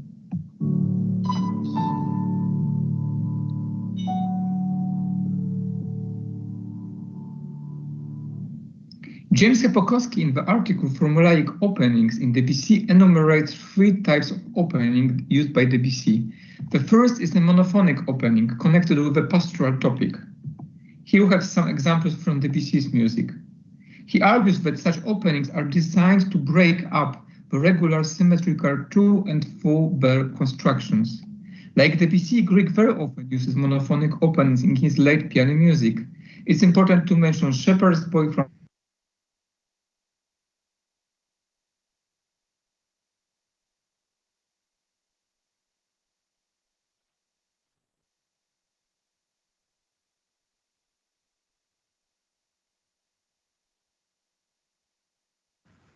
There is a problem, there is no sound.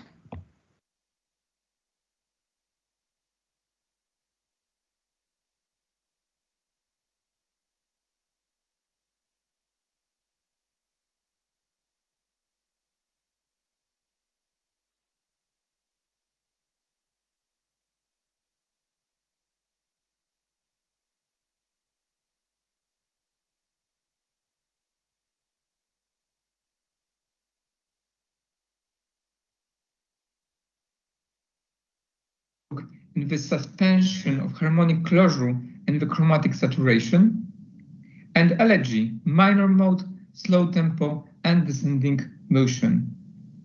So Grieg's monophonic opening also can break the regular symmetrical construction. It's also surprising to discover the interrelation of the various presentations of the note D throughout Shepherd Boy. The first 2 bars create a melodic scheme with leads from D2 to D1. After repetition, the scheme is completed by D major chord. Please listen. And you can hear the minor scale with augmented fourth.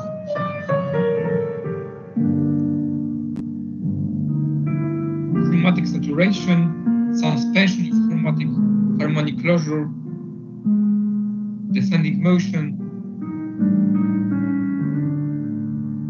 So these 3 categories: exoticism, eroticism, and elegy. In the middle passage, Grieg begins with D in the left hand and in the right hand D1, the note on which he finished the 2 previous bars.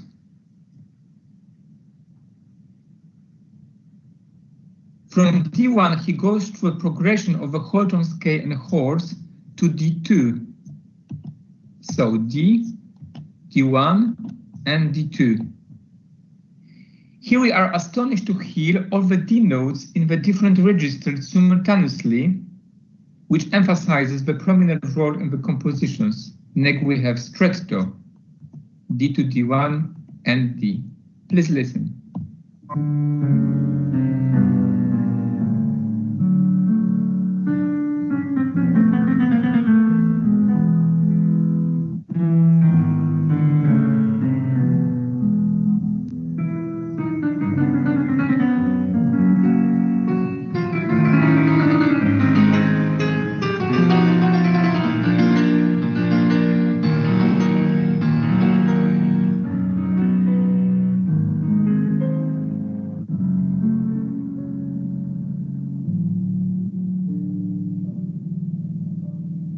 And now stretto.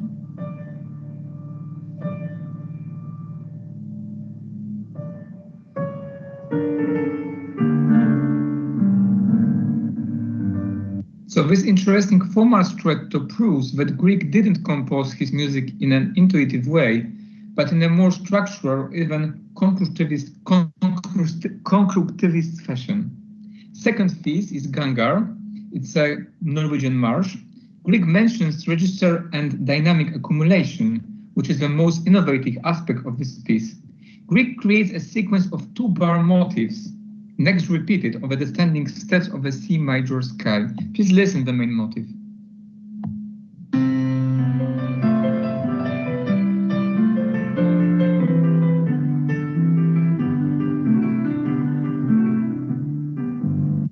So Grieg repeats this motif on the descending steps of a C major scale, which fills the distance between A, E3 and E. The Bourdon fifths disappear, and in their place the composer implies a descending sequence of chords in the right hand. The climax appears when the fifths recur in the low register and the melodic line goes to a higher voice and E-flat major scale. Here we have E-flat major scale and C major. Please listen.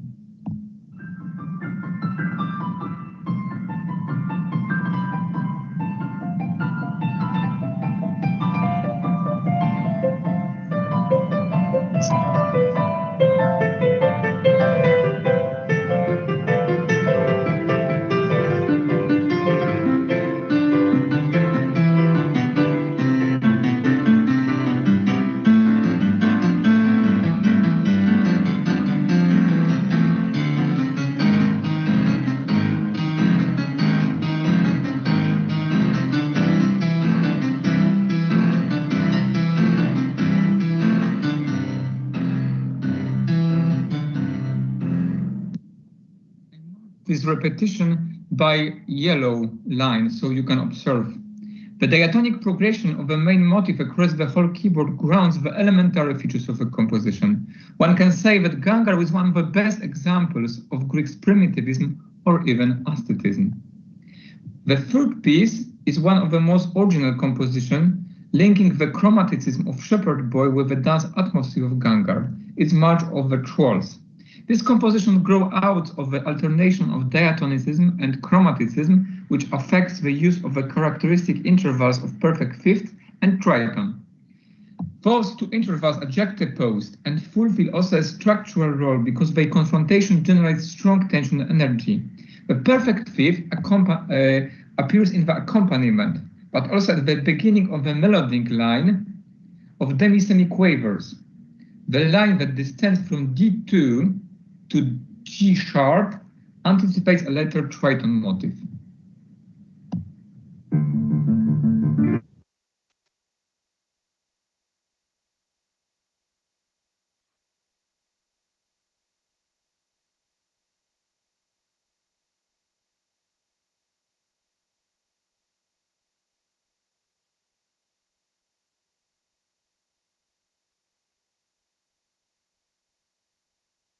Again, there is a problem, I think. We are trying to solve the problem. Please be patient for a while. I think there is a problem with Microsoft Teams because there's no response in our computer system.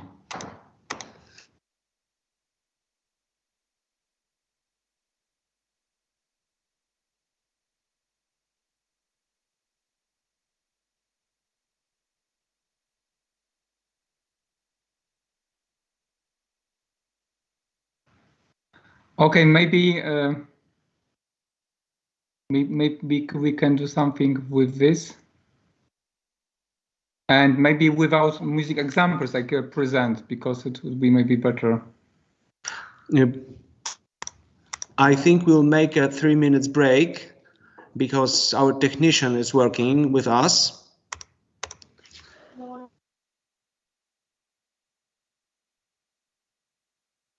I can speak without music examples. I think this is not it's not so important. Maybe you can observe the score.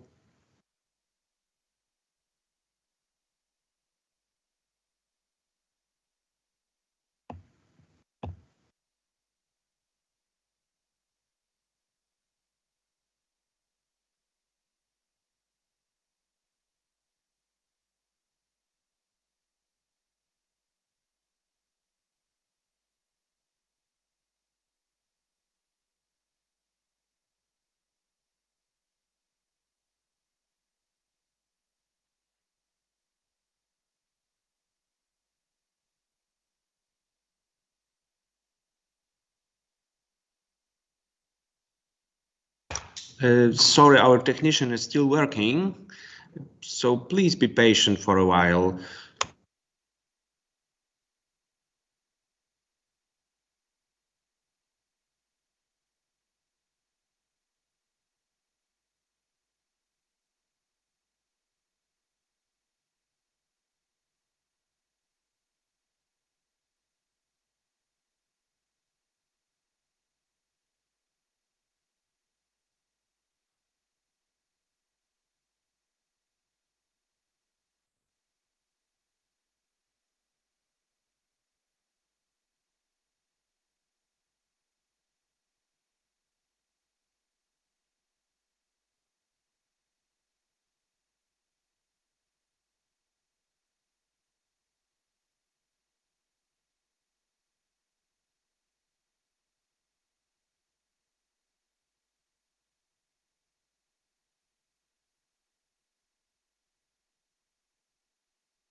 The perfect fifth appears in the accompaniment, but also at the beginning of the melodic line of demi-semiquavers.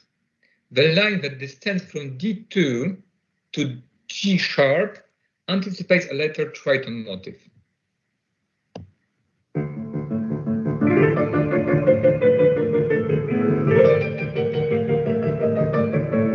The perfect fifth creates the harmonic skeleton of the composition of both the harmonic and melodic level. Ostinato in the accompaniment is transformed to a succession of fifths, a fifth apart. B flat, F, G, D, E flat, B flat, and next triton, A and E flat. The triton helps to stabilize the dominant and creates tension, which is resolved during the second occurrence of the main motif. Fifths are used not only in the accompaniment, since a fifth is created between the extreme notes on demi-semiquavers here, in bars from 11 till 21.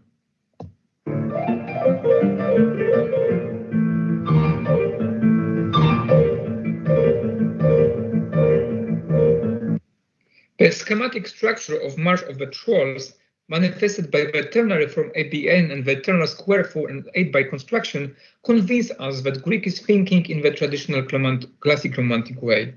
But the melodic and harmonic construction based on the intervals of perfect fifth and triton precedes modernism.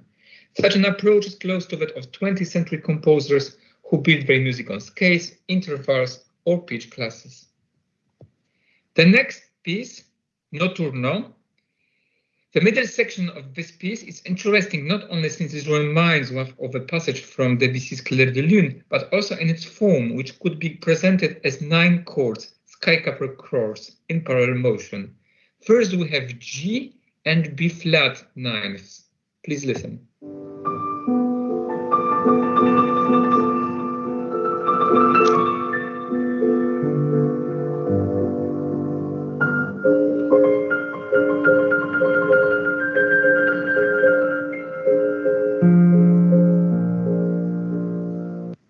And next follow E 9th, E 11th, A flat 11th, and here we have also D 11th and 13th and G 13th.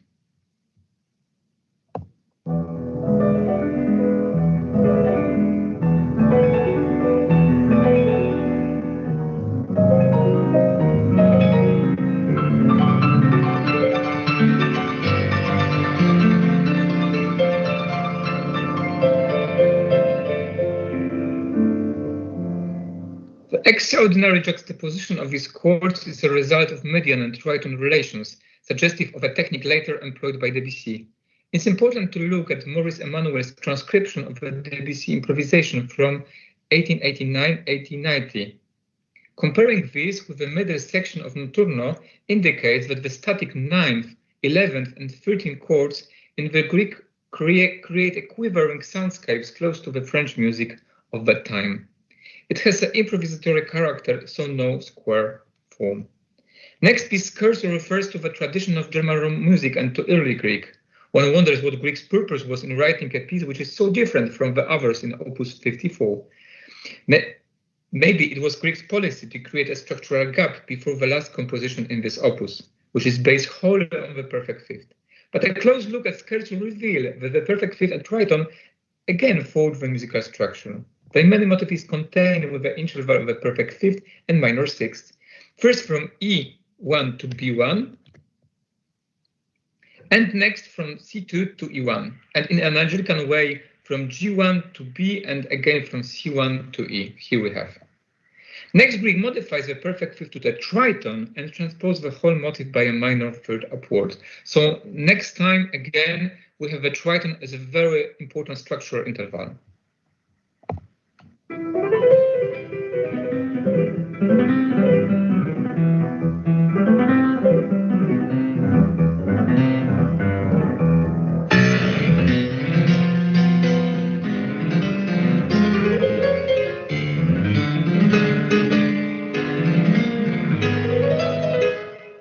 A new look at the role of ostinato appears in the last piece, bell ringing, where Grieg retains the rhythm of the two alternating perfect fifths in the various sound constellations.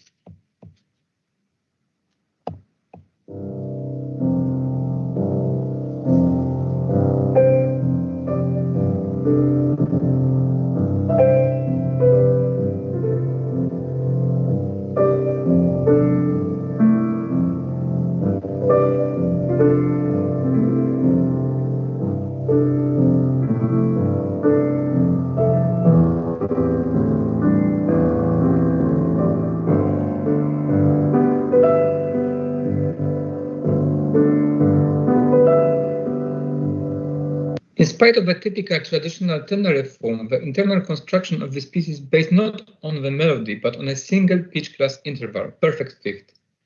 This is a step toward modernism. Bell ringing with its perfect fifths and white keys is more diatonic than a major mode piece. The technique used to shape a form here may be termed constructivist. The starting point for the formal design is the succession of three perfect fifths, CG, GD, and D-A. Last high note of the first fifth becomes the lower note of the second fifth, and so on. In the middle section of the composition, this technique occurs upwards, not downwards.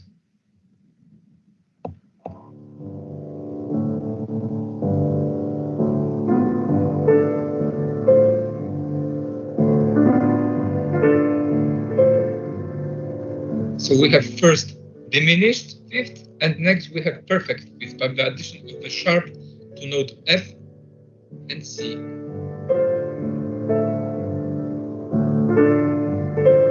The same, F sharp and C sharp.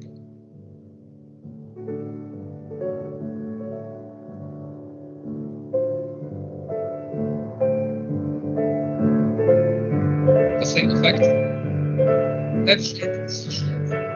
And G sharp.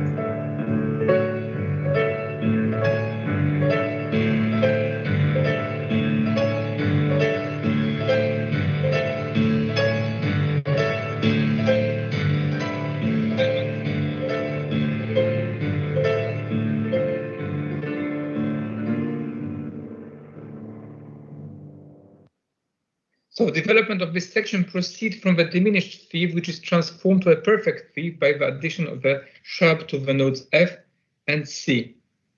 This way of building can be regarded as a typical additive form. One element is added to its predecessor, and so on, like A, B, B, C, C, D, D, E. It's enough to look at the brief analysis of various density proposed by Jean-Jacques Nattier. On the following diagram, these elements are linked to one another in domino fashion. This is fascinating because various composition is a study in sound density of a flute, and perhaps Grieg's piece's study of the sound density of a bell. Alternatively, this way of building four can be seen as anticipating Schoenberg's composing out technique, where one pitch class set appears as a formal frame. A motif from the musical solfege is shown in the deeper structure of the composition by enlargement. This passage from Nax from Pierrot Linaire demonstrates clearly that there are three main pitches which form the main motif of the Passacaglia create a formal frame: E, G, E flat, E, G, and E flat. This is analogical procedure in bell ringing, which I demonstrate on the diagram and which is marked with rectangles. So this method of building four by adding elements or composing of the primary structure is typical of the modernist of 20th century music. At the same time, this composition concentrates on sonority, as noted by many researchers, and relates to musical impressionism. Summarizing, Opus 54 represents a real breakthrough in Grieg's formal thinking, one which was numerous consequences in the following opuses of lyric pieces, and even in the arrangements of folk music in Opus 66 and 72. Daniel Grimley writes about a denial of personal subjectivity and a longing for transcendence. We can summarize the most important things. In Shepherd's Boy, we have strictly constructivist and unified and monophonic opening. Ganger anticipates folklorism and primitivism. Much of it shows constructivist tendencies. The middle section of Notturno, improvisatory form and skyscraper chords. Bell ringing the most, constructivist composition, additive four, and composing out. I hope that my short presentations demonstrated that the form in Opus 54 anticipates many further tendencies in the musical modernism in the 20th century, and that this opus is interesting not only because of its harmonic novelty and originality. Thank you very much for your attention.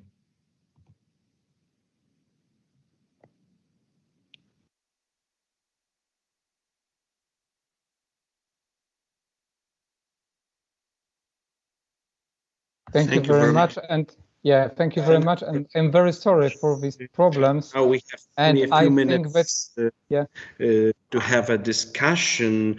Thank you for your very interesting presentation. I think Greek music is still underestimated in Poland. I haven't read your book yet, and you encouraged me to do it immediately.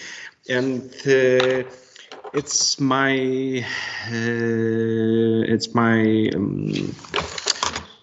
question, not to you, to the participants, please. If you have any comments or questions. Sorry, I feel nervous because we have some problems with our computer. One of the three computers was unstable without internet connection, but we fixed it. And everything is working properly now. So if there are any questions from other participants, please.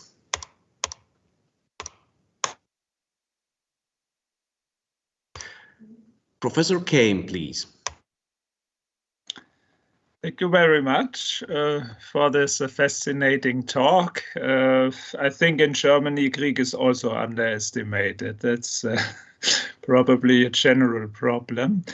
Also, I wanted to ask you about these astonishing parallels with the Debussy, with the Impressionist style.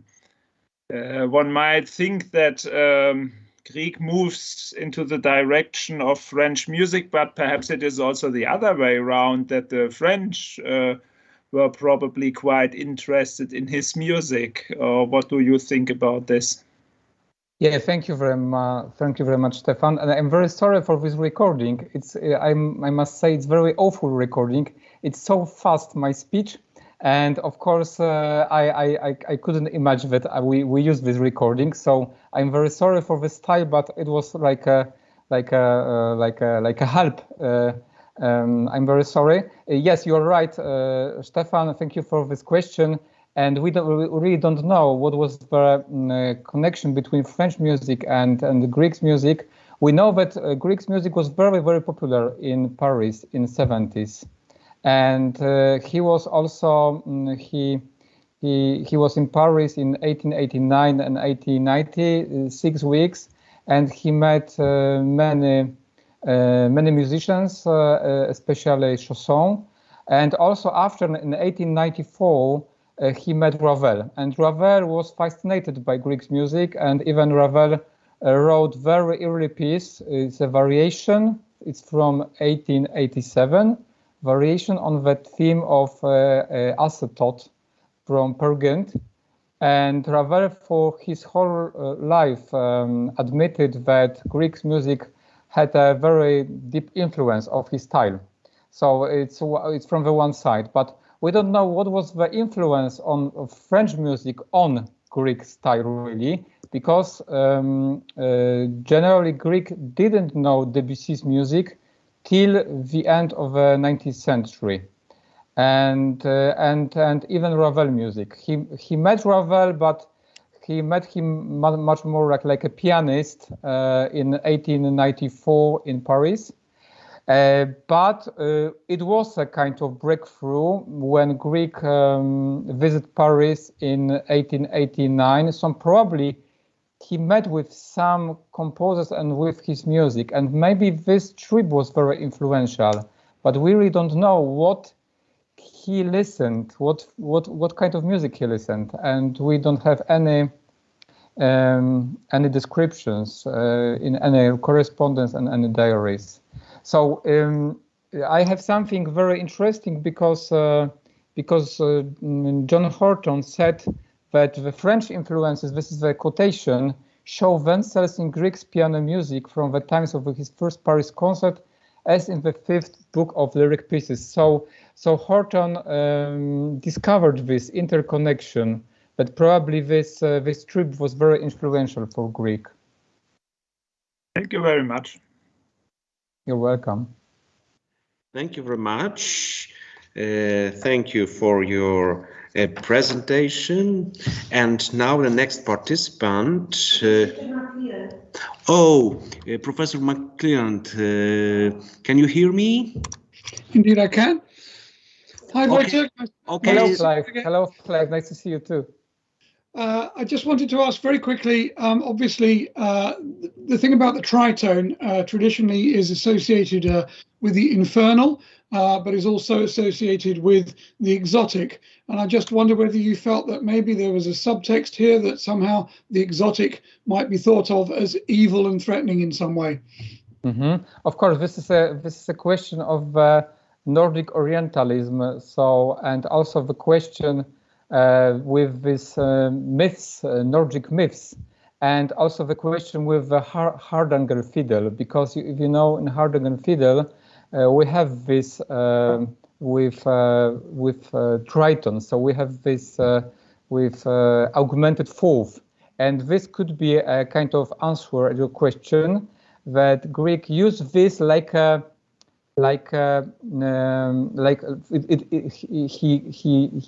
he took it from folk music, in fact, and also from the tradition of triton as a frightening interval, of course, but he could mix it together, so like a Nordic Orientalism and also the kind of triton as a diabolic interval and frightening, yeah.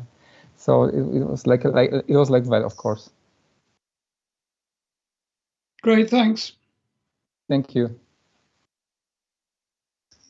Thank you very much. And the next participant is Dr. Aleksandra Pijarowska. Hello. And now I'd like to introduce Mrs. Pijarowska. She graduated in Theory of Music of Karol Lipiński Academy of Music in Wrocław, where she also completed postgraduate studies in music therapy, Doctor of Music Art in the field of music theory. Now she is an assistant professor at Karol Lipiński Academy of Music in Wrocław and deputy director for evaluation and development. She participated in several scholarly conferences, gave lectures on Polish music, and her monograph concerned Wrocław prominent composer Ryszard Bukowski.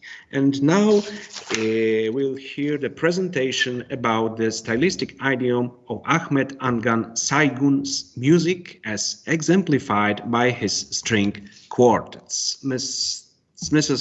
Dr. Aleksandra Pijarowska. Good afternoon. It's a great pleasure to be here with you. Thank you, Tomek, for the kind introduction of me, and I hope that you will enjoy my paper. Thank you very much.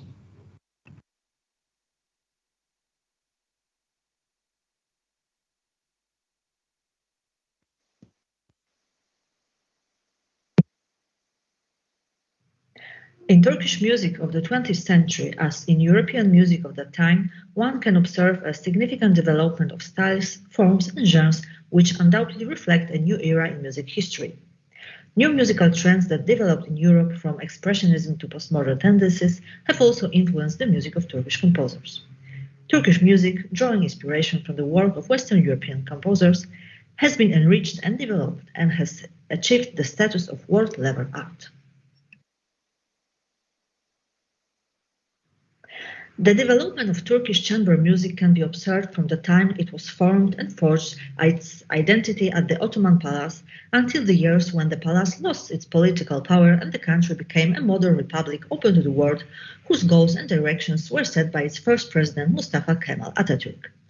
After the modern Turkey was established in 1923, Atatürk began to introduce his pro-Western reforms in the field of music as well. The aim was to create modern Turkish music based on its own values and achievements. Shortly after the creation of the Republic, between 25 and 26, some young talents had been sent to study in European cities, especially Paris and Vienna, but also Prague and Berlin. After their return, 5 of them became known as the modern composers movement under the name of the Turkish Five, Türkbeşleri. The Turkish Five is regarded as the first generation of composers in modern Turkey. They played a significant role in the development of contemporary Turkish music. The main idea of their work was to follow the guidelines of the new music policy, which was outlined very clearly in Atatürk's famous speech. The father of the Turks was interested not only in copying or adapting Western models, but also in preserving and cultivating his own culture. During the Turkish National Assembly in 1934, he postulated what is in the picture. An important place in the earth of the Turkish Five belonged to chamber music and the genre of the string quartet, which became a starting point for modernizing their composing skills. However, their interest in the string quartet was not equally deep for all 5 composers. Among the works of Ray, Alnash, and Erkin, we can only find single string quartets. Interestingly, their quartets were created in the same period of the 30s, in 35, 33, and 35-36, respectively. These are 4 movement compositions of a rather conservative character in terms of both form and musical language. For Axis and Saigon, the string quartet became a much more important means of musical expression. Each of them is the author of 4 quartets. In the case of both composers, the quartets are a testimony of the changes their music has undergone, but also an expression of the trends that are clearly evident in the European music of the time. These works have all become an important reference point for future Turkish quartet compositions. Axis string quartets were created successively in the years 46, 71, 79, and 90, and thus they belong to the 3 of 4 periods of the composer's creative work. Saigon also took a particular liking to the genre of the string quartet. It is worth mentioning that one of his first childhood works was an unfinished string quartet, and his last composition was an unfinished quartet as well. And thus Saigon's artistic path was as if enclosed in a frame of quartets. Adnan is the author of 3 complete works representing the genre of chamber music. His quartets are about 10 years apart. The first one was written in 47, the second in 58, and the third in 66.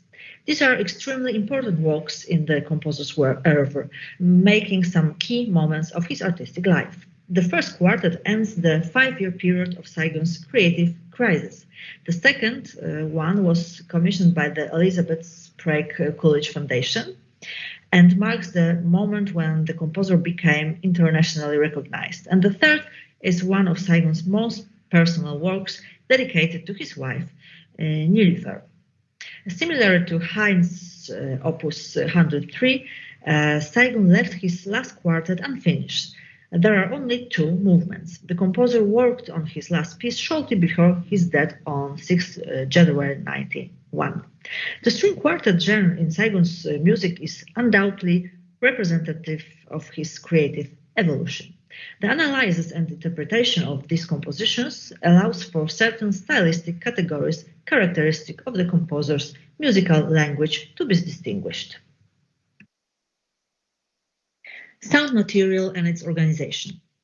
In order to express his individual style, Saigon selected the principles of tonality, broadly understood, which best suited his purpose.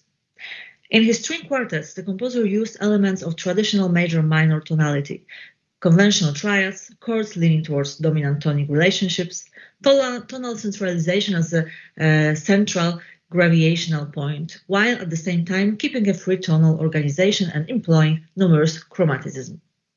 A characteristic feature of Saigon's quartet is a tendency towards atonality, which is achieved through the use of the composer's individual method of combining various Turkish makams and through his growing obsession with the aforementioned chromaticism. Starting from the second quartet, Saigon also completely gave up using key signature. Other elements typical of his music include post-tonal chords used for timbral effect and atonal chords built up to contrast with standard triads, chords built of seconds and fourths, or fourths and tritons. An important element of pitch organization in Saigon's works is interval structuralism. The composer strives to achieve cohesion of the sound material by using the same intervals both in vertical and horizontal organization of the work. In developing the melodic line, Saigon often uses the intervals of a second, third, tritone, or octave, which serve a form-building role as motivic cells. One individually structured motif in particular is of great importance for the process of sound material organization in Saigon quartets. It is based on the Husum tetrachord from the Husum Makam and was called Saigon's motif by Emre Araji. This is a sequence consisting of a whole tone, a semitone, and another whole tone. Saigon usually uses it in a descending direction, though this is not a rule. Saigon's interest in the motivic cell as the smallest structural unit in a composition can be observed starting from the first quartet, in which, however, the composer focused on the use of a tiny semitone cell. In his next quartets, the motivic cells expand, change their shape in the course of a given movement, or even spread into subsequent movements. In fact, certain motivic ideas are then subjected to a constant process of development. One cell forms the basis for another one, starting a kind of chain reaction. Thus, genetically, they all belong to the same family, and as such, they reflect Saigon's major approach to the composition process aimed at achieving an internal logic and unity of the work. The focus on the continuous development of the motivic cells is the differentia specifica of the composer's musical language. It is also typical for Saigon's music, including his quartets, to be rooted in tradition, referencing some lasting values. This is visible in his preference for the counterpoint technique and in the contrapuntal layers formed as a result of operating a given group for instruments according to counterpoint rules. Some of the most important aspects of the Turkish artist's stylistic idiom are time organization and texture. The musical time in Saigon's quartets is organized and defined in terms of all three traditionally distinguished elements: tempo, meter, and rhythm. Composer has left no place for aleatoric elements in his works. He completely embraced the idea of order, as in his compositions the musical time is determined and noted very precisely. Moreover, this meticulous notation often involves persistent changes of meter, even every bar. At this point, it is impossible not to mention Saigon's use of traditional folk rhythm in the form of a rhythmic structure called aksak. It is a common element in Saigon's works, employed constantly, though not always explicitly and overtly by the composer. Aksak provides a rhythmic basis for the themes in the final movements of most of Saigon's symphonies and concertos. It is also present in his string quartets. Only in the first quartet is this rhythmic pattern repeated in an unchanged form, as in a traditional dance. In other works of this genre, Saigon employs various combinations and uneven divisions of the aksak structure. Due to the resulting instability, unpredictable use of syncopation and irregular distribution of accents, it is impossible to unambiguously identify the rhythm of any specific folklore dance in these compositions. This is also one of the stylistic features of Saigon's music.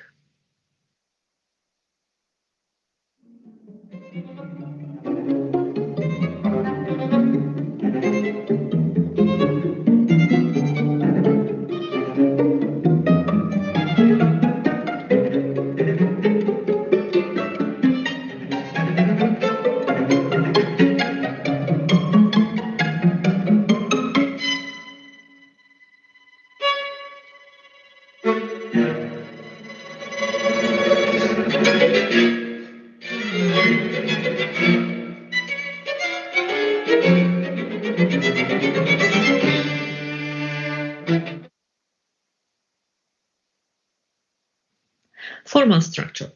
Saigon's quartets share a clear formal structure. Undoubtedly, the composer was influenced by the classical formal model, as all four quartets originate from a sonata cycle showing traces of influence of this particular form.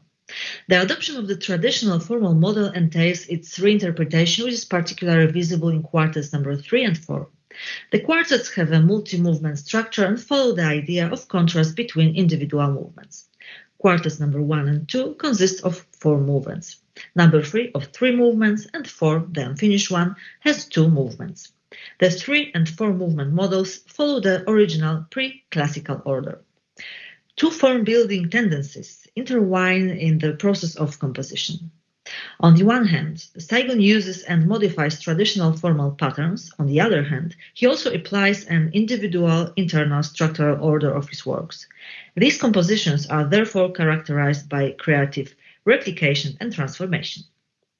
All 4 quartets open with a slow introductory section followed by the main part of the first movement in a more lively pace. In quartets number 1 and 2, this movement is clearly derived from the sonata form and contains 2 contrasting themes. In quartet number 3 and 4, the first movement has a processual character and contains strong textural, rhythmic, and articulation contrast. This processual character manifests itself in the sequence of sections containing motoric semi-quaver motifs within a wide, ambitious, and imitative polyrhythmic structures in legato articulation. See in the picture. In this way, Saigon builds a kind of narrative continuum. What unites all the quartets is the principle of exploiting the form-building potential of a theme or motif that is shaping the entire form or its fragments by immediate processing of a given musical thought.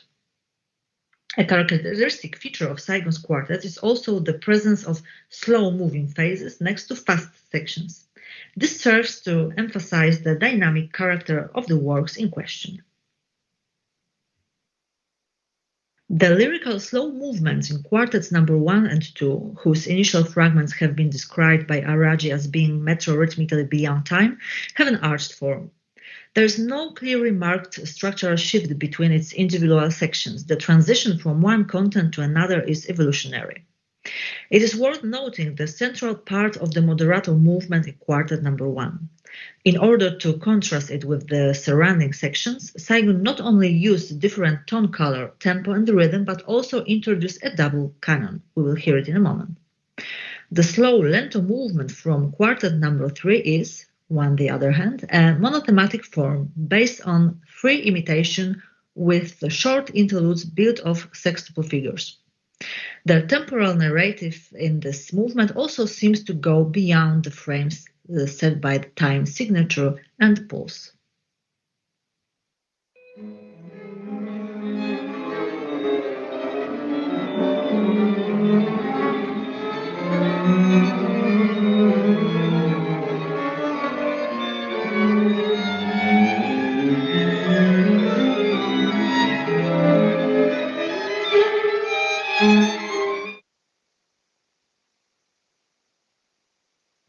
Reinterpretation of traditional Turkish music patterns takes place mainly in quasi-dance-like movements, among which the minuet with trio from quartet number 1 is, above all, an example of a well-structured chorate movement. The composer builds this movement in accordance with the performance tradition derived from earlier periods, so that one could even try to dance this music. The movement also testifies to Saigon's excellent knowledge of the composing techniques of earlier epochs, as the composer introduces a minuetto in canone. We will hear it in a moment. In the final movements of the 3 complete quartets, Saigon builds a structure based on principles derived from the rondo form. The analysis of the last movement of quartet number 3 has shown that the composer understands the idea of a refrain in a rather Brahms-like fashion. It is not an abstracted melody that serves as the refrain in the final movement, but a triplet motif played in unison, which then appears in individual parts and registers, thus unifying the form and determining the structure of the entire movement. The results of the structural analysis of Saigon's quartets allowed one to conclude that, in terms of formal means, the composer's individual style involves the processual shaping of the form, forma formans, as well as the classical shaping of the form as a state, forma formata. Let's listen to a fragment of the 3rd movement of the 1st string quartet.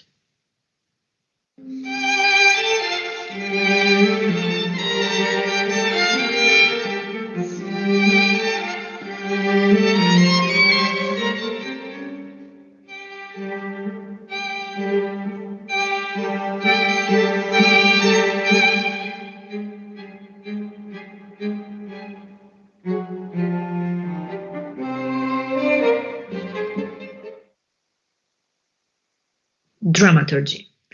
It is worth noting that in order to consolidate the form of expression in his quartets, the composer often uses the same, though modified, motivic material in subsequent movements of his works. The internal structure of Saigon's quartet is often based on the theme or motif, which is a distinctive unit with potential for development. The above-mentioned elements make up the diversity of the musical course. The manner in which Saigon builds the narrative of his works can be described as continuous, sometimes even endless, especially in the case of polyphonizing or imitative sections, which are reminiscent of Okagam's style at times. In this form of expression, the tectonic structure results from plastic, phasic shaping of dynamics, sound space, volume of sounds, etc. Moreover, the tectonic structure in the quartets of the Turkish composer also results from a change in the parameters of the sound material. It seems that it is the harmonic factor that plays a special role in shaping the narrative of Saigon's quartets. On the one hand, the composer builds the narrative through the use of a characteristic tension-building technique, which involves chord or tonal center changes, and thus connects his works with the tradition of Western music based on the functional harmonic system, tonal reminiscences. On the other hand, he employs the full material of the 12-tone scale, which allows him to reduce tension, and he also uses avant-garde sonoristic means. Expression. Although Saigon's primary concern is maintaining motivic continuity and ensuring internal cohesion of a work of music, expression also plays an important, though not most crucial, role in his quartets. The composer himself meticulously controlled the number of expression markings in his scores, which proves that he wished to manage the aesthetic experience already at the moment of the work's creation. Thus, he has not left much freedom to the performers. The scores of his quartets are rich in tempo, dynamic, and articulation markings, and the expression is also shaped by textural variety and juxtaposition of contrasting movements or phases. In other words, the expressive layer of the quartets is emphasized by the clash of certain opposite categories in accordance with the concept of expressive opposition. This contrast is usually achieved through the clash of a slow tempo with a fast one or by the alternate use of homophonic and polyphonic texture. One of the expressive means in Saigon's quartets is the use of the 12-tone scale in a series-like manner. It should be noted, however, that this is only done to achieve a certain dramatic effect, and the composer does not aim to apply this technique systematically. Anyway, the serial technique does not constitute any basis for his musical language, neither in the quartets nor in other compositions.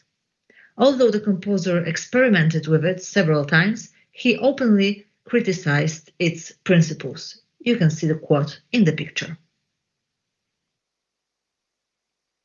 The expressive layer of Saigon's music is enhanced by the assertion of national identity, which involves the use of elements of Turkish folklore, for example, references to the melancholic Uzun Hava songs.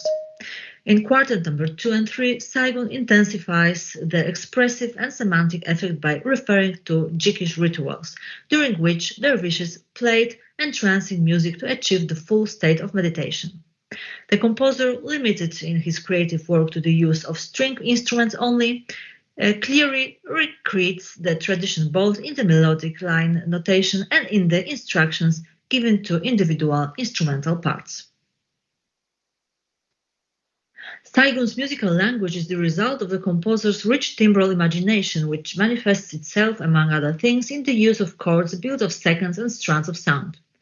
A particularly interesting procedure is used by the composer in the first movement of quartet number 4, where these internally mobile strands of sound are introduced in individual parts, which results in a kind of terrace-like texture. Fast tempo and the crescendo towards fortissimo intensify the impression of growing volume. Such treatment of sound material undoubtedly testifies to the composer's desire to emphasize the quality of sound. Cygnus quartets vary in terms of their expressive character. The composer mostly uses the following expressive categories: fervor, dynamism, verve, and depression. The analysis of the quartets has shown that tempo, dynamic, and articulation markings are particularly numerous in quartet number 2. It should be noted that Cygan achieves a given type of expression with the use of purposely chosen musical means. For example, in order to achieve lightness and earnest, he uses semi-quaver figuration as a fast pace, pizzicato articulation alternated with arco, as well as rests. The expressive quality of Cygnus quartets also derives from the way time is treated in the slow and fast movements.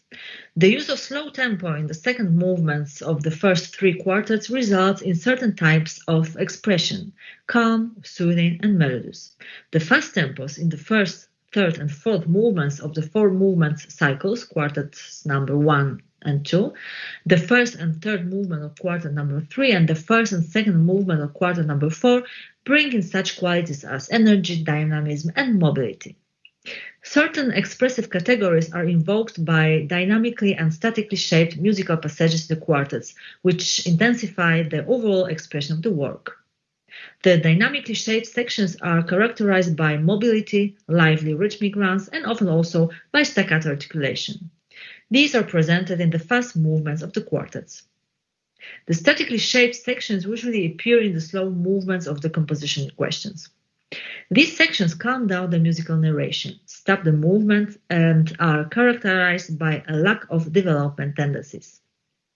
They usually consist of single long rhythmic values, the use of which results in the formation of sound strands, as well as of repeated chords that form homogeneous musical structures. We will hear it in a moment. The expression is also intensified by frequent time signature changes. The successive use of different meters is an important expressive factor. Cygan introduces different time signatures even in every single bar. Metric modifications lead to discrepancies in the distribution of accents, which bring in additional expressive qualities in the analyzed works.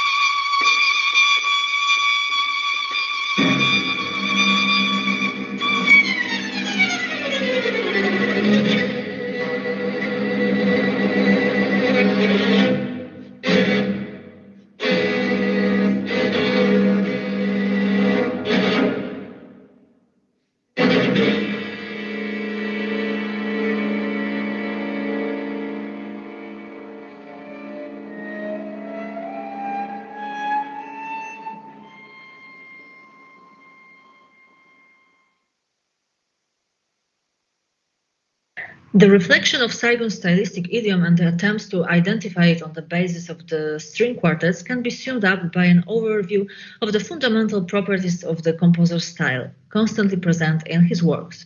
You can see them in the picture. Ahmed Adnan Cygan was a rather conservative composer in many respects. He distanced himself from the musical trends of the 20th century and continued to write music independently of the prevailing tendencies in his individual style. He was not attracted to electronic music, the use of computers, or any kind of preparation.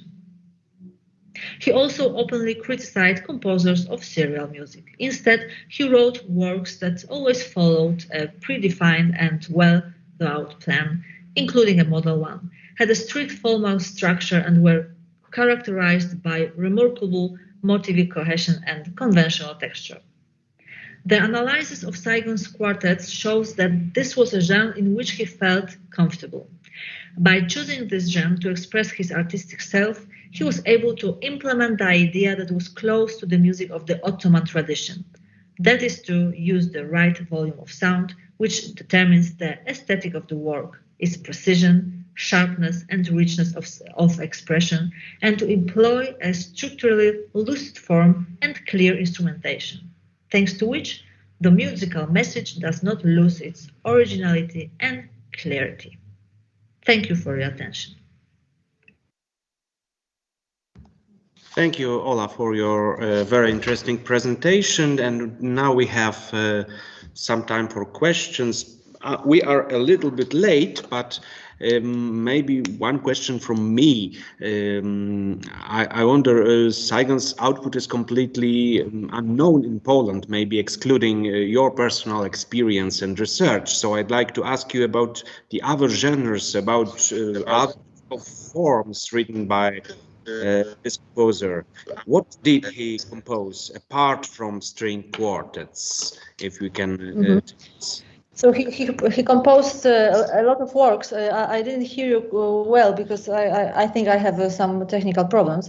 But I heard that you asked about another genre. So he composed about 85 or 90 compositions, and there were, for example, 5 operas.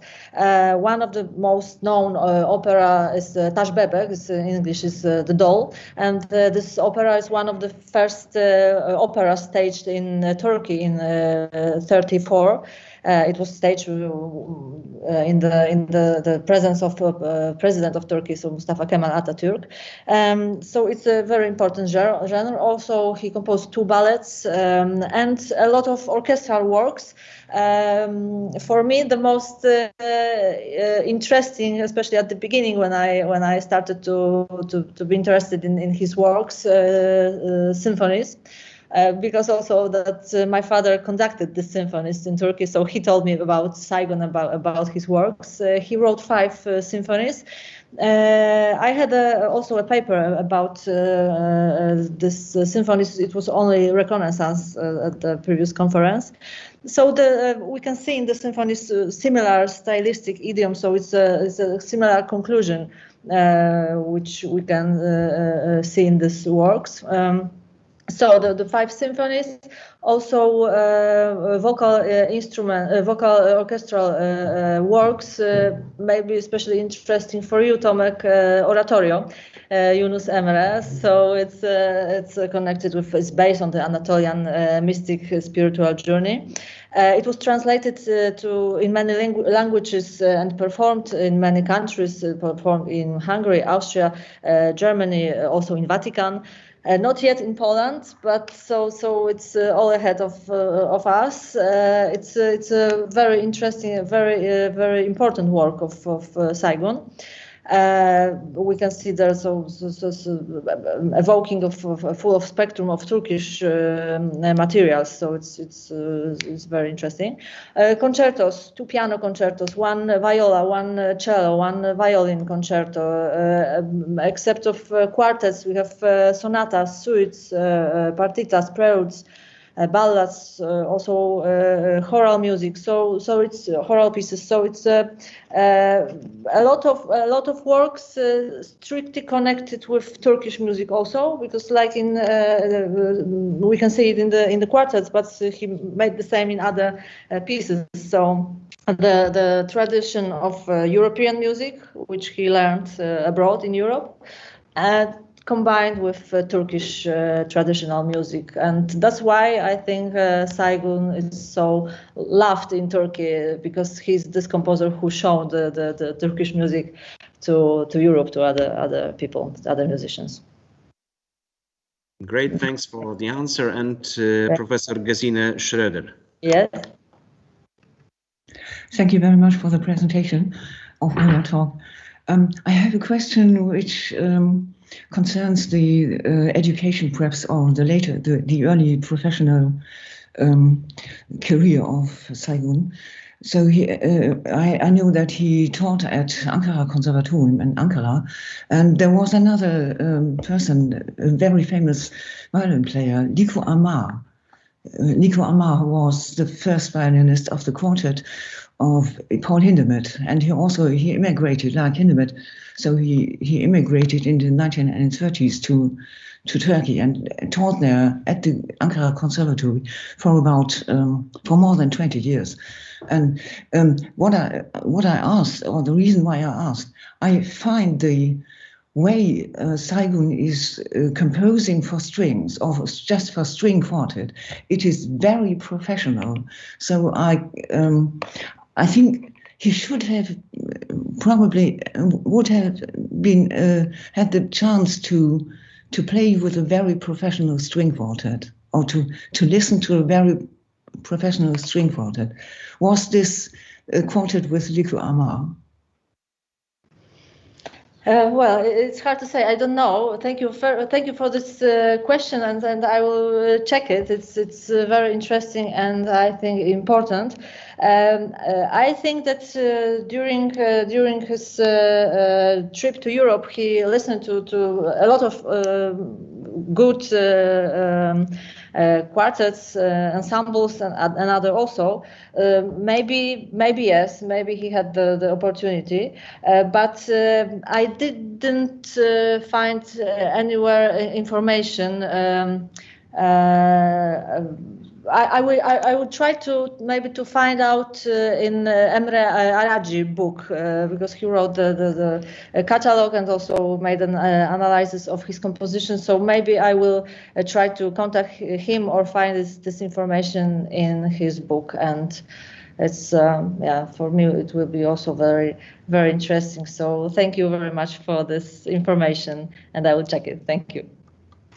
So thank you very much. Our session number 3 have just finished. Great ovation for all the participants, for Mrs. Walker, for Mr. Stremping, for Mrs. Piarowska, and all pleno titulo speakers before. Thank you very much for your attention, and we will continue at 5:30.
Momencik, ja już jestem na linii.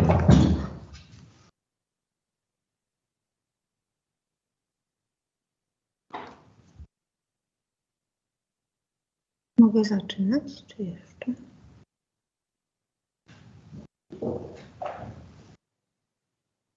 A ty musisz na pierwszy ekran mnie tam wypuścić.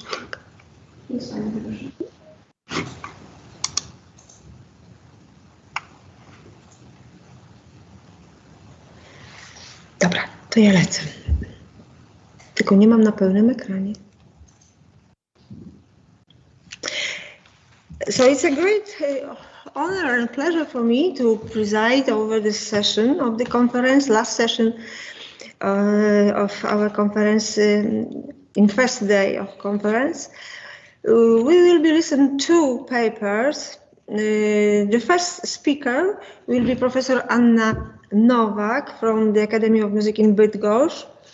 Professor Nowak has held the following positions at the Felix Nowowiejski Academy of Music in Bydgoszcz, Deputy Rector for Artistic and Academic Matters and International Cooperation, Head of the Center for the Musical Culture of the Pomerania and Kujawia region, Chief Editor of the Academy's Publishing Unit, and Dean of the Faculty of Composition, Music Theory and Sound Engineering. She has published 3 monographs, and she is the author of several dozen entries in Polish and foreign encyclopedias and nearly 100 papers in collective works published at home and abroad. Professor Nowak will deliver the lecture entitled Intercompositional Relationships as a Research Problem in the Works of Contemporary Composers. Professor Nowak, the floor is yours. Please start. Nic się nie dzieje.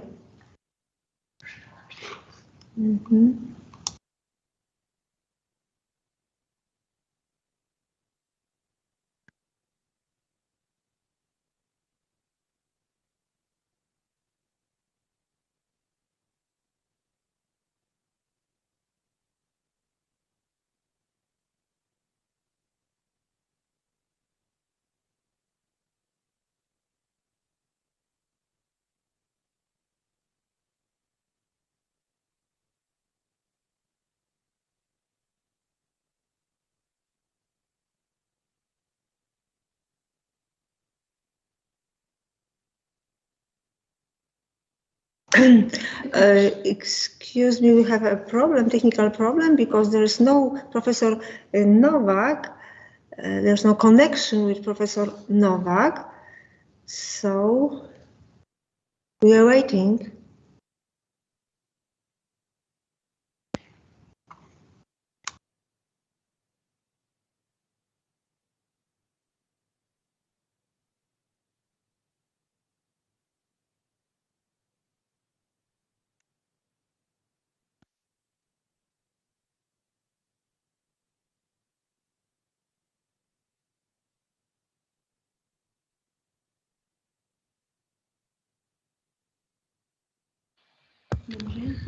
Excuse me, Professor Nowak, can you hear us? I can hear you. I have technical problems with my computer, but now it's okay.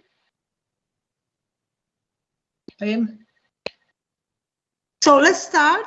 The floor is yours. Yes? Yes. Can I speak? Yes, you can speak, please. Okay. Okay, I must.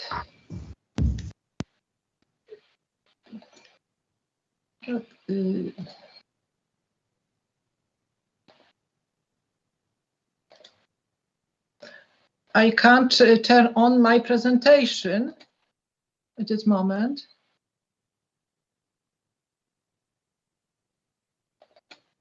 Yes. Do you see? No. If you want, we can turn on your video presentation. Maybe not video presentation, only presentation in PowerPoint, yes? It is possible? It's possible, okay. Yes.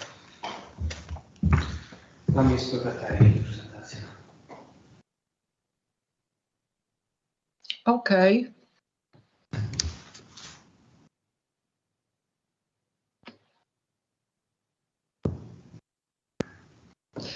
Thank you for introducing me, Anna. Before discussing the relationships between works of contemporary composers, I would like to recall the statement of Gérard Genet as a motto of my paper.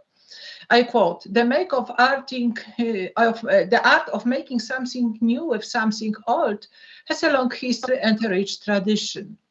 In modern times, the practice of referring to a cultural heritage has become a particularly widespread phenomenon in the works of composers and has assumed a variety of forms.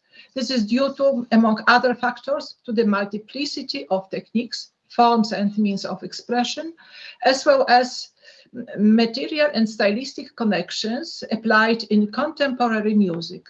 It implies the need to define the relationships that exist between musical works, identify those elements adopted from other works, and indicate what makes particular pieces one of a kind and unique. One approach to solving this particular research problem is the endeavor to systematize the rich world of artifacts by defining the relationships between works using various categorizing criteria. However, historical classification divisions turn out to be insufficient when it comes to new forms of artistic expression, especially those making use of possible intertextual and intermedia connections. Methodological difficulties are exacerbated by the hybridization of musical forms and genres. Another debilitating factor is the loss of classification strengths by the latter genres in favor of musical works as individual artifacts shaped according to the artistic concept designed by composers.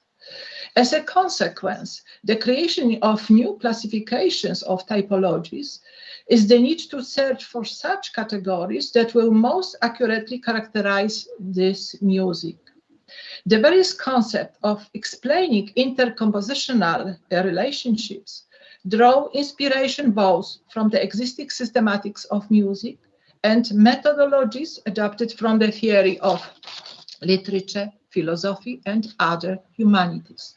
Their methodological usefulness depends on the classification criteria adopted by the researchers and the type of music that is analyzed.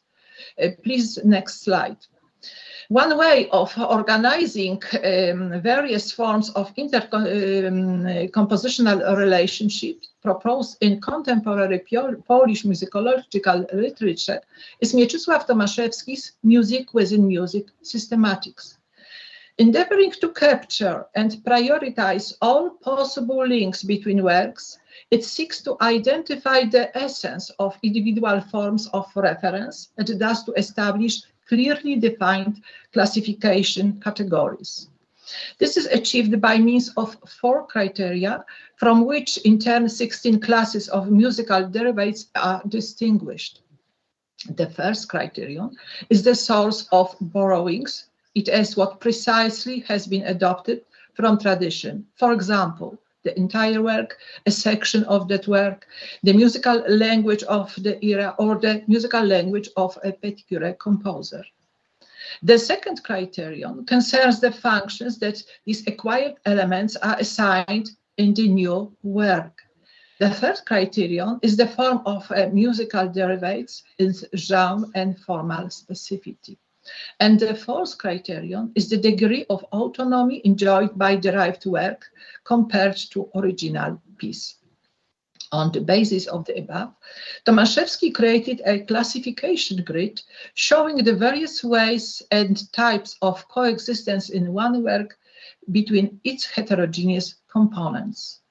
He arranged them into 3 overarching categories, each covering 2 subcategories made up of 2 or 3 separate classes of musical derivatives. The first category contains works in which primary music is present underneath their new sonic outlook. Tomaszewski defines this scenario as a palimpsest situation and further divides this category into 2 subcategories covering the following elements. Subcategory 1 encompasses transferred music. Subcategory 2 encompasses complemented music. The second category encompasses works in which primary music serves as a point of reference for new music. Tomaszewski defines this scenario as an inspiration situation and distinguishes 2 subcategories. First category, which is defined as developmental music, finds its starting point in primary music. Second category is characterized as imitation music and has its point of conclusion in the primary music. The third category, defined as incrustation situation, encompasses works in which primary music enriches new music. It also comprises 2 subcategories. Subcategory 1 is characterized as inclusive music, which absorbs fragments of primary music. Subcategory 2 is characterized as exclusive music, which treats primary music as a foreign body. In the first category, the term palimpsest-like state, as used by Tomaszewski, refers to analogies with the literary device from which the above term was drawn. Here, the genetic aspect of a piece is underlined. This is only a palimpsest-like state, not a real palimpsest, since the primary text is fully preserved. Its autonomy remains intact. The autonomy of the derived secondary text, on the other hand, is based on the primary text. The second category involves different scenarios. Primary music only functions as a point of reference for new music. The resulting piece is fully autonomous. A new artifact is only related to the original inserted areas. In the third category, the inclusion of fragments of a different piece in the emerging composition leads to a scenario in which the new composition is enriched with a layer of meanings outside of the work itself, or where a new sense and functions is added to the music, for example, a satirical tone. With a view to systematizing historical genres and musical forms, Tomaszewski included a new additional category that comprises references to music from earlier eras that became characteristic features of contemporary music. He labeled this category retroversy music, defining as a criterion separating one's own style from stylization. By means of this category, the Krakow musicologist was able to fine-tune his definition of Krzysztof Penderecki's style from the 1970s and 1980s, in which that composer made references to the musical language of the New Romantics. When we analyze the works of other contemporary composers, Tomaszewski's systematics don't always provide an adequate definition of the specificity of a work or the nature of its references to a particular musical heritage. One example is the opus of Hanna Kulenty, Polish composer, which includes a series of works with identical titles. One such instance is Kulenty's series of compositions entitled A Cradle Song. Please, next slide. The composer used this title for, first, a song she wrote after her first daughter was born, second, her trio for violin, cello, and piano, and the third, her string quartet number 3. Number 4. An analysis of this work exposes a number of intrinsic musical dependencies. The melody of Lullaby became the basis for the piano trio 11 years later. Several years later, the power of expression emanating from this composition attracted the attention of the Kronos Quartet. They asked the composer to transpose the trio into an arrangement for a string quartet. However, Kulenty decided to compose the work anew, using all the material from the existing composition. Despite preserving the dramatic outline of the trio, the expanded narrative of the quartet appears to be a fresh embodiment of the musical idea that was first born in the Lullaby. The quartet lasts 16 minutes, while the trio is 10 minutes long. If we were to classify the above-mentioned works using the classification of specific musical derivatives that Tomaszewski included in his systematics, the only question that needs to be addressed is whether Cradle Song should be categorized as a primary text for the trio and the quartet, which in turn should be categorized as developmental music. However, there are neither musical paraphrases of the song nor musical fantasies.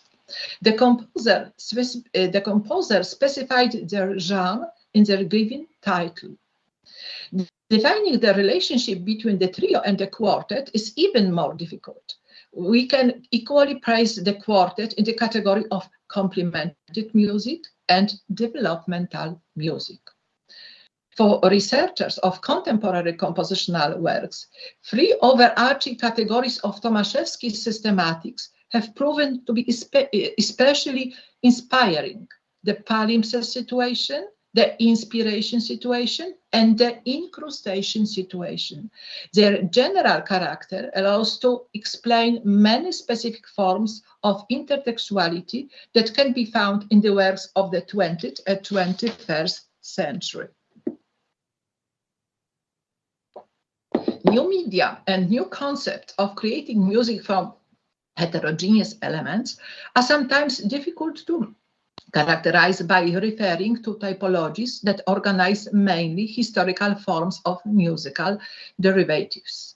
Due to the inefficiency of a systematics based on traditional musical derivatives, researchers dealing with contemporary compositions began to adopt typologies or classifications used in other disciplines connected to the arts. In this regard, the theories of intertextuality presented in the works of historians and theoreticians of literature proved particularly valuable. A discourse based on the notion of intertextuality in literature clearly led to the emergence of different typologies and names for individual categories. The greatest discrepancy in their scope arose from the notion of intertextuality. Some treated it as a superior category, while others viewed it as no more than a variant of an intertextual representation in a literary work. Please, next slide. One of them is Stanisław Balbus's typology of intertextual practices in literature. This typology is divided into two groups. The first group included primary allegative strategies, i.e. active continuation, restitution of form, epigonism, and overt imitation. The second group comprised primary conversational strategies, i.e. reminiscence stylistic, cultural thematic transposition, stylization and its varieties, and parastylization strategies of intersemiotic controversies. The above typology emphasizes the meaning-forming function of an intertextual and interstylistic relationships. Tomaszewski's systematic also takes this function into account, but it seems to emphasize the delimiting role of cultural ontology and artistic techniques through which the original text is transformed. It is based on forms developed by composers in their works. As a consequence, despite not covering all of its contemporary manifestations, it defines quite precisely what was known throughout history. Among other methodological approaches to intertextuality employed in literary studies, particular importance has been ascribed to categories suggested by Michel Riffater and Gérard Genette. The concept of extra-textual representations promoted by Gérard Genette in his monograph, Palimpsest Literature in the Second Degree, remains popular in musical research due to its clarity in terms of categories and its general compatibility with compositional strategies found in musical pieces. Please, next slide. Genette's general category, encompassing everything that connects a given text in a visible or hidden way to the other text, end of quotation, is transtextuality. It comprises 5 types of relationships. Intertextuality, defined by him as the actual presence of a particular text in a different text, end of quotation. Next, paratextuality, metatextuality, hypertextuality, and architextuality. Genette's theoretical reflections focus primarily on different varieties of hypertextuality, defined as a relationship linking text B with an earlier text A, end of quotation. Genette placed this multi-layered derivative practice within 2 strategies, the transformation and imitation of a primary text. Please, next slide. Should we follow next slide? Should we follow Genette's example, the methodological dilemma as to which term should be used to define the relationships between Hanna Kulenti's composition referred to above would be resolved. String quartet number 4 appears in this typology as a transformation of the piano trio of the same title, a cradle song. The strategies of transformation and imitation make it possible to explain the essence of many other techniques of combining heterogeneous elements in a contemporary musical work. Postmodernism has provided various theoretical tools for detecting traces of early music in the work of contemporary composers, as well as for identifying the various forms such music takes.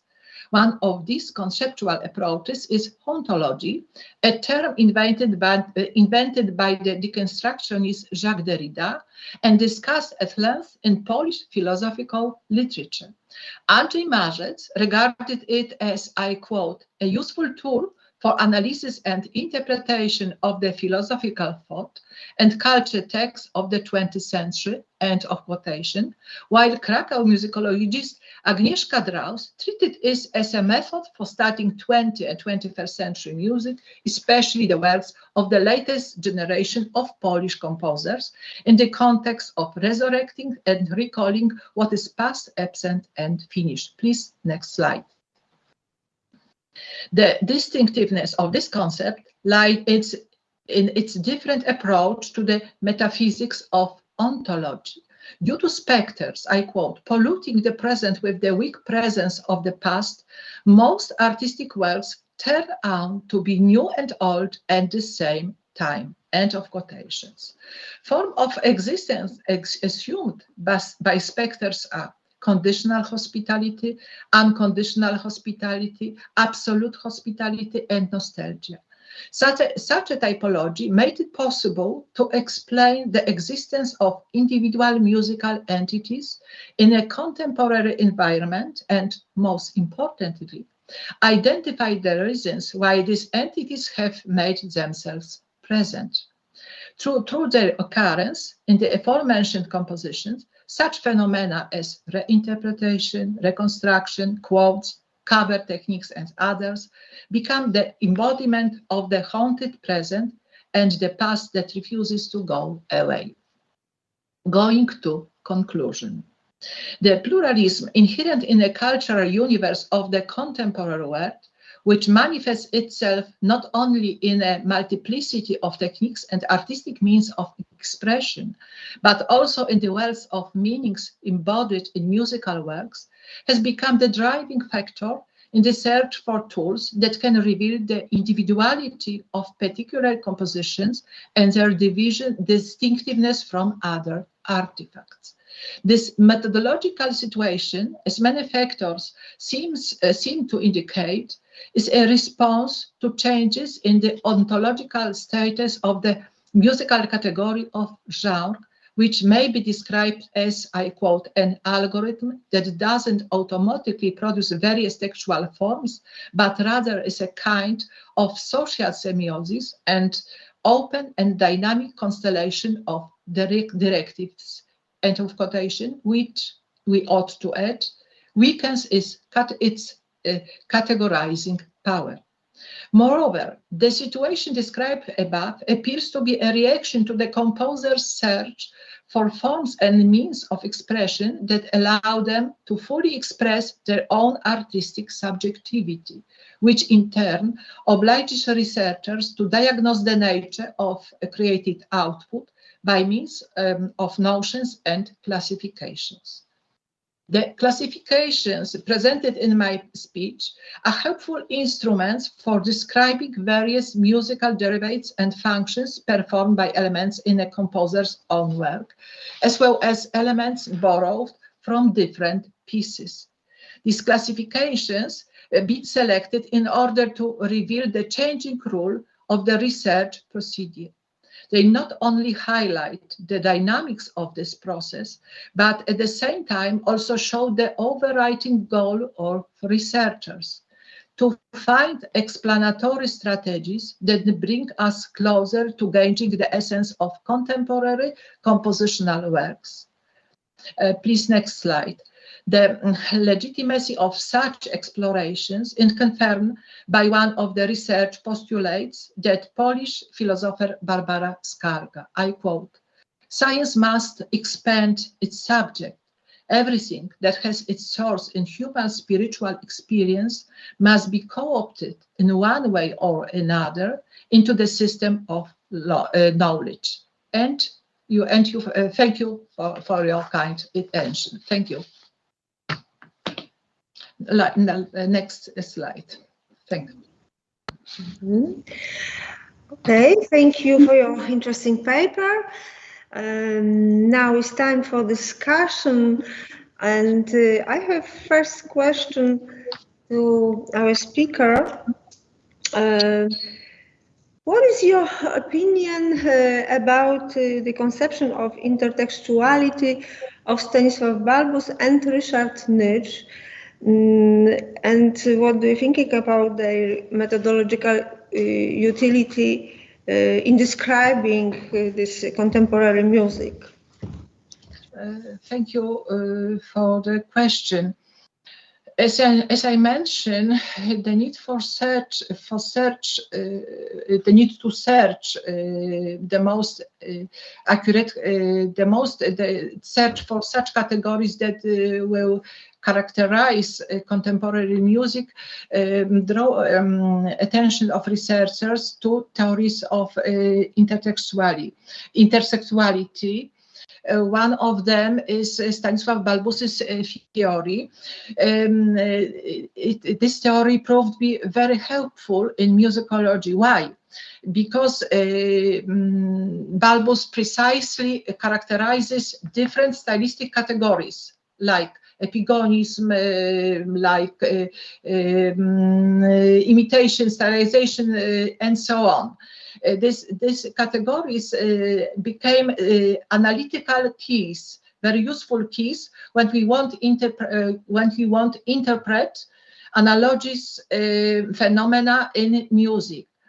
The same we can also the same we can find in theory of Ryszard Nycz. his theory of intertextuality takes into account even wider range of relationships between works, because Nietzsche distinguishes three basic relations: text versus text, text versus genre, and text versus reality. The third type of relations, text versus reality, encompasses historical, sociological, culture context of the work. Nietzsche also describes the functions of individual relationships and characterizes also the stylistic categories as parody, pastiche, collage, and so on. Such approach to intertextuality is therefore very inspiring for musical research. For me, for example, the third type of this relations, the text versus reality, is very inspiring because it gives a broad perspective to interpret a musical work. This is my opinion. Of course, this is my opinion. Yes, thank you, Professor Nowak, for your answer. And would anyone like to ask any question?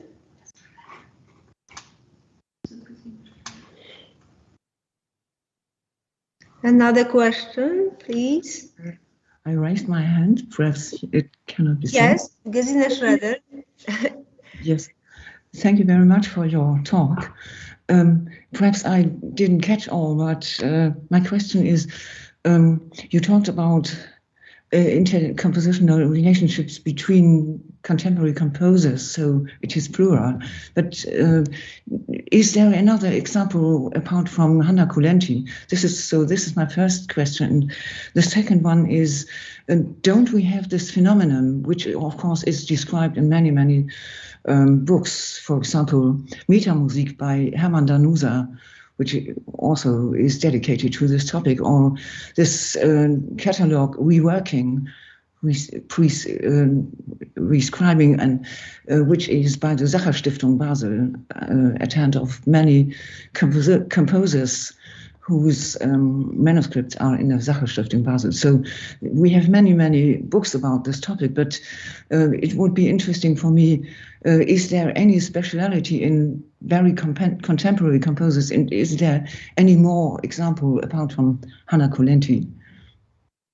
Hanna Kulenti, as a composer, has many works which are connected between them, because sometimes he decided to renew basic idea and compose another music. For example, we have two quartets which are special kind of transformation, another music which was composed at the beginning, for example, trio, quintet, and so on. And this is a typical process for her output, for her musical output. Is explain you or not? I think I understood this, but my question is, are there any other composers which are... Other composers in contemporary music? Of course, we have composers, I know musical output of Polish composers, and I found this compositional practice in some compositions from the younger generation of composers, for example, in my milieu from Bydgoszcz.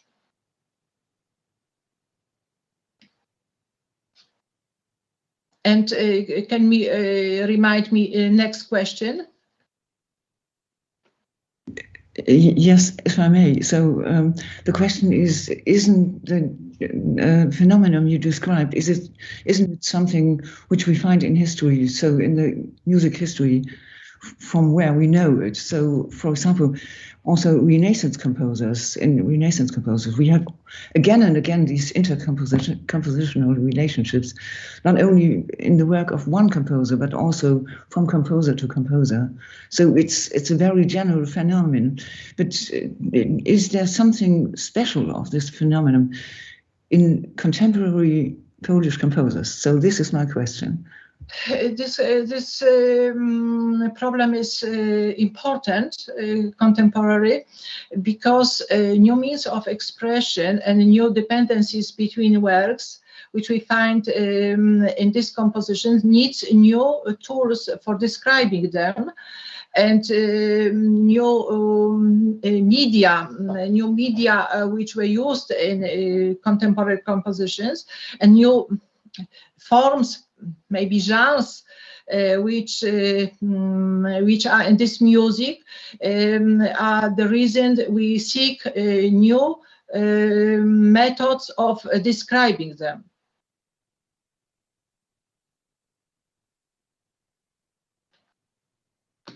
Okay. Are you satisfied, Gesine? Yes. I would have loved to know any other name of any other contemporary composer apart from Anna Kolenti. Oh, there are a lot, I think. So have the plural. So contemporary composers. So not only one, but so is there any other? It was only example, but there are many others. So it's a rather big problem, I think. Subject rather. For example, this problem for transformation of aerial music, own aerial music, is, for example, in Grażyna Bacewicz music. I remind this piece, which was first composed for chamber music, and then was transformed into symphonic music, in orchestral music.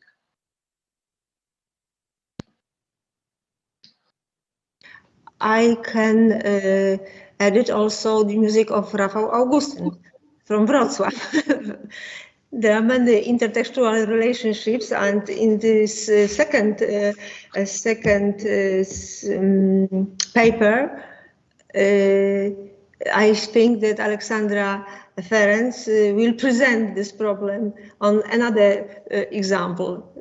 You show us another example of the Polish composer. Okay. So, are there any questions to Professor Nowak? Oh, if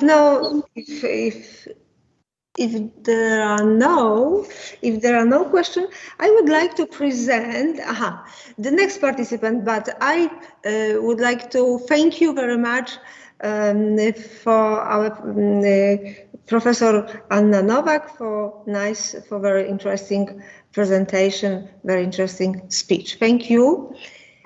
So we have another participant. It's Alexandra Ferenc from the Academy of Music in Wrocław. She graduated with honor in the field of music theory from the Karol Lipiński Academy of Music in Wrocław. She published scholarly articles in journal and collective monographs in Poland and abroad. And actively participates in national and international scholarly conferences. She was invited to give a guest lecture for students of the Hochschule für Musik Franz Liszt in Weimar. Her interests include Silesian musical culture, in particular the oeuvre of Wrocław composers, issues such as changes of genres and the way they are interpreted by contemporary composers, the relationship in music with other fields of art and science, issues of intertextuality in a musical work.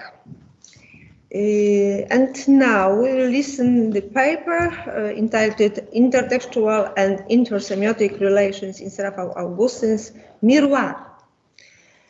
The floor is yours. I co? Ola, chcesz pomóc? Nie słychać Oli. Is as follows. Intertextual. Good afternoon. First, I would like to thank for the opportunity to participate in the conference. The title of my paper is as follows. Intertextual and Intersemiotic Relations in Rafał Augustyn's Miroir. A mirror, looking glass, is a very old object that originates from the 3rd millennium before Christ. In everyday life, we think of it almost exclusively as an object which we can look at ourselves in. The mirror has grown into our lives so much that language, literature, art, as well as every creative activity are saturated with images and metaphors related to the symbolism of the miroir. Since ancient times, the mirror has also been an inviolable tool of artistic activity. More than once, a mirror was made as a finished work of art. To artists, the mirror has often offered a possibility of gaining self-knowledge or has been a device for examining reality. The mirror reveals what the eyes cannot see. The reflection shows up and stimulates the senses to perceive something more than it tells them about itself. In this kind of seeing, what matters is the inner opening of a person to what he or she sees. Even in our daily lives, seeing is not the usual process which we generally tend to associate it with. You always see from the inside. Two people looking at the surrounding world at the same time and place perceive their reality differently. The miroir has also been an inspiration for Rafał Augustyn and the leitmotif of his work. Rafał Augustyn is an inhabitant of Wrocław who does not limit himself to one field of activity in his life. He is not only a composer, but also a Polish teacher, lecturer, journalist, and author of books.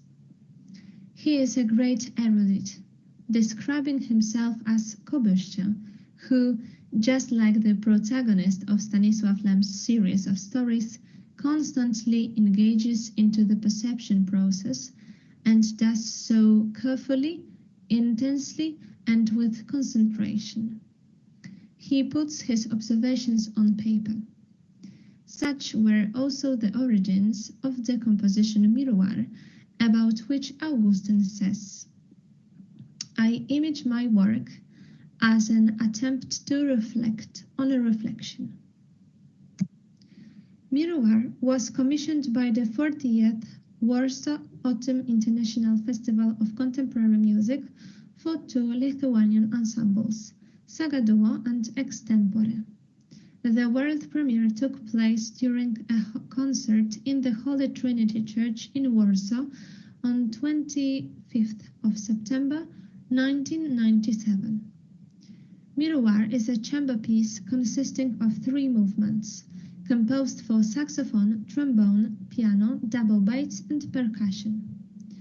An integral part of the composition are the texts that discuss various theories related to the phenomenon of reflection. The motto of this work is a quote from Stanisław Bareja's comedy, Marriage of Convenience. I quote, "Art is a mirror of reality, but the mirror can be set at different angles." Augustyn dedicated his piece to the Lithuanian composer Feliksas Bajoras. There are numerous mirror reflections in the piece, occurring on many different layers, in the melodic, rhythmic, as well as semantic layer. For this reason, in my discussion, I have decided to focus on the intertextual and intersemiotic relations occurring in the work in question. The prefix inter, in Latin meaning between, refers to what exists between texts. The text can be a literary work, but also a musical one. In Augustine's Miroir, we deal with a combination of both of the above-mentioned types of texts. The piece is therefore undoubtedly an interesting area for exploring what exists in between. Intertextuality is a term proposed by Julia Kristeva, a French researcher of Bulgarian origin who has researched Mikhail Bakhtin's theory of dialogical expression. This term first appears in the following context. I quote, "Any text is constructed as a mosaic of quotations. Any text is the absorption and transformation of another." Already from this quote, it can be inferred that a work of art is a mirror image of other works. According to Kristeva, each literary statement absorbs other, earlier texts.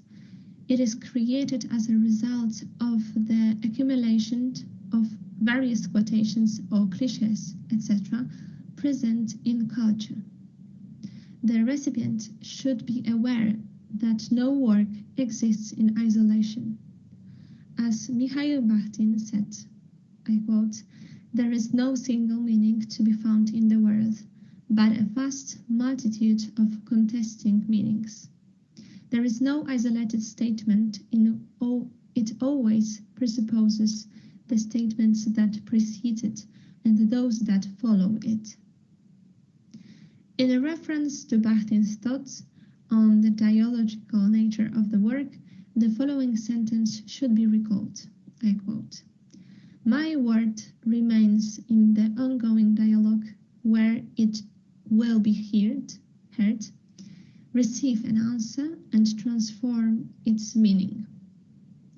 These words can be interpreted as referring to the reflection of the work in the mind, consciousness, and soul of the recipient, as if the meaning of the work depends on the angle at which we look at it, the angle at which we place the mirror. In my discussion of the intertextuality in Rafał Augustyn's Miroir, I employ Ryszard Nicz's methodological suggestions. The Polish theorist and historian of literature offers a broad understanding of intertextuality as, I quote, "a category encompassing this aspect of the totality of properties and relations of a text, which indicates the dependence of its production and reception of the knowledge of other texts and architects, genre rules, stylistic and expressive norms, by participants of the communication process." In order to use the aforementioned category, it is necessary to refer to three problems. These concern the interrelationships between texts, this is relation text-text, the text and the system, references to style, genre, tradition, this is relation text-architext, and the text and its social, historical, and culture contexts. This is relation text-reality. In Miroir, Rafał Augustyn uses a variety of texts, both literary and musical. He is the author of the verbal layer. He also introduces quotes from a composition by Maurice Ravel and reminiscences of the works of Zbigniew Pęcherski and Paweł Szymański. Augustyn's reflection on reflection is expressed in the second movement of the work, where he included statements about the theory of reflection. The verbal text is as follows.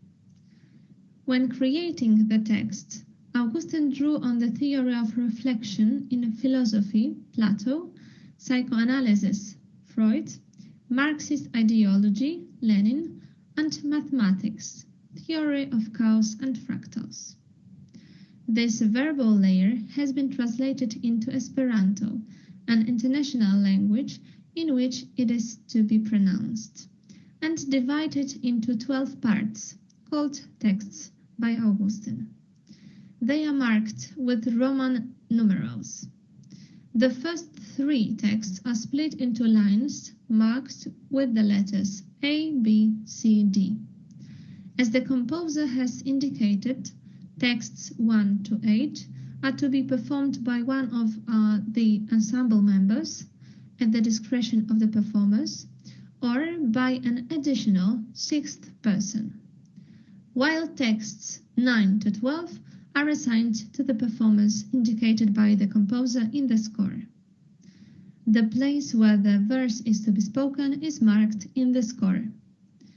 The final 5 texts, 8 to 12, contain the words of the motto of the composition, which is, "Art is a mirror of reality, but this mirror can be set at different angles."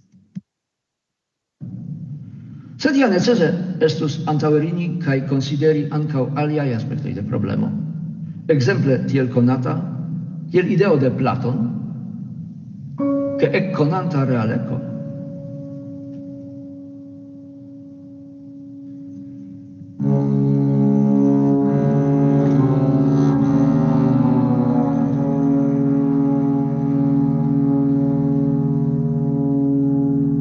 Nur estas respeguliĝo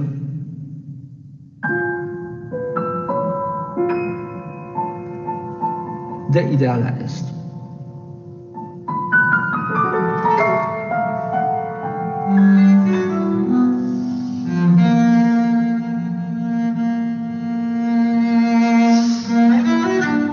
Aŭ koncepto de Freud. There is a musical layer hidden under the text layer. Both remain in a specific relationship to each other. For example, when the narrator talks about the mathematical theory of chaos and fractals, in the music one can find a reflection of this text.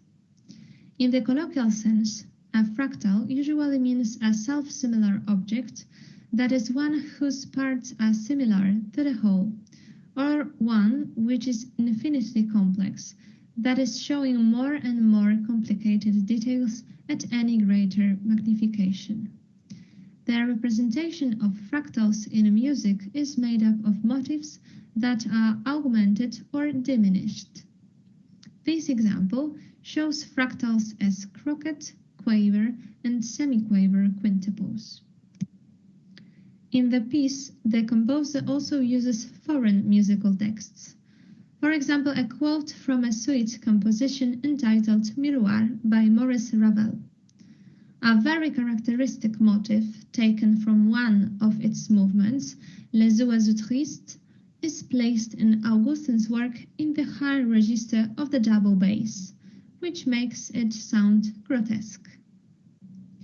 In other place, Augustine quotes an excerpt from Une barque sur l'océan from the same Ravel's cycle, this time changing the rhythm by introducing demi-semiquavers instead of hemi-demi-semiquavers.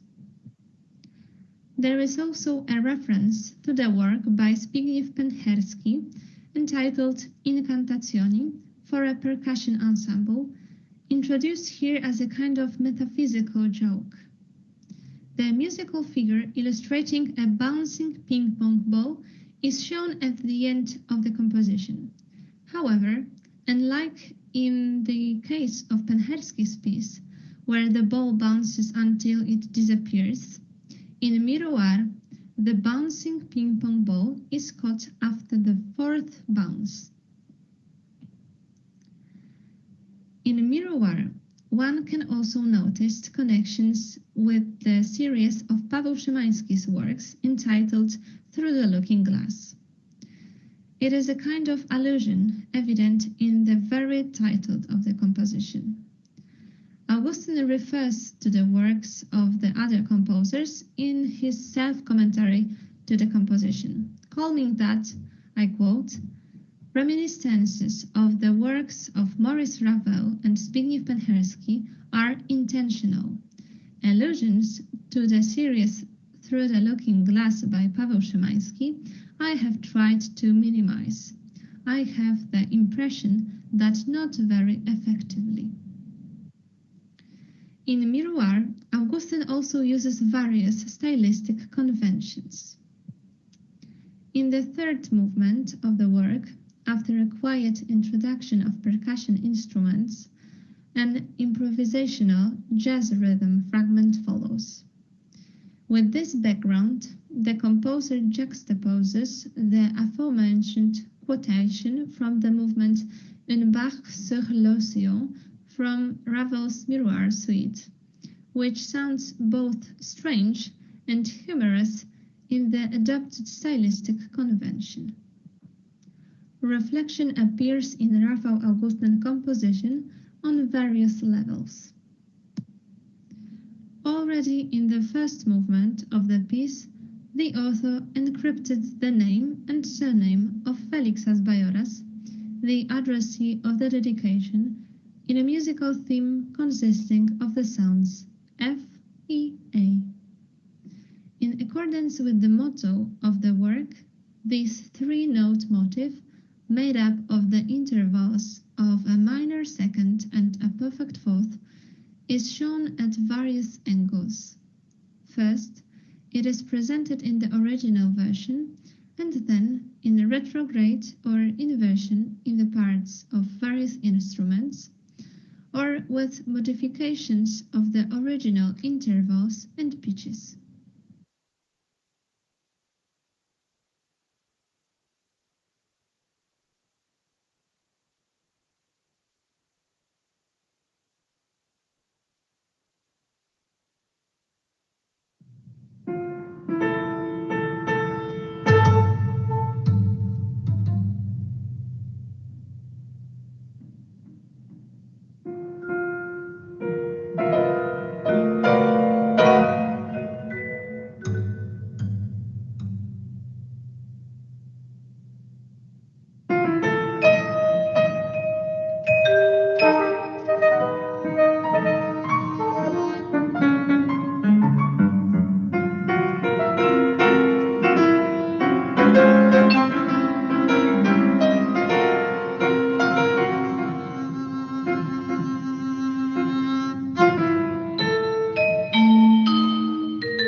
Examining the phenomenon of reflection, it is impossible not to pay attention to the rhythmic layer.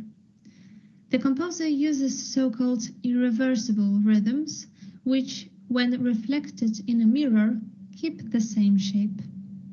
The axis of symmetry is the change in the time signature, and it takes one bar for it to revert the original. The work by Rafał Augustin fits perfectly into the culture of postmodernism.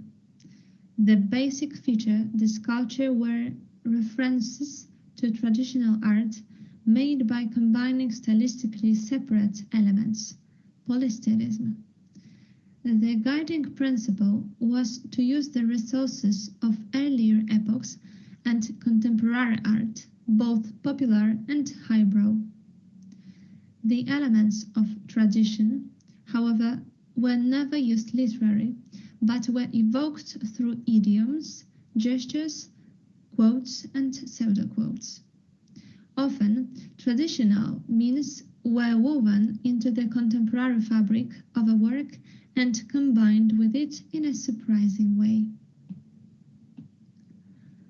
Miroir is a work written on other texts.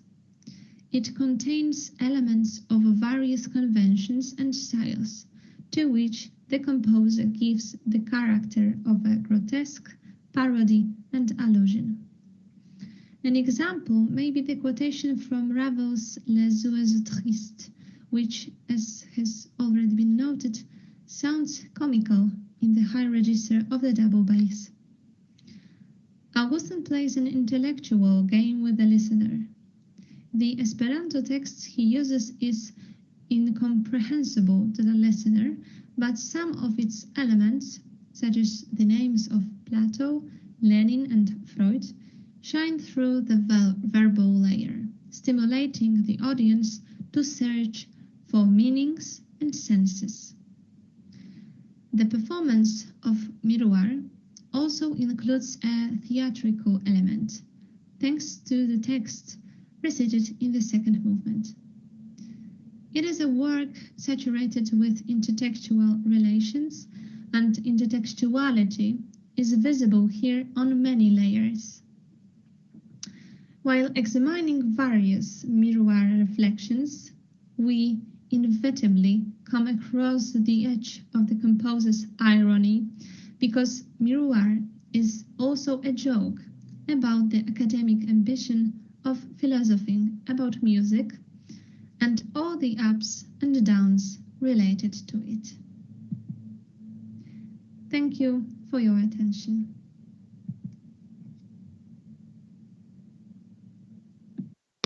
Włączyć. A co tu się dzieje? Okej, a mnie nie ma jeszcze. Okay. Thank you very much for this contribution. And now I would like to invite our audience to discussion. Please give your question.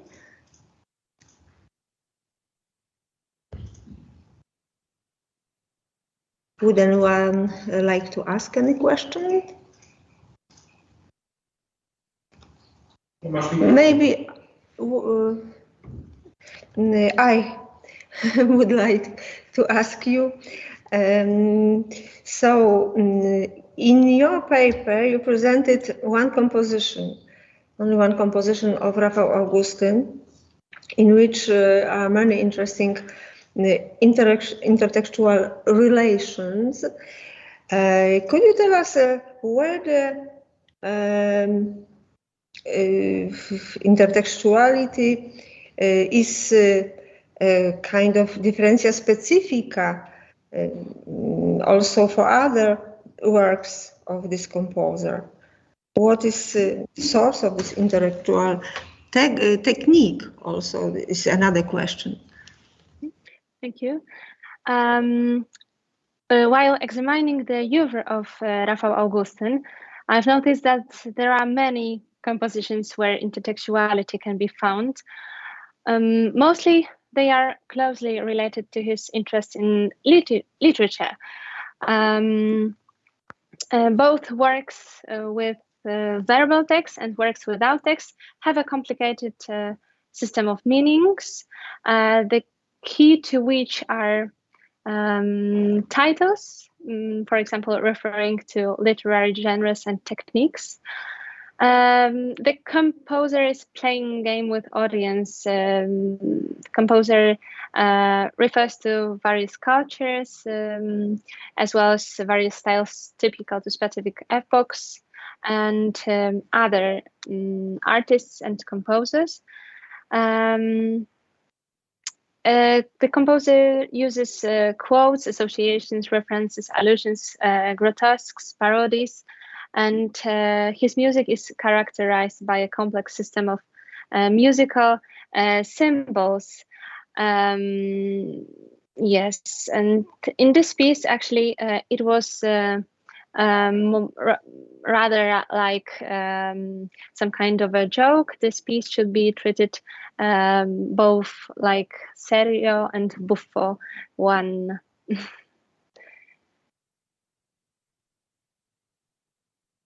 Sorry, I can't hear you. Yes, yes, I see that Professor Agnieszka Draus would like to ask some question. Yes. Yes. Dobry wieczór, Pani Olu. Hello, Alexandra.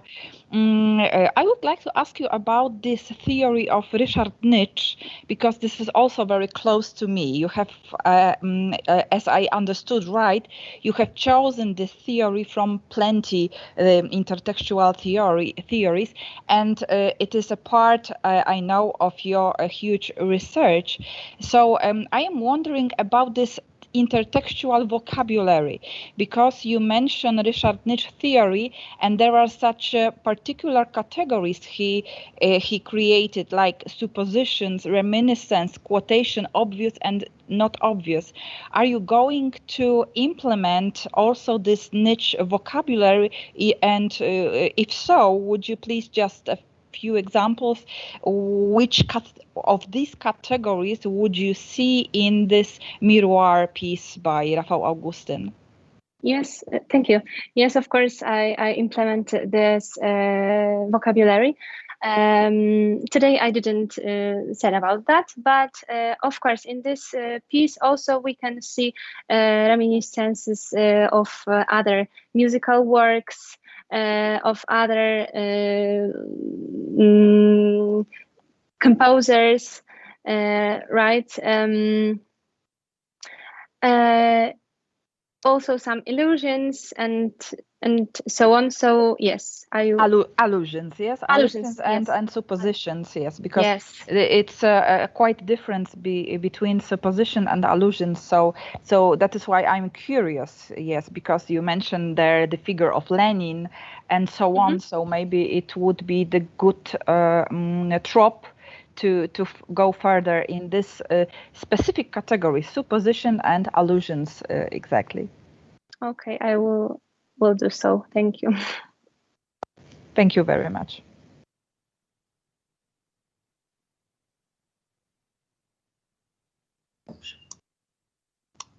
Thank you. And are there any questions?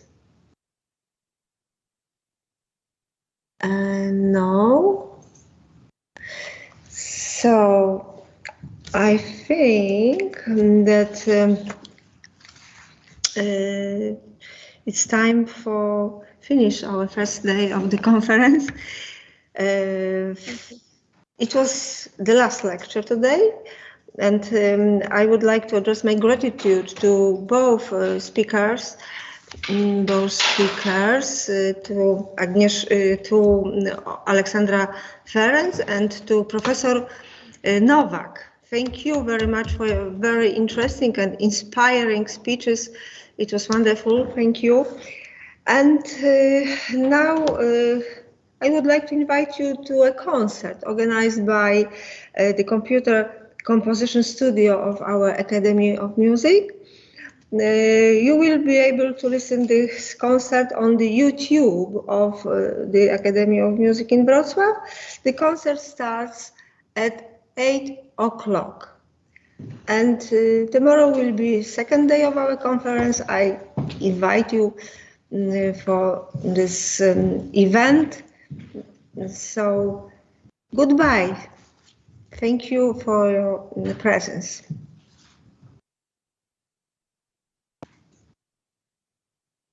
Poczekam aż wszyscy